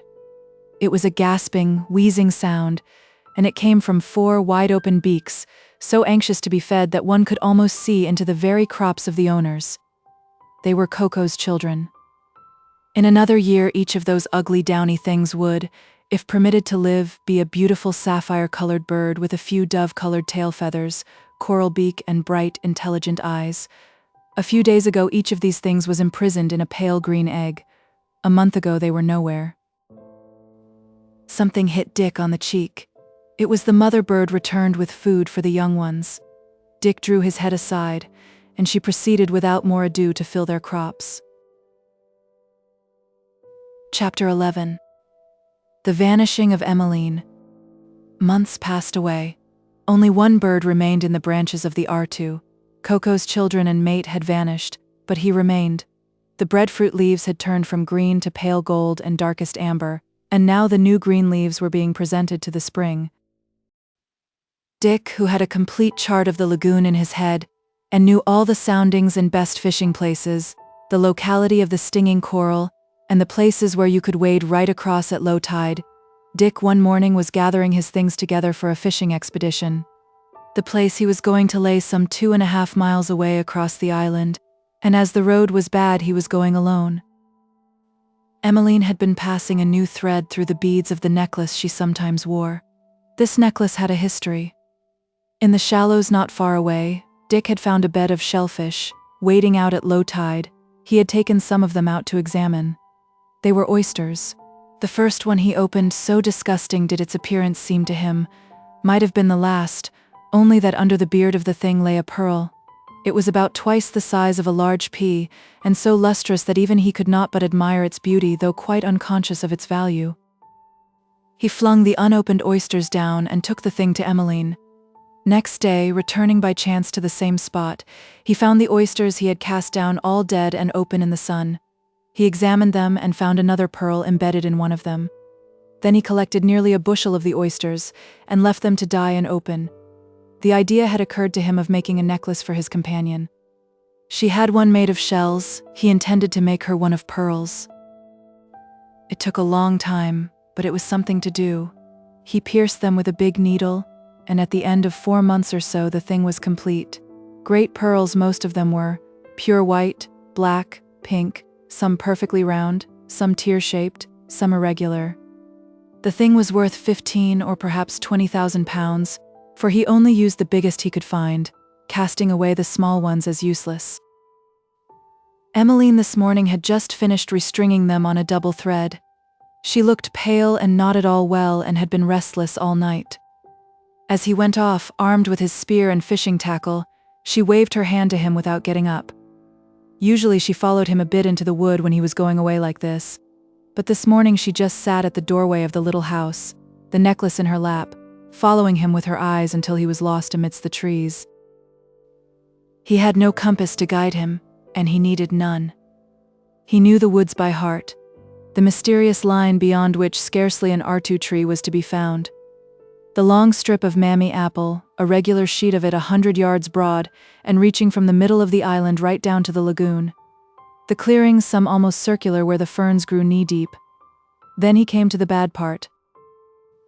The vegetation here had burst into a riot. All sorts of great sappy stalks of unknown plants barred the way and tangled the foot, and there were boggy places into which one sank horribly. Pausing to wipe one's brow, the stalks and tendrils one had beaten down or beaten aside rose up and closed together, making one a prisoner almost as closely surrounded as a fly in amber. All the noontides that had ever fallen upon the island seemed to have left some of their heat behind them here. The air was damp and close like the air of a laundry, and the mournful and perpetual buzz of insects filled the silence without destroying it. 100 men with scythes might make a road through the place today. A month or two later, searching for the road, you would find none. The vegetation would have closed in as water closes when divided. This was the haunt of the jug orchid, a veritable jug, lid and all. Raising the lid, you would find the jug half filled with water. Sometimes in the tangle up above between 2 trees, you would see a thing like a bird come to ruin. Orchids grew here as in a hothouse. All the trees, the few there were, had a spectral and miserable appearance. They were half starved by the voluptuous growth of the gigantic weeds. If one had much imagination, one felt afraid in this place, for one felt not alone. At any moment it seemed that one might be touched on the elbow by a hand reaching out from the surrounding tangle. Even Dick felt this, unimaginative and fearless as he was. It took him nearly 3/4 of an hour to get through, and then at last came the blessed air of real day, and a glimpse of the lagoon between the tree boles. He would have rowed round in the dinghy, only that at low tide the shallows of the north of the island were a bar to the boat's passage. Of course he might have rowed all the way round by way of the Strand and Reef entrance, but that would have meant a circuit of 6 miles or more. When he came between the trees down to the lagoon edge, it was about 11 o'clock in the morning, and the tide was nearly at the full. The lagoon just here was like a trough, and the reef was very near, scarcely 1/4 of a mile from the shore. The water did not shelve, it went down sheer 50 fathoms or more, and one could fish from the bank just as from a pierhead. He had brought some food with him, and he placed it under a tree whilst he prepared his line, which had a lump of coral for a sinker. He baited the hook, and whirling the sinker round in the air sent it flying out 100 feet from shore. There was a baby coconut tree growing just at the edge of the water. He fastened the end of his line round the narrow stem, in case of eventualities, and then, holding the line itself, he fished. He had promised Emmeline to return before sundown. He was a fisherman, that is to say, a creature with the enduring patience of a cat, tireless and heedless of time as an oyster. He came here for sport more than for fish. Large things were to be found in this part of the lagoon. The last time he had hooked a horror in the form of a catfish, at least in outward appearance it was likest to a Mississippi catfish. Unlike the catfish, it was coarse and useless as food, but it gave good sport. The tide was now going out, and it was at the going out of the tide that the best fishing was to be had. There was no wind, and the lagoon lay like a sheet of glass, with just a dimple here and there where the outgoing tide made a swirl in the water. As he fished, he thought of Emmeline and the little house under the trees. Scarcely one could call it thinking. Pictures passed before his mind's eye, pleasant and happy pictures, sunlit, moonlit, starlit.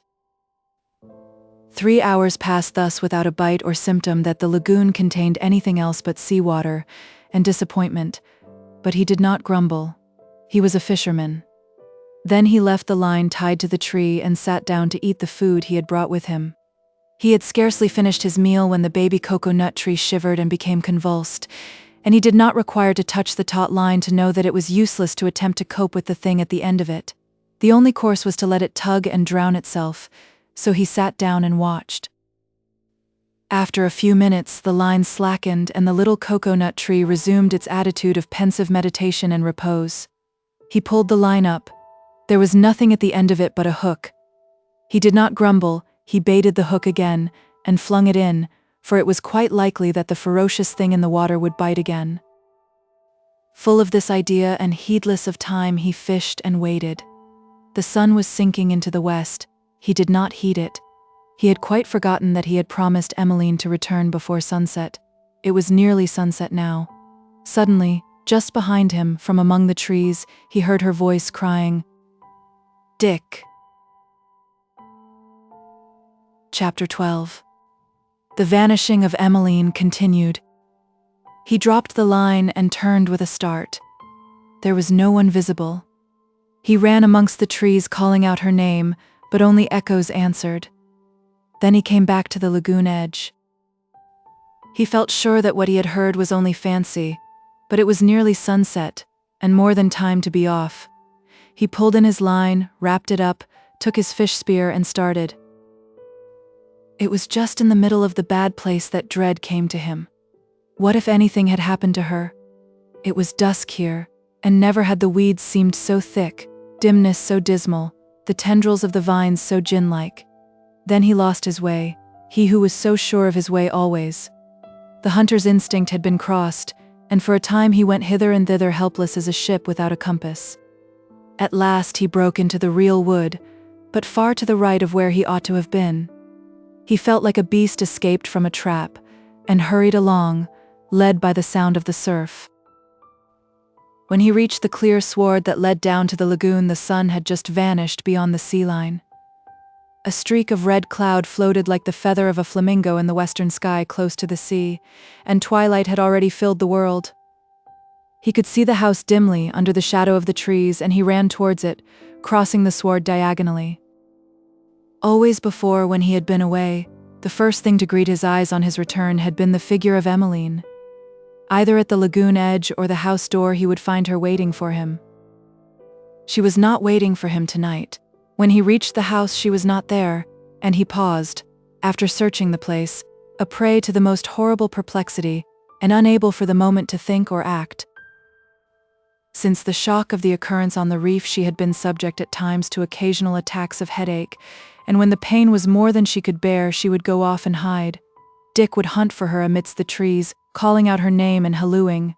A faint halloo would answer when she heard him, and then he would find her under a tree or bush, with her unfortunate head between her hands, a picture of misery. He remembered this now, and started off along the borders of the wood, calling to her, and pausing to listen. No answer came. He searched amidst the trees as far as the little well, waking the echoes with his voice. Then he came back slowly, peering about him in the deep dusk that now was yielding to the starlight. He sat down before the door of the house and, looking at him, you might have fancied him in the last stages of exhaustion. Profound grief and profound exhaustion act on the frame very much in the same way. He sat with his chin resting on his chest, his hands helpless. He could hear her voice, still as he heard it over at the other side of the island. She had been in danger and called to him, and he had been calmly fishing, unconscious of it all. This thought maddened him. He sat up, stared around him and beat the ground with the palms of his hands. Then he sprang to his feet and made for the dinghy. He rowed to the reef, the action of a madman, for she could not possibly be there. There was no moon. The starlight both lit and veiled the world, and no sound but the majestic thunder of the waves. As he stood, the night wind blowing on his face, the white foam seething before him, and Canopus burning in the great silence overhead, the fact that he stood in the center of an awful and profound indifference came to his untutored mind with a pang. He returned to the shore. The house was still deserted. A little bowl made from the shell of a coconut stood on the grass near the doorway. He had last seen it in her hands, and he took it up and held it for a moment, pressing it tightly to his breast. Then he threw himself down before the doorway, and lay upon his face, with head resting upon his arms in the attitude of a person who is profoundly asleep. He must have searched through the woods again that night just as a somnambulist searches, for he found himself towards dawn in the valley before the idol.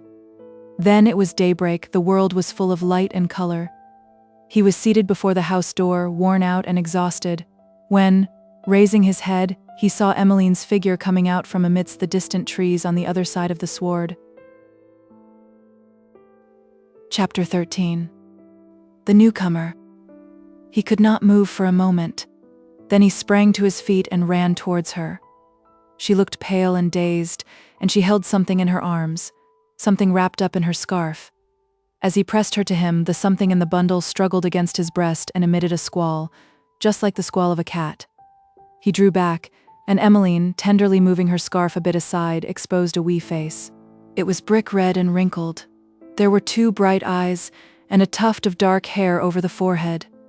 Then the eyes closed, the face screwed itself up, and the thing sneezed twice. "Where did you get it?"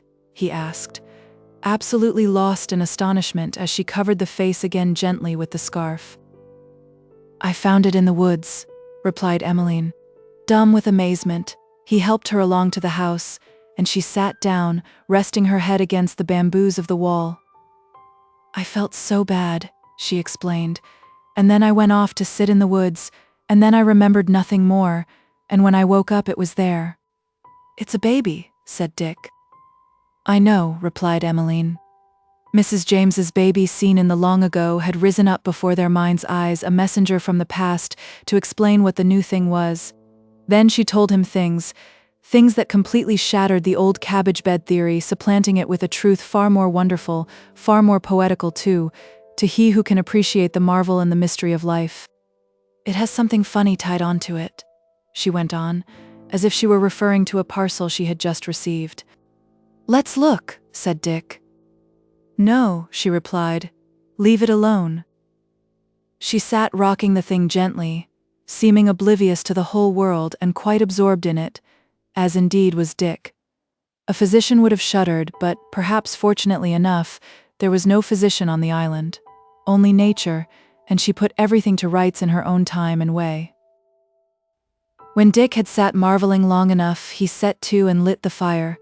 He had eaten nothing since the day before, and he was nearly as exhausted as the girl. He cooked some breadfruit. There was some cold fish left over from the day before. This, with some bananas, he served up on 2 broad leaves, making Emmeline eat first. Before they had finished, the creature in the bundle, as though it had smelt the food, began to scream. Emmeline drew the scarf aside. It looked hungry. Its mouth would now be pinched up and now wide open. Its eyes opened and closed. The girl touched it on the lips with her finger, and it seized upon her fingertip and sucked it. Her eyes filled with tears. She looked appealingly at Dick, who was on his knees. He took a banana, peeled it, broke off a bit, and handed it to her. She approached it to the baby's mouth. It tried to suck it, failed, blew bubbles at the sun, and squalled. "Wait a minute," said Dick. There were some green coconuts he had gathered the day before close by. He took one, removed the green husk, and opened one of the eyes, making an opening also in the opposite side of the shell. The unfortunate infant sucked ravenously at the nut, filled its stomach with the young coconut juice, vomited violently, and wailed. Emmeline, in despair, clasped it to her naked breast, wherefrom, in a moment, it was hanging like a leech. It knew more about babies than they did. Chapter 14. Hannah. At noon, in the shallows of the reef, under the burning sun, the water would be quite warm. They would carry the baby down here, and Emmeline would wash it with a bit of flannel. After a few days it scarcely ever screamed, even when she washed it.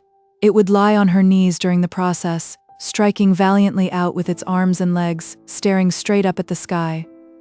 Then when she turned it on its face, it would lay its head down and chuckle and blow bubbles at the coral of the reef, examining apparently the pattern of the coral with deep and philosophic attention. Dick would sit by with his knees up to his chin, watching it all.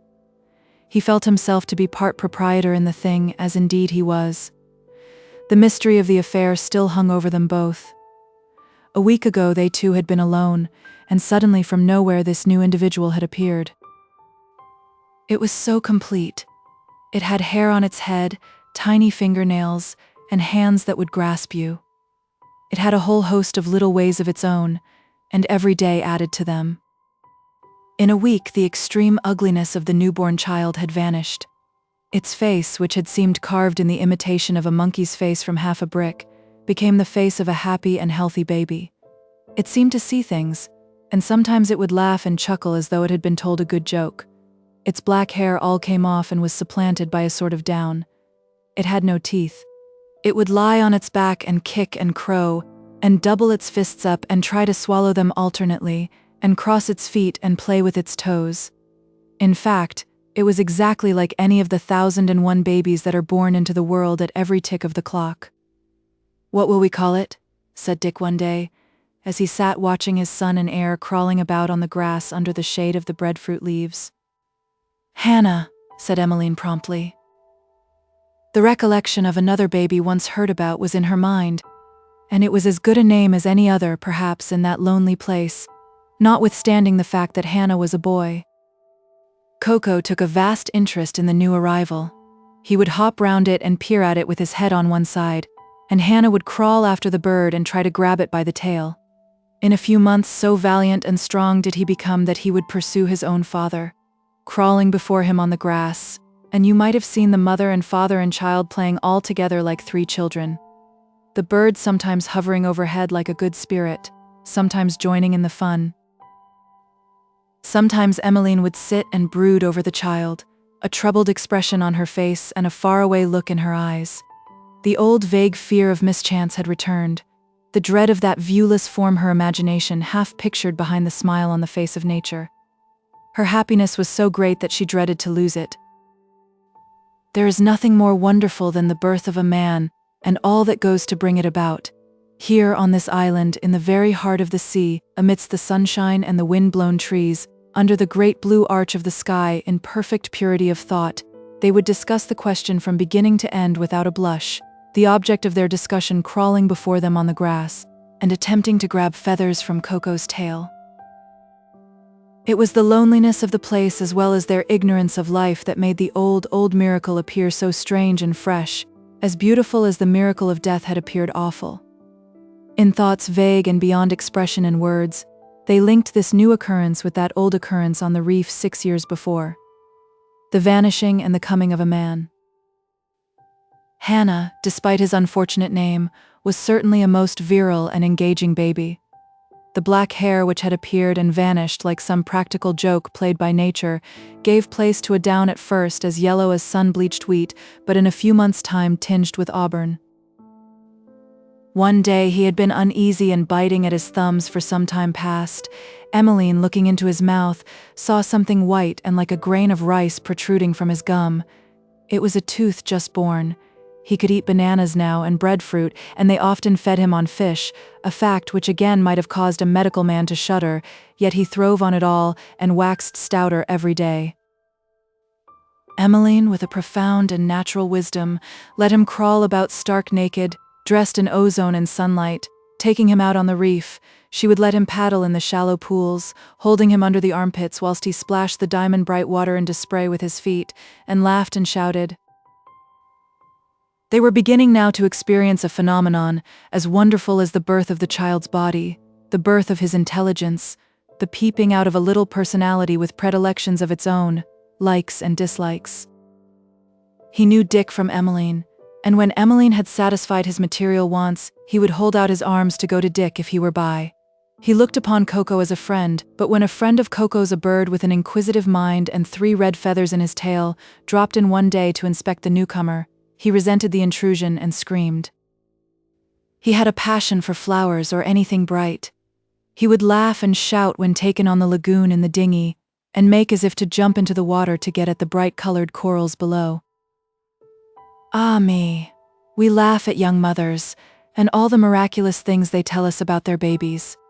They see what we cannot see, the first unfolding of that mysterious flower, the mind. One day they were out on the lagoon. Dick had been rowing, he had ceased and was letting the boat drift for a bit. Emmeline was dancing the child on her knee, when it suddenly held out its arms to the oarsman and said, "Dick." The little word, so often heard and easily repeated, was its first word on earth. A voice that had never spoken in the world before had spoken. And to hear his name thus mysteriously uttered by a being he has created is the sweetest and perhaps the saddest thing a man can ever know. Dick took the child on his knee, and from that moment his love for it was more than his love for Emmeline or anything else on earth.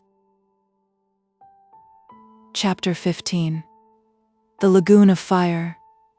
Ever since the tragedy of 6 years ago, there had been forming in the mind of Emmeline Lestrange a something, shall I call it a deep mistrust. She had never been clever. Lessons had saddened and wearied her without making her much the wiser. Yet her mind was of that order into which profound truths come by shortcuts. She was intuitive. Great knowledge may lurk in the human mind without the owner of the mind being aware. He or she acts in such or such a way, or thinks in such and such a manner from intuition. In other words, as the outcome of the profoundest reasoning. When we have learned to call storms, storms, and death, death, and birth, birth. When we have mastered the sailor's hornbook, and Mr. Piddington's law of cyclones, Ellis's anatomy, and Luer's midwifery, we have already made ourselves half-blind. We have become hypnotized by words and names. We think in words and names, not in ideas. The commonplace has triumphed. The true intellect is half-crushed. Storms had burst over the island before this, and what Emmeline remembered of them might be expressed by an instance. The morning would be bright and happy, never so bright the sun, or so balmy the breeze, or so peaceful the blue lagoon. Then, with a horrid suddenness, as if sick with dissimulation and mad to show itself, something would blacken the sun, and with a yell stretch out a hand and ravage the island, churn the lagoon into foam, beat down the coconut trees and slay the birds. And one bird would be left and another taken, one tree destroyed and another left standing. The fury of the thing was less fearful than the blindness of it and the indifference of it. One night when the child was asleep, just after the last star was lit, Dick appeared at the doorway of the house. He had been down to the water's edge and had now returned. He beckoned Emmeline to follow him, and, putting down the child, she did so. "Come here and look," said he. He led the way to the water, and as they approached it, Emmeline became aware that there was something strange about the lagoon. From a distance it looked pale and solid. It might have been a great stretch of grey marble veined with black. The lagoon was alight and burning. The phosphoric fire was in its very heart and being. Every coral branch was a torch, every fish a passing lantern. The incoming tide moving the waters made the whole glittering floor of the lagoon move and shiver, and the tiny waves to lap the bank, leaving behind them glowworm traces. "Look," said Dick. He knelt down and plunged his forearm into the water. The immersed part burned like a smoldering torch. Emmeline could see it as plainly as though it were lit by sunlight. Then he drew his arm out, and as far as the water had reached, it was covered by a glowing glove. They had seen the phosphorescence of the lagoon before. Indeed, any night you might watch the passing fish like bars of silver when the moon was away. But this was something quite new, and it was entrancing.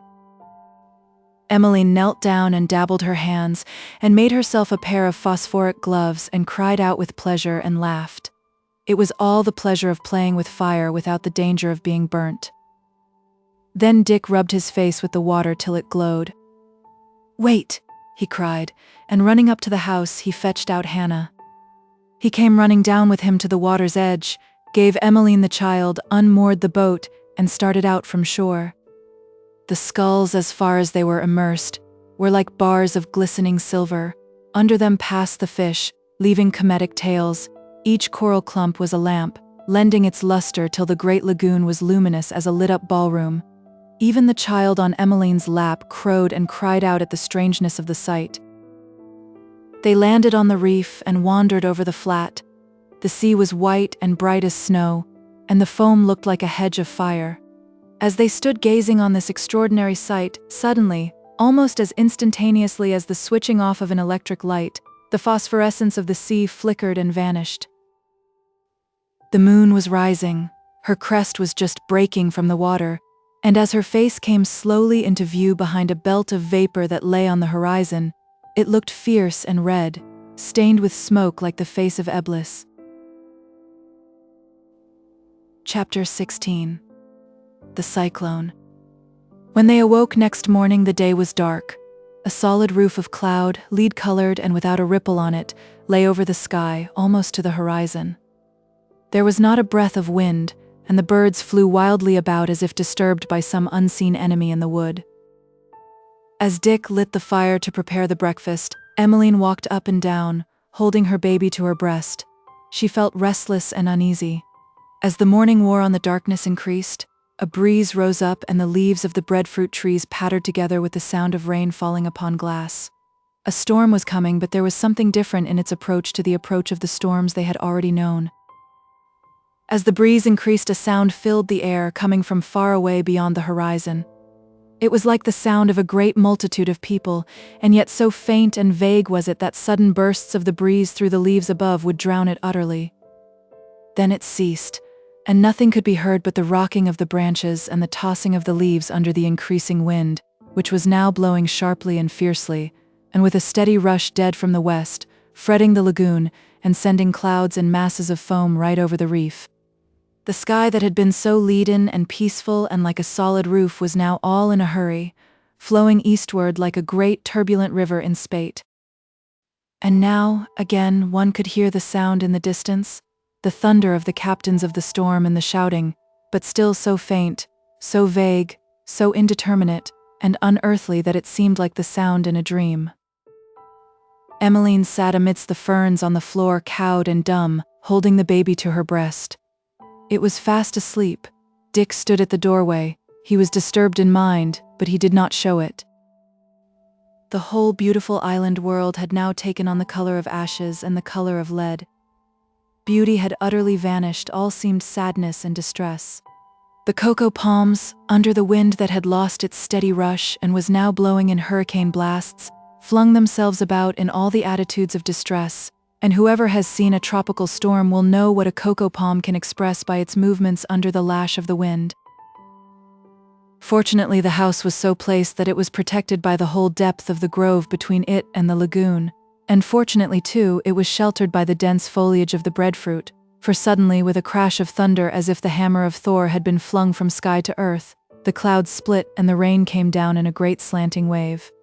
It roared on the foliage above, which, bending leaf on leaf, made a slanting roof from which it rushed in a steady sheet-like cascade. Dick had darted into the house, and was now sitting beside Emmeline, who was shivering and holding the child, which had awakened at the sound of the thunder. For an hour they sat, the rain ceasing and coming again, the thunder shaking earth and sea, and the wind passing overhead with a piercing, monotonous cry. Then all at once the wind dropped, the rain ceased, and a pale spectral light, like the light of dawn, fell before the doorway. "It's over," cried Dick, making to get up. "Oh, listen," said Emmeline, clinging to him and holding the baby to his breast as if the touch of him would give it protection. She had divined that there was something approaching worse than a storm. Then, listening in the silence, away from the other side of the island, they heard a sound like the droning of a great top. It was the center of the cyclone approaching. A cyclone is a circular storm, a storm in the form of a ring. This ring of hurricane travels across the ocean with inconceivable speed and fury, yet its center is a haven of peace. As they listened, the sound increased, sharpened, and became a tang that pierced the eardrums, a sound that shook with hurry and speed, increasing, bringing with it the bursting and crashing of trees, and breaking at last overhead in a yell that stunned the brain like the blow of a bludgeon. In a second the house was torn away, and they were clinging to the roots of the breadfruit, deaf, blinded, half lifeless. The terror and the prolonged shock of it reduced them from thinking beings to the level of frightened animals whose one instinct is preservation. How long the horror lasted they could not tell, when, like a madman who pauses for a moment in the midst of his struggles and stands stock still, the wind ceased blowing and there was peace. The center of the cyclone was passing over the island. Looking up, one saw a marvelous sight. The air was full of birds, butterflies, insects, all hanging in the heart of the storm and traveling with it under its protection. Though the air was still as the air of a summer's day, from north, south, east, and west, from every point of the compass, came the yell of the hurricane. There was something shocking in this. In a storm one is so beaten about by the wind that one has no time to think. One is half stupefied. But in the dead center of a cyclone one is in perfect peace. The trouble is all around, but it is not here. One has time to examine the thing like a tiger in a cage, listen to its voice and shudder at its ferocity. The girl, holding the baby to her breast, sat up gasping. The baby had come to no harm. It had cried at first when the thunder broke, but now it seemed impassive, almost dazed. Dick stepped from under the tree and looked at the prodigy in the air. The cyclone had gathered on its way seabirds and birds from the land. There were gulls, electric white and black man-of-war birds, butterflies, and they all seemed imprisoned under a great drifting dome of glass. As they went, traveling like things without volition and in a dream, with a hum and a roar, the southwest quadrant of the cyclone burst on the island, and the whole bitter business began over again. It lasted for hours. Then towards midnight the wind fell. And when the sun rose next morning he came through a cloudless sky, without a trace of apology for the destruction caused by his children the winds. He showed trees uprooted and birds lying dead, 3 or 4 canes remaining of what had once been a house, the lagoon the color of a pale sapphire, and a glass-green foam-capped sea racing in thunder against the reef. Chapter 17. The Stricken Woods. At first they thought they were ruined. Then Dick, searching, found the old saw under a tree, and the butcher's knife near it, as though the knife and saw had been trying to escape in company and had failed. Bit by bit they began to recover something of their scattered property. The remains of the flannel had been taken by the cyclone and wrapped round and round a slender coconut tree, till the trunk looked like a gaily bandaged leg. The box of fishhooks had been jammed into the center of a cooked breadfruit, both having been picked up by the fingers of the wind and hurled against the same tree, and the staysail of the Shenandoah was out on the reef, with a piece of coral carefully placed on it as if to keep it down. As for the lugsail belonging to the dinghy, it was never seen again. There is humor sometimes in a cyclone, if you can only appreciate it. No other form of air disturbance produces such quaint effects. Beside the great main whirlpool of wind, there are subsidiary whirlpools, each actuated by its own special imp. Emmeline had felt Hannah nearly snatched from her arms twice by these little ferocious gimlet winds, and that the whole business of the great storm was set about with the object of snatching Hannah from her, and blowing him out to sea was a belief which she held, perhaps in the innermost recesses of her mind. The dinghy would have been utterly destroyed had it not heeled over and sunk in shallow water at the first onset of the wind. As it was, Dick was able to bail it out at the next low tide, when it floated as bravely as ever, not having started a single seam. But the destruction amidst the trees was pitiful. Looking at the woods as a mass, one noticed gaps here and there. But what had really happened could not be seen till one was amongst the trees. Great beautiful coconut palms, not dead, but just dying, lay crushed and broken as if trampled upon by some enormous foot. You would come across half a dozen lianas twisted into one great cable. Where coconut palms were, you could not move a yard without kicking against a fallen nut. You might have picked up full-grown, half-grown, and wee baby nuts, not bigger than small apples, for on the same tree you will find nuts of all sizes and conditions. One never sees a perfectly straight-stemmed cocoa palm. They all have an inclination from the perpendicular more or less. Perhaps that is why a cyclone has more effect on them than on other trees. Artists once so pretty a picture with their diamond-checkered trunks, lay broken and ruined, and right through the belt of Mammy Apple, right through the Badlands lay a broad road as if an army, horse, foot, and artillery had passed that way from lagoon edge to lagoon edge. This was the path left by the great forefoot of the storm, but had you searched the woods on either side, you would have found paths where the lesser winds had been at work, where the baby whirlwinds had been at play. From the bruised woods, like an incense offered to heaven, rose a perfume of blossoms gathered and scattered, of rain-wet leaves, of lianas twisted and broken and oozing their sap, the perfume of newly wrecked and ruined trees, the essence and soul of the artu, the banyan and cocoa palm cast upon the wind. You would have found dead butterflies in the woods, dead birds too, but in the great path of the storm you would have found dead butterflies' wings, feathers, leaves frayed as if by fingers, branches of the AOA, and sticks of the hibiscus broken into little fragments. Powerful enough to rip a ship open, root up a tree, half ruin a city. Delicate enough to tear a butterfly wing from wing that is a cyclone. Emmeline, wandering about in the woods with Dick on the day after the storm, looking at the ruin of great tree and little bird, and recollecting the land birds she had caught a glimpse of yesterday being carried along safely by the storm out to sea to be drowned, felt a great weight lifting from her heart. Mischance had come, and spared them and the baby. The blue had spoken but had not called them. She felt that something, the something which we in civilization call fate, was for the present gorged, and, without being annihilated, her incessant hypochondriacal dread condensed itself into a point, leaving her horizon sunlit and clear. The cyclone had indeed treated them almost, one might say, amiably. It had taken the house, but that was a small matter, for it had left them nearly all their small possessions. The tinderbox and flint and steel would have been a much more serious loss than a dozen houses, for without it, they would have had absolutely no means of making a fire. If anything, the cyclone had been almost too kind to them, had let them pay off too little of that mysterious debt they owed to the gods. Chapter 18. A Fallen Idol. The next day Dick began to rebuild the house. He had fetched the staysail from the reef and rigged up a temporary tent. It was a great business cutting the canes and dragging them out in the open. Emmeline helped, whilst Hannah, seated on the grass, played with the bird that had vanished during the storm, but reappeared the evening after. The child and the bird had grown fast friends. They were friendly enough even at first, but now the bird would sometimes let the tiny hands clasp him right round his body, at least as far as the hands would go. It is a rare experience for a man to hold a tame and unstruggling and unfrightened bird in his hands. Next to pressing a woman in his arms, it is the pleasantest tactile sensation he will ever experience, perhaps in life. He will feel a desire to press it to his heart, if he has such a thing.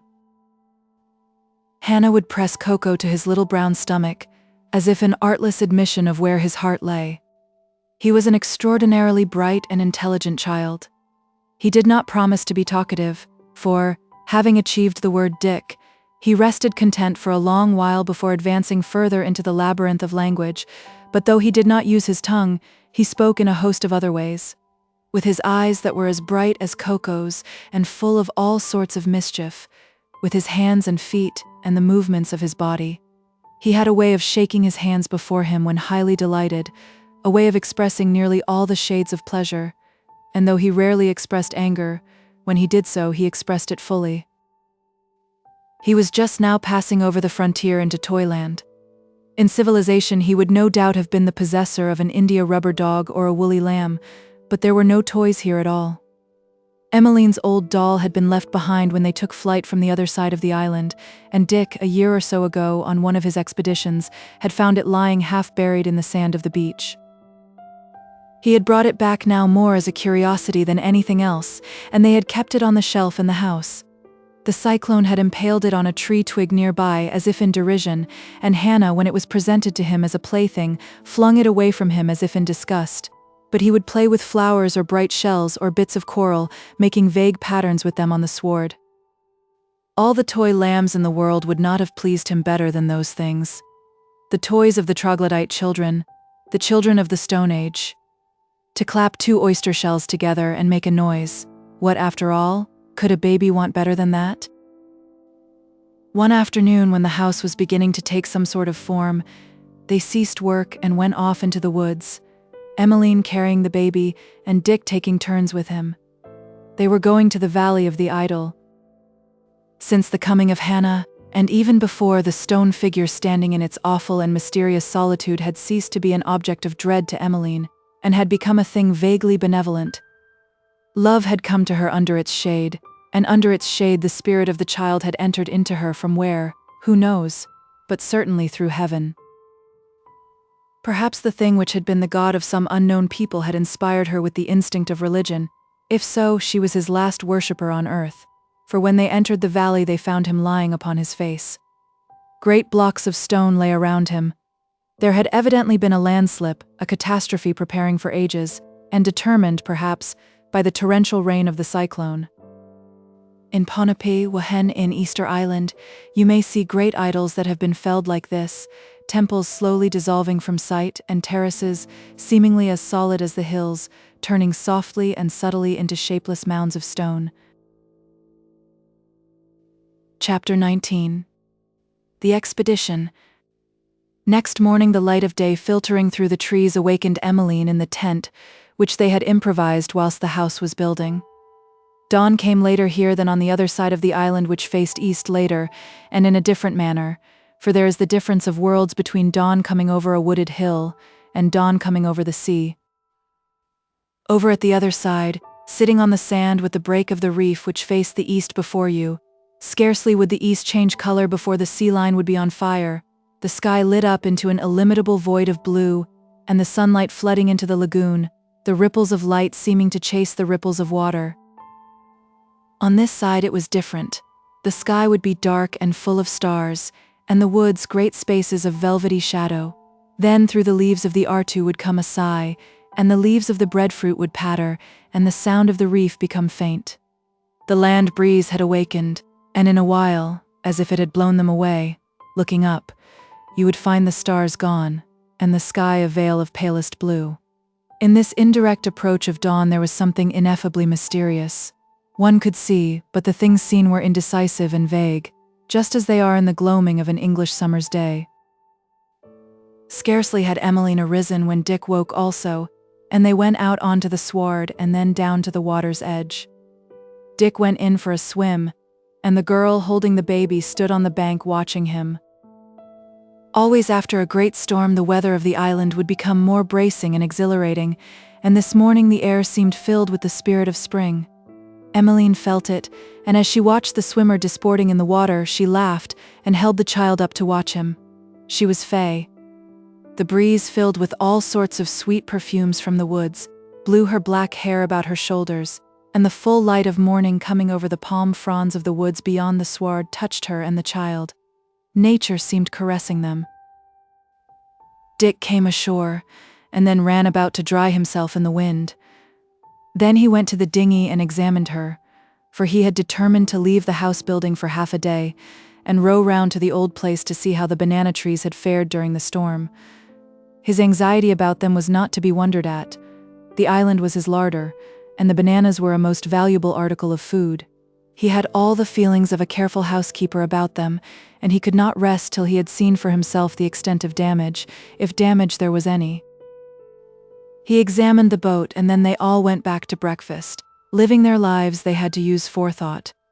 They would put away, for instance, all the shells of the coconuts they used for fuel, and you never could imagine the blazing splendor there lives in the shell of a coconut till you see it burning. Yesterday Dick, with his usual prudence, had placed a heap of sticks, all wet with the rain of the storm, to dry in the sun. As a consequence, they had plenty of fuel to make a fire with this morning. When they had finished breakfast, he got the knife to cut the bananas with, if there were any left to cut. And taking the javelin, he went down to the boat, followed by Emmeline and the child. Dick had stepped into the boat and was on the point of unmooring her and pushing her off, when Emmeline stopped him. "Dick." "Yes? I will go with you." No, no, said he in astonishment. "No, result, you," said he in astonishment. Proceeds. "Yes, I'm not afraid any more." It was a fact. Since the coming of the child she had lost that dread of the other side of the island, or almost lost it.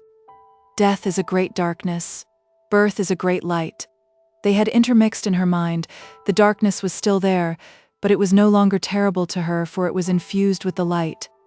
The result was a twilight sad but beautiful, and unpeopled with forms of fear. Years ago she had seen a mysterious door close and shut a human being out forever from the world. The sight had filled her with dread unimaginable, for she had no words for the thing, no religion or philosophy to explain it away or gloss it over. Just recently she had seen an equally mysterious door open and admit a human being, and deep down in her mind, in the place where the dreams were, the one great fact had explained and justified the other. Life had vanished into the void, but life had come from there. There was life in the void, and it was no longer terrible. Perhaps all religions were born on a day when some woman, seated upon a rock by the prehistoric sea, looked at her newborn child and recalled to mind her man who had been slain, thus closing the charm and imprisoning the idea of a future state. Emmeline, with the child in her arms, stepped into the little boat and took her seat in the stern, whilst Dick pushed off. Scarcely had he put out the sculls than a new passenger arrived. It was Coco. He would often accompany them to the reef, though, strangely enough, he would never go there alone of his own accord. He made a circle or two over them, and then lit on the gunwale in the bow, and perched there, humped up, and with his long dove-colored tail feathers presented to the water. The oarsmen kept close inshore, and as they rounded the little cape all gay with wild coconut, the bushes brushed the boat, and the child, excited by their color, held out his hands to them. Emmeline stretched out her hand and broke off a branch. But it was not a branch of the wild coconut she had plucked. It was a branch of the never-wake-up berries. The berries that will cause a man to sleep, should he eat of them, to sleep and dream, and never wake up again. "Throw them away!" cried Dick, who remembered. "I will in a minute," she replied. She was holding them up before the child, who was laughing and trying to grasp them. Then she forgot them, and dropped them in the bottom of the boat, for something had struck the keel with a thud, and the water was boiling all round. There was a savage fight going on below. In the breeding season, great battles would take place sometimes in the lagoon, for fish have their jealousies just like men. Love affairs, friendships.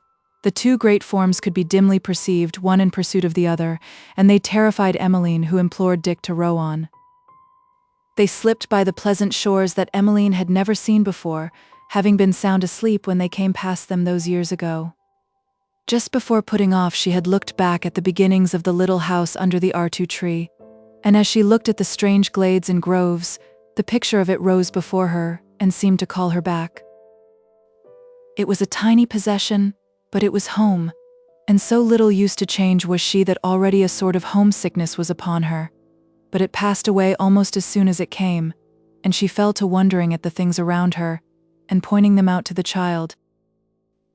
When they came to the place where Dick had hooked the albacore, he hung on his oars and told her about it. It was the first time she had heard of it, a fact which shows into what a state of savagery he had been lapsing. He had mentioned about the canoes, for he had to account for the javelin, but as for telling her of the incidents of the chase, he no more thought of doing so than a Red Indian would think of detailing to his squaw the incidents of a bear hunt. Contempt for women is the first law of savagery, and perhaps the last law of some old and profound philosophy. She listened, and when it came to the incident of the shark, she shuddered. "I wish I had a hook big enough to catch him with," said he, staring into the water as if in search of his enemy. "Don't think of him, Dick," said Emmeline, holding the child more tightly to her heart. "Row on." He resumed the sculls, but you could have seen from his face that he was recounting to himself the incident. When they had rounded the last promontory, and the strand and the break in the reef opened before them, Emmeline caught her breath. The place had changed in some subtle manner. Everything was there as before, yet everything seemed different. The lagoon seemed narrower, the reef nearer, the cocoa palms not nearly so tall. She was contrasting the real things with the recollection of them when seen by a child. The black speck had vanished from the reef. The storm had swept it utterly away. Dick beached the boat on the shelving sand and left Emmeline seated in the stern of it, whilst he went in search of the bananas. She would have accompanied him, but the child had fallen asleep. Hannah asleep was even a pleasanter picture than when awake. He looked like a little brown Cupid without wings, bow or arrow. He had all the grace of a curled-up feather. Sleep was always in pursuit of him, and would catch him up at the most unexpected moments when he was at play, or indeed at any time.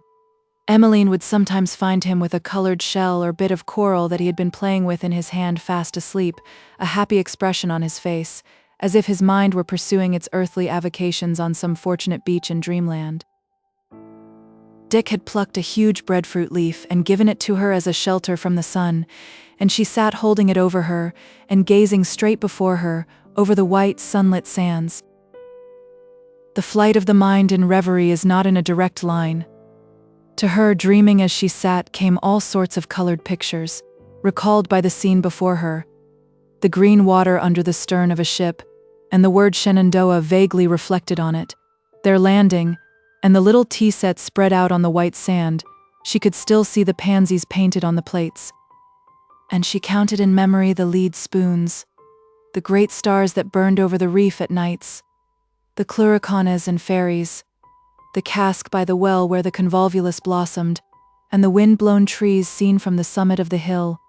All these pictures drifted before her, dissolving and replacing each other as they went.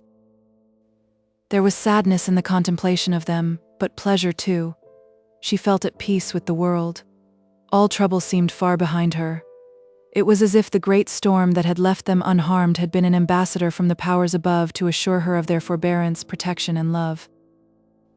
All at once she noticed that between the boat's bow and the sand there lay a broad, blue, sparkling line. The dinghy was afloat. Chapter 20. The Keeper of the Lagoon. The woods here had been less affected by the cyclone than those upon the other side of the island, but there had been destruction enough. To reach the place he wanted, Dick had to climb over felled trees and fight his way through a tangle of vines that had once hung overhead. The banana trees had not suffered at all. As if by some special dispensation of Providence, even the great bunches of fruit had been scarcely injured, and he proceeded to climb and cut them. He cut 2 bunches, and with one across his shoulder came back down through the trees. He had got half across the sands, his head bent under the load, when a distant call came to him, and raising his head, he saw the boat adrift in the middle of the lagoon, and the figure of the girl in the bow of it waving to him with her arm. He saw a skull floating on the water halfway between the boat and the shore, which she had no doubt lost in an attempt to paddle the boat back. He remembered that the tide was going out. He flung his load aside and ran down the beach. In a moment he was in the water. Emmeline, standing up in the boat, watched him. When she found herself adrift, she had made an effort to row back, and in her hurry shipping the sculls she had lost one. With a single scull she was quite helpless, as she had not the art of sculling a boat from the stern. At first she was not frightened, because she knew that Dick would soon return to her assistance, but as the distance between boat and shore increased, a cold hand seemed laid upon her heart. Looking at the shore, it seemed very far away, and the view towards the reef was terrific, for the opening had increased in apparent size, and the great sea beyond seemed drawing her to it. She saw Dick coming out of the wood with the load on his shoulder, and she called to him. At first he did not seem to hear. Then she saw him look up, cast the bananas away, and come running down the sand to the water's edge. She watched him swimming, she saw him seize the scull, and her heart gave a great leap of joy. Towing the scull and swimming with one arm, he rapidly approached the boat. He was quite close, only 10 feet away, when Emmeline saw behind him, shearing through the clear rippling water and advancing with speed, a dark triangle that seemed made of canvas stretched upon a sword point. 40 years ago he had floated adrift on the sea in the form and likeness of a small shabby pine cone, a prey to anything that might find him. He had escaped the jaws of the dogfish, and the jaws of the dogfish are a very wide door. He had escaped the albacore and squid. His life had been one long series of miraculous escapes from death. Out of 1 billion like him born in the same year, he and a few others only had survived. For 30 years he had kept the lagoon to himself, as a ferocious tiger keeps a jungle. He had known the palm tree on the reef when it was a seedling, and he had known the reef even before the palm tree was there. The things he had devoured, flung one upon another, would have made a mountain. Yet he was as clear of enmity as a sword, as cruel and as soulless. He was the spirit of the lagoon.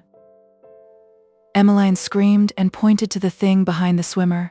He turned, saw it, dropped the oar and made for the boat. She had seized the remaining scull and stood with it poised, then she hurled it blade foremost at the form in the water, now fully visible and close on its prey.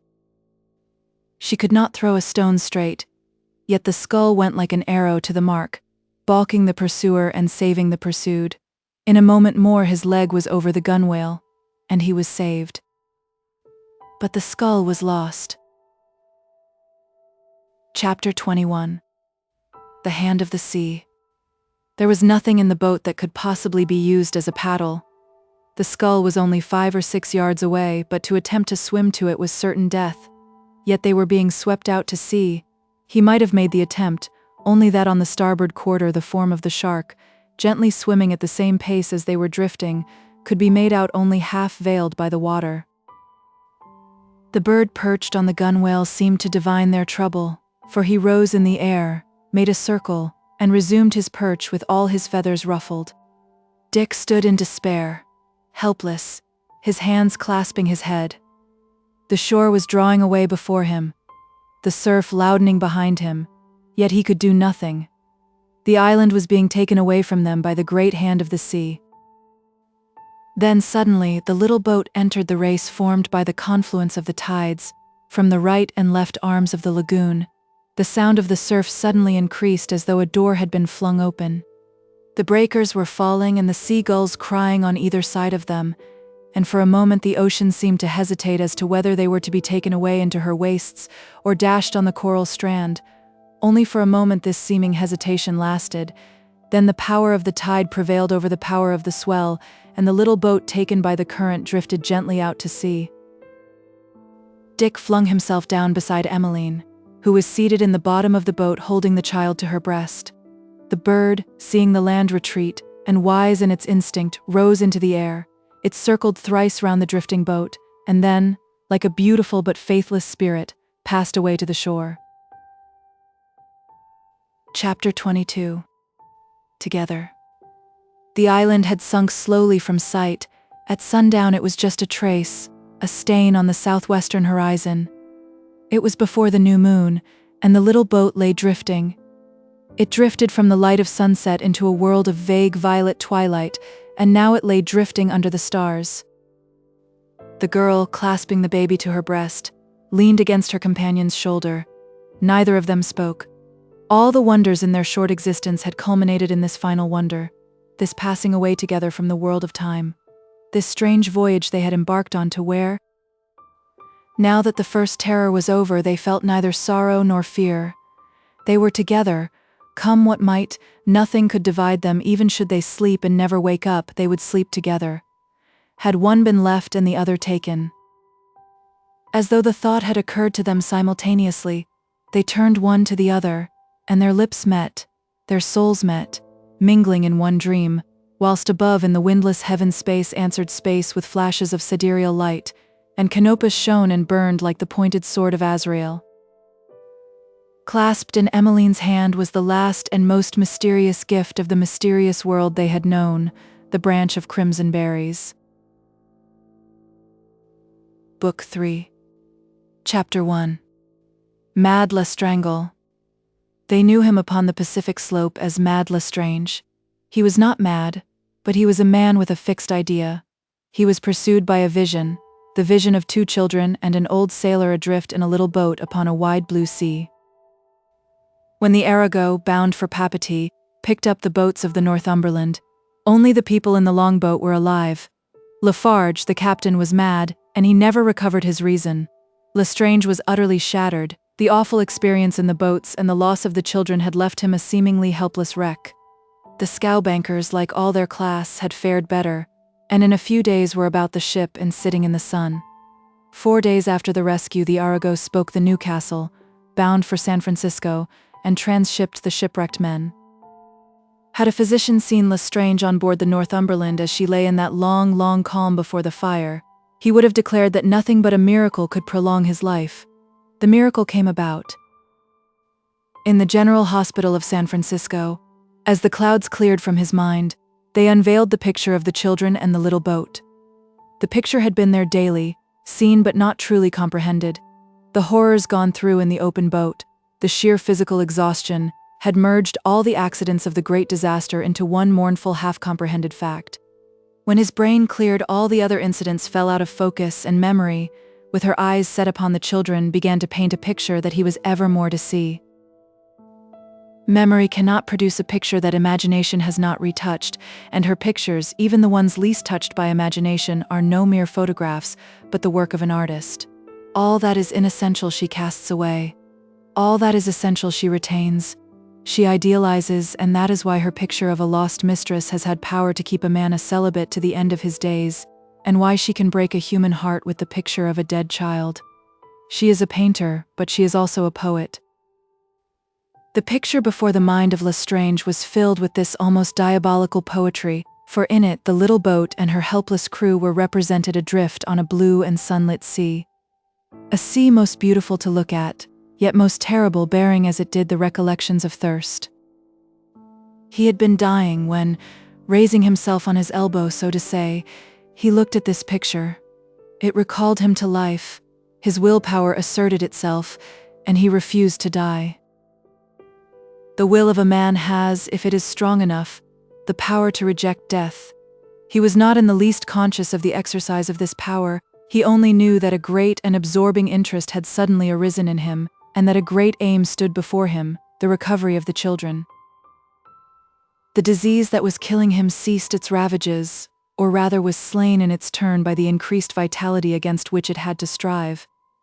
He left the hospital and took up his quarters at the Palace Hotel, and then, like the general of an army, he began to formulate his plan of campaign against fate. When the crew of the Northumberland had stampeded, hurling their officers aside, lowering the boats with a rush, and casting themselves into the sea, everything had been lost in the way of ship's papers, the charts, the 2 logs, everything, in fact, that could indicate the latitude and longitude of the disaster. The first and second officers and a midshipman had shared the fate of the quarter-boat. Of the foremast hands saved, not one, of course, could give the slightest hint as to the locality of the spot. A time reckoning from the Horn told little, for there was no record of the log. All that could be said was that the disaster had occurred somewhere south of the line. In Lafarge's brain lay for a certainty the position, and Lestrange went to see the captain in the Maison de Santé, where he was being looked after, and found him quite recovered from the furious mania that he had been suffering from, quite recovered, and playing with a ball of colored worsted. There remained the log of the Arago. In it would be found the latitude and longitude of the boats she had picked up. The Arago, due at Papeete, became overdue. Lestrange watched the overdue lists from day to day, from week to week, from month to month, uselessly, for the Arago never was heard of again. One could not affirm even that she was wrecked. She was simply one of the ships that never come back from the sea. Chapter 2. The Secret of the Azure. To lose a child he loves is undoubtedly the greatest catastrophe that can happen to a man. I do not refer to its death. A child wanders into the street, or is left by its nurse for a moment and vanishes. At first the thing is not realized. There is a pang and hurry at the heart which half vanishes, whilst the understanding explains that in a civilized city, if a child gets lost it will be found and brought back by the neighbors or the police. But the police know nothing of the matter, or the neighbors, and the hours pass. Any minute may bring back the wanderer, but the minutes pass and the day wears into evening, and the evening to night, and the night to dawn, and the common sounds of a new day begin. You cannot remain at home for restlessness. You go out only to return hurriedly for news. You are eternally listening, and what you hear shocks you. The common sounds of life, the roll of the carts and cabs in the street, the footsteps of the passers-by, are full of an indescribable mournfulness. Music increases your misery into madness, and the joy of others is monstrous as laughter heard in hell. If someone were to bring you the dead body of the child, you might weep, but you would bless him, for it is the uncertainty that kills. You go mad, or go on living. Years pass by and you are an old man. You say to yourself, he would have been 20 years of age today. There is not in the old ferocious penal code of our forefathers a punishment adequate to the case of the man or woman who steals a child. Lestrange was a wealthy man, and one hope remained to him, that the children might have been rescued by some passing ship. It was not the case of children lost in a city, but in the broad Pacific, where ships travel from all ports to all ports, and to advertise his loss adequately, it was necessary to placard the world. $10,000 was the reward offered for news of the lost ones, $20,000 for the recovery, and the advertisement appeared in every newspaper likely to reach the eyes of a sailor, from the Liverpool Post to the Dead Bird. The years passed without anything definite coming in answer to all these advertisements. Once news came of 2 children saved from the sea in the neighborhood of the Gilberts, and it was not false news, but they were not the children he was seeking for. This incident at once depressed and stimulated him, for it seemed to say, if these children have been saved, why not yours? The strange thing was that in his heart he felt a certainty that they were alive. His intellect suggested their death in 20 different forms, but a whisper, somewhere out of that great blue ocean, told him at intervals that what he sought was there, living and waiting for him. He was somewhat of the same temperament as Emmeline, a dreamer, with a mind tuned to receive and record the fine rays that fill this world, flowing from intellect to intellect, and even from what we call inanimate things. A coarser nature would, though feeling perhaps as acutely the grief, have given up in despair the search. But he kept on, and at the end of the 5th year, so far from desisting, he chartered a schooner and passed 18 months in a fruitless search, calling at little-known islands, and once unknowing, at an island only 300 miles away from the tiny island of this story. If you wish to feel the hopelessness of this unguided search, do not look at a map of the Pacific, but go there. Hundreds and hundreds of thousands of square leagues of sea, thousands of islands, reefs, atolls. Up to a few years ago there were many small islands utterly unknown. Even still there are some, though the charts of the Pacific are the greatest triumphs of hydrography. And though the island of the story was actually on the Admiralty charts, of what use was that fact to Lestrange? He would have continued searching, but he dared not, for the desolation of the sea had touched him. In that 18 months the Pacific explained itself to him in part, explained its vastness, its secrecy and inviolability. The schooner lifted veil upon veil of distance, and veil upon veil lay beyond. He could only move in a right line. To search the wilderness of water with any hope, one would have to be endowed with the gift of moving in all directions at once. He would often lean over the bulwark rail and watch the swell slip by, as if questioning the water. Then the sunsets began to weigh upon his heart, and the stars to speak to him in a new language, and he knew that it was time to return, if he would return with a whole mind. When he got back to San Francisco, he called upon his agent, Wanamaker of Kearny Street, but there was still no news. Chapter 3. Captain Fountain. He had a suite of rooms at the Palace Hotel, and he lived the life of any other rich man who is not addicted to pleasure. He knew some of the best people in the city, and conducted himself so sanely in all respects that a casual stranger would never have guessed his reputation for madness. But when you knew him better, you would find sometimes in the middle of a conversation that his mind was away from the subject, and were you to follow him in the street, you would hear him in conversation with himself. Once at a dinner party he rose and left the room and did not return. Trifles, but sufficient to establish a reputation of a sort. One morning, to be precise, it was the 2nd day of May, exactly 8 years and 5 months after the wreck of the Northumberland. Lestrange was in his sitting room reading, when the bell of the telephone which stood in the corner of the room rang. He went to the instrument. "Are you there?" came a high American voice. "Lestrange, right? Come down and see me. Wanamaker. I have news for you." Lestrange held the receiver for a moment. Then he put it back in the rest. He went to a chair and sat down, holding his head between his hands. Then he rose and went to the telephone again. But he dared not use it. He dare not shatter the newborn hope. News. What a world lies in that word. In Kearny Street, he stood before the door of Wanamaker's office, collecting himself and watching the crowd drifting by. Then he entered and went up the stairs. He pushed open a swing door and entered a great room. The clink and rattle of a dozen typewriters filled the place, and all the hurry of business. Clerks passed and came with sheaves of correspondence in their hands, and Wanamaker himself, rising from bending over a message which he was correcting on one of the typewriter's tables, saw the newcomer and led him to the private office. "What is it?" said Lestrange. "Only this," said the other, taking up a slip of paper with a name and address on it. "Simon J. Fountain, of 45 Rathray Street West.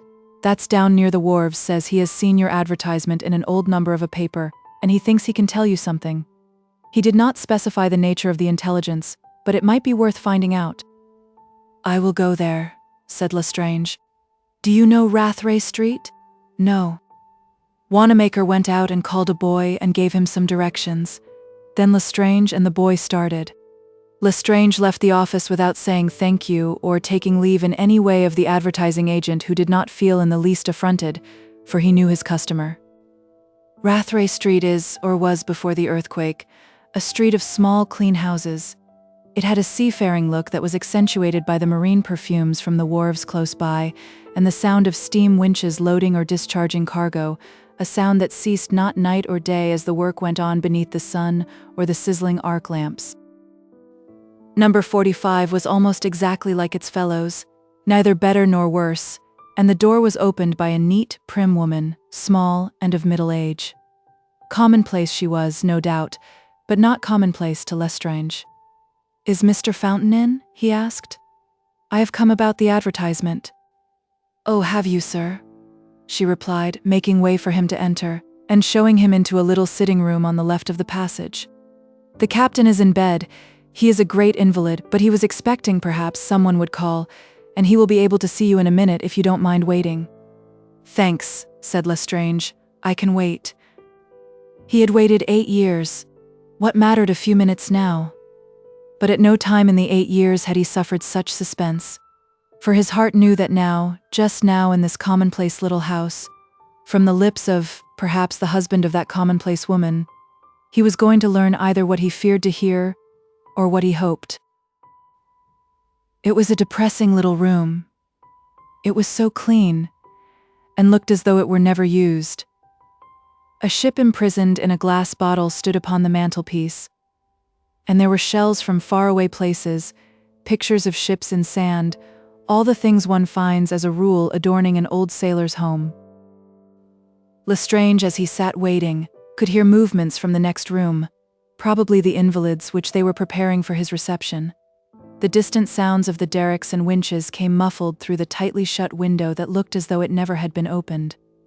A square of sunlight lit the upper part of the cheap lace curtain on the right of the window, and repeated its pattern vaguely on the lower part of the wall opposite.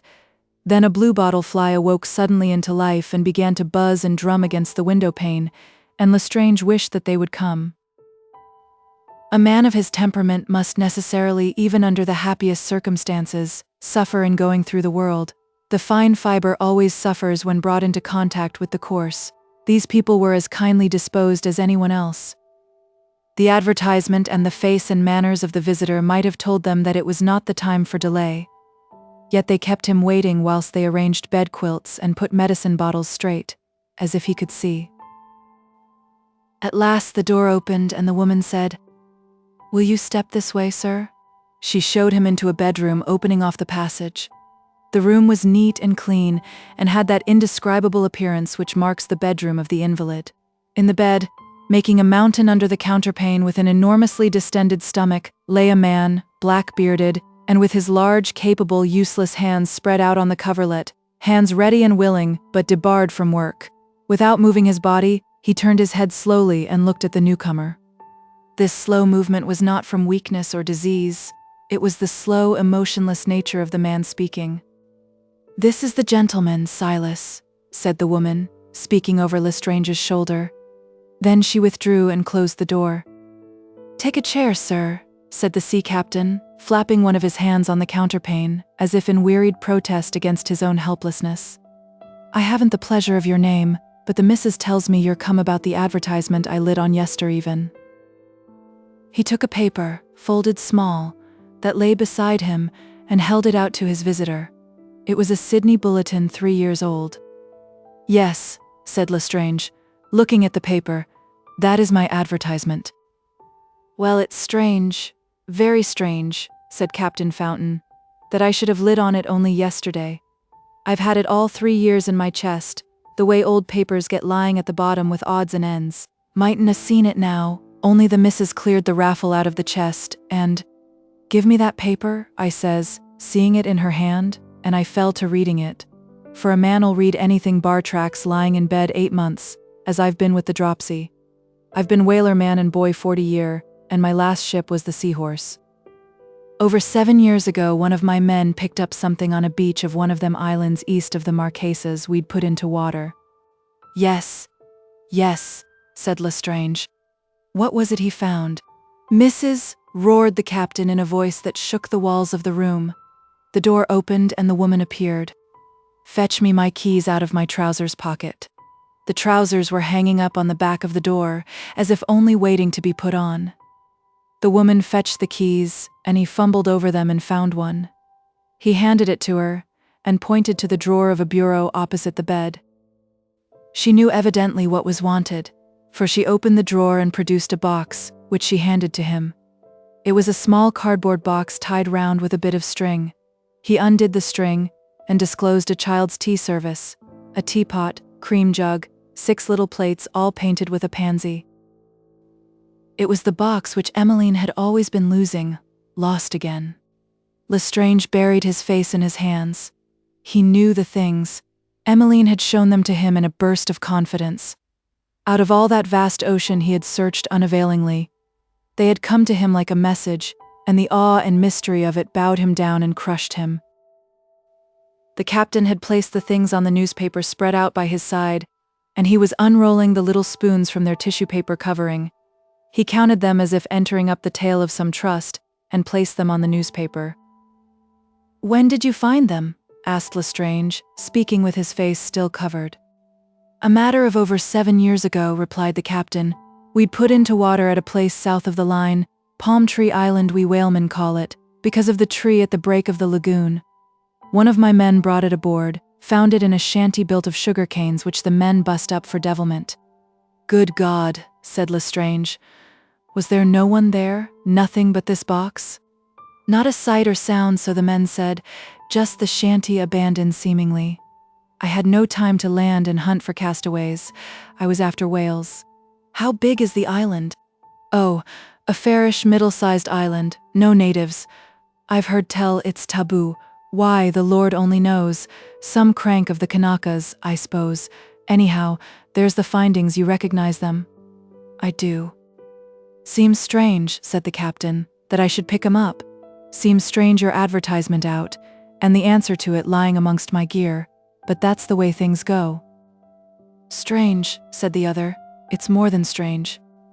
Of course, continued the captain. They might have been on the island hid away somewhere. There's no saying. Only appearances are against it. Of course they might be there now unbeknownst to you or me. They are there now, answered Lestrange, who was sitting up and looking at the playthings as though he read in them some hidden message. They are there now. Have you the position of the island? I have. Mrs., hand me my private log. She took a bulky, greasy black notebook from the bureau and handed it to him.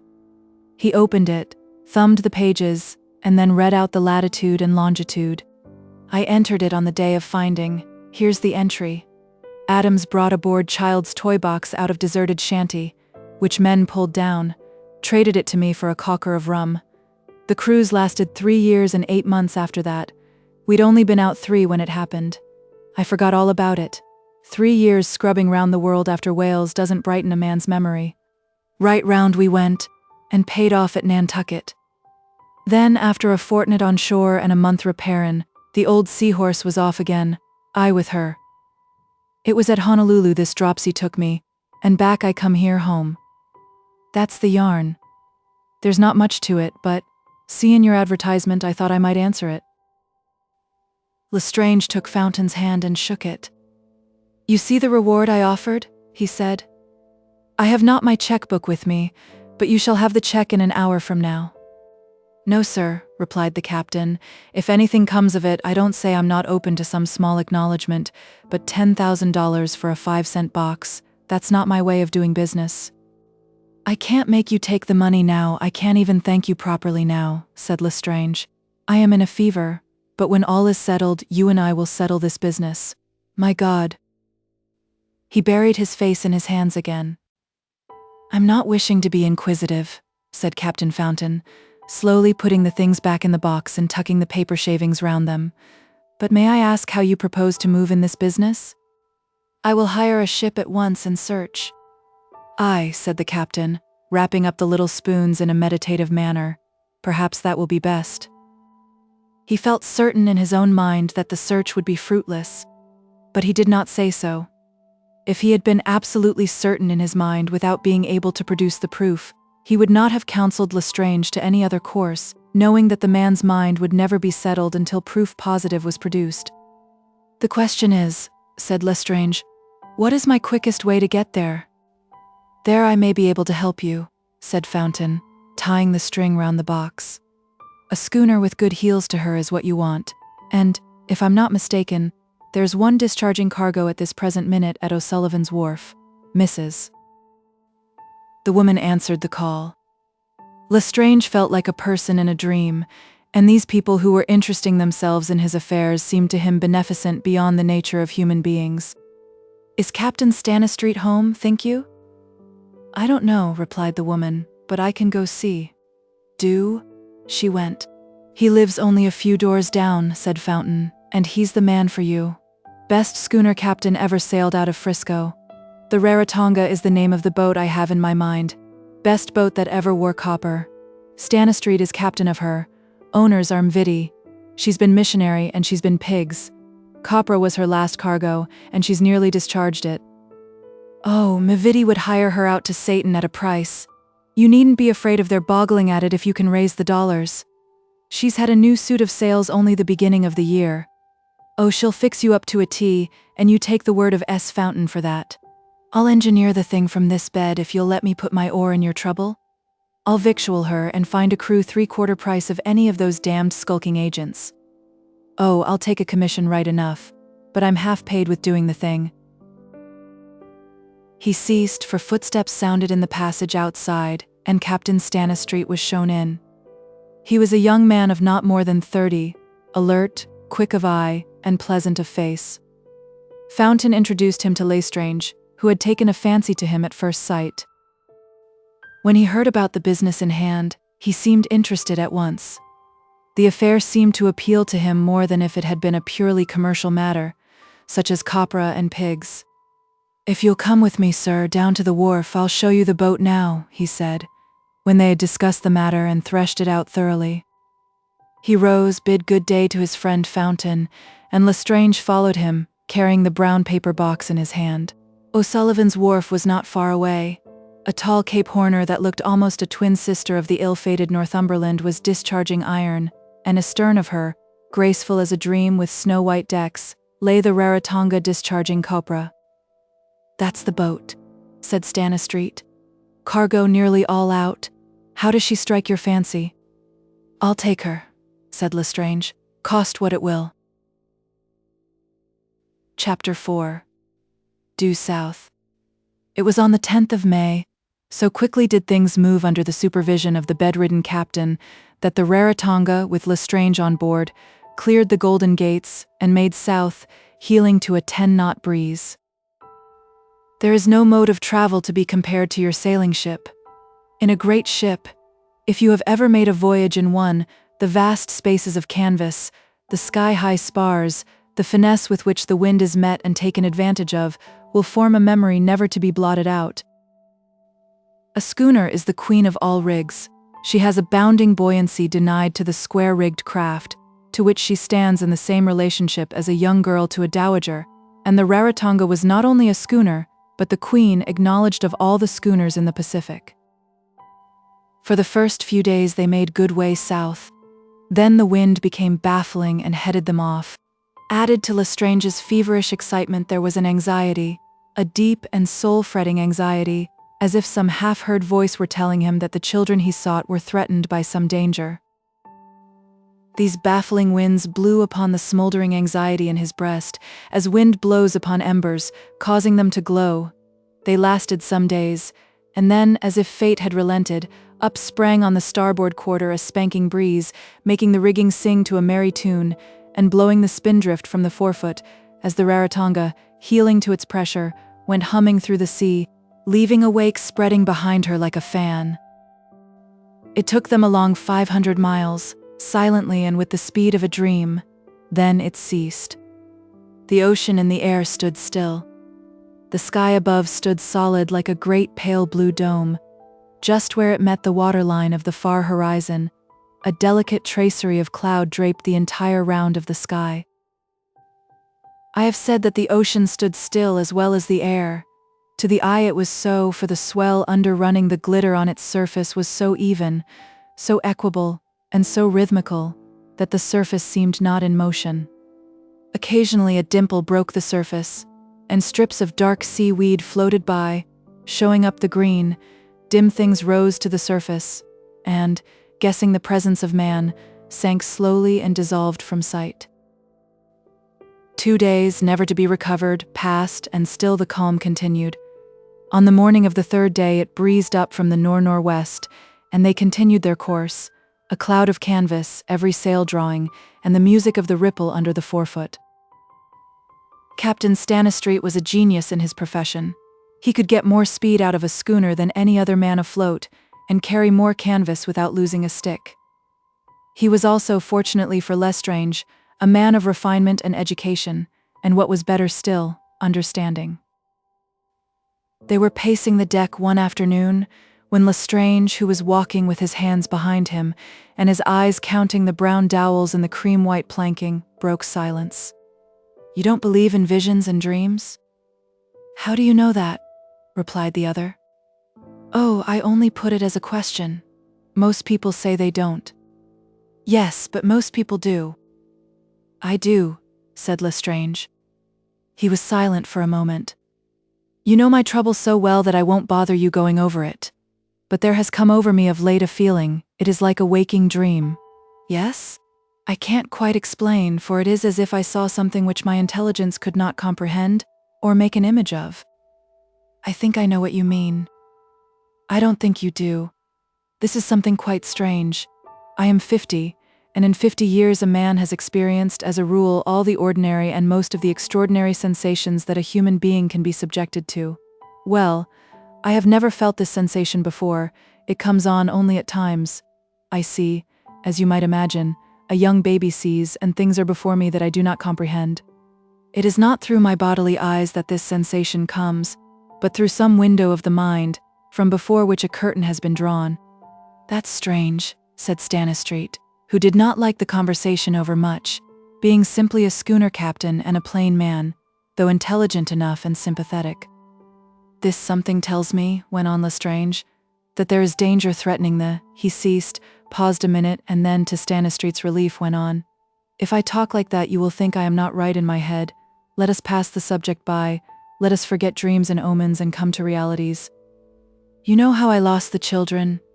You know how I hope to find them at the place where Captain Fountain found their traces?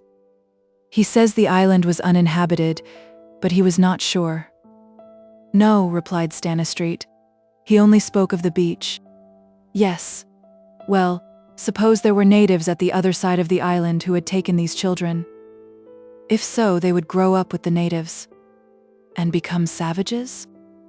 Yes, but the Polynesians can't be really called savages. They are a very decent lot. I've knocked about amongst them a good while, and a Kanaka is as white as a white man, which is not saying much, but it's something. Most of the islands are civilized now. Of course there are a few that aren't, but still suppose even that savages, as you call them, had come and taken the children off. Lestrange's breath caught, for this was the very fear that was in his heart, though he had never spoken it. Well? Well, they would be well treated, and brought up as savages? I suppose so. Lestrange sighed. Look here, said the captain. It's all very well talking, but upon my word I think that we civilized folk put on a lot of airs and waste a lot of pity on savages. How so? What does a man want to be but happy? Yes. Well, who is happier than a naked savage in a warm climate? Oh, he's happy enough, and he's not always holding a corroboree. He's a good deal of a gentleman, he has perfect health, he lives the life a man was born to live face to face with nature. He doesn't see the sun through an office window or the moon through the smoke of factory chimneys. Happy and civilized too, but, bless you, where is he? The whites have driven him out. In one or two small islands you may find him still, a crumb or so of him. Suppose, said Lestrange, suppose those children had been brought up face to face with nature. Yes? Living that free life. Yes? Waking up under the stars, Lestrange was speaking with his eyes fixed, as if upon something very far away. Going to sleep as the sun sets, feeling the air fresh, like this which blows upon us, all around them. Suppose they were like that, would it not be a cruelty to bring them to what we call civilization? I think it would, said Stanistreet. Lestrange said nothing, but continued pacing the deck, his head bowed and his hands behind his back. One evening at sunset, Stanistreet said, We're 240 miles from the island, reckoning from today's reckoning at noon. We're going all 10 knots even with this breeze. We ought to fetch the place this time tomorrow. Before that, if it freshens. I am greatly disturbed, said Lestrange. He went below, and the schooner captain shook his head, and locking his arm round a rattlin, gave his body to the gentle roll of the craft as she stole along, skirting the sunset, splendid, and to the nautical eye full of fine weather. The breeze was not quite so fresh next morning, but it had been blowing fairly all the night, and the Rarotonga had made good way. About 11 it began to fail. It became the lightest sailing breeze, just sufficient to keep the sails drawing, and the wake rippling and swirling behind. Suddenly Stanistreet, who had been standing talking to Lestrange, climbed a few feet up the mizzen ratlins, and shaded his eyes. What is it? Asked Lestrange. A boat, he replied. Hand me that glass you will find in the sling there. He leveled the glass and looked for a long time without speaking. It's a boat adrift, a small boat, nothing in her. Stay. I see something white, can't make it out. Hi there. To the fellow at the wheel, keep her a point more to starboard. He got onto the deck. We're going dead on for her. Is there anyone in her? Asked Lestrange. Can't quite make out, but I'll lower the whaleboat and fetch her alongside. He gave orders for the whaleboat to be slung out and manned, As they approached nearer, it was evident that the drifting boat, which looked like a ship's dinghy, contained something, but what could not be made out. When he had approached near enough, Stannistreet put the helm down and brought the schooner to, with her sails all shivering. He took his place in the bow of the whaleboat and Lestrange in the stern. The boat was lowered, the falls cast off, and the oars bent to the water. The little dinghy made a mournful picture as she floated, looking scarcely bigger than a walnut shell. In 30 strokes, the whaleboat's nose was touching her quarter. Stannistreet grasped her gunwale. In the bottom of the dinghy lay a girl, naked all but for a strip of colored striped material. One of her arms was clasped round the neck of a form that was half hidden by her body, the other clasped partly to herself, partly to her companion, the body of a baby. They were natives evidently wrecked or lost by some mischance from some inter-island schooner. Their breasts rose and fell gently, and clasped in the girl's hand was a branch of some tree, and on the branch a single withered berry. "Are they dead?" asked Lestrange, who divined that there were people in the boat, and who was standing up in the stern of the whaleboat trying to see. "No," said Stannistreet, "they are asleep." The end.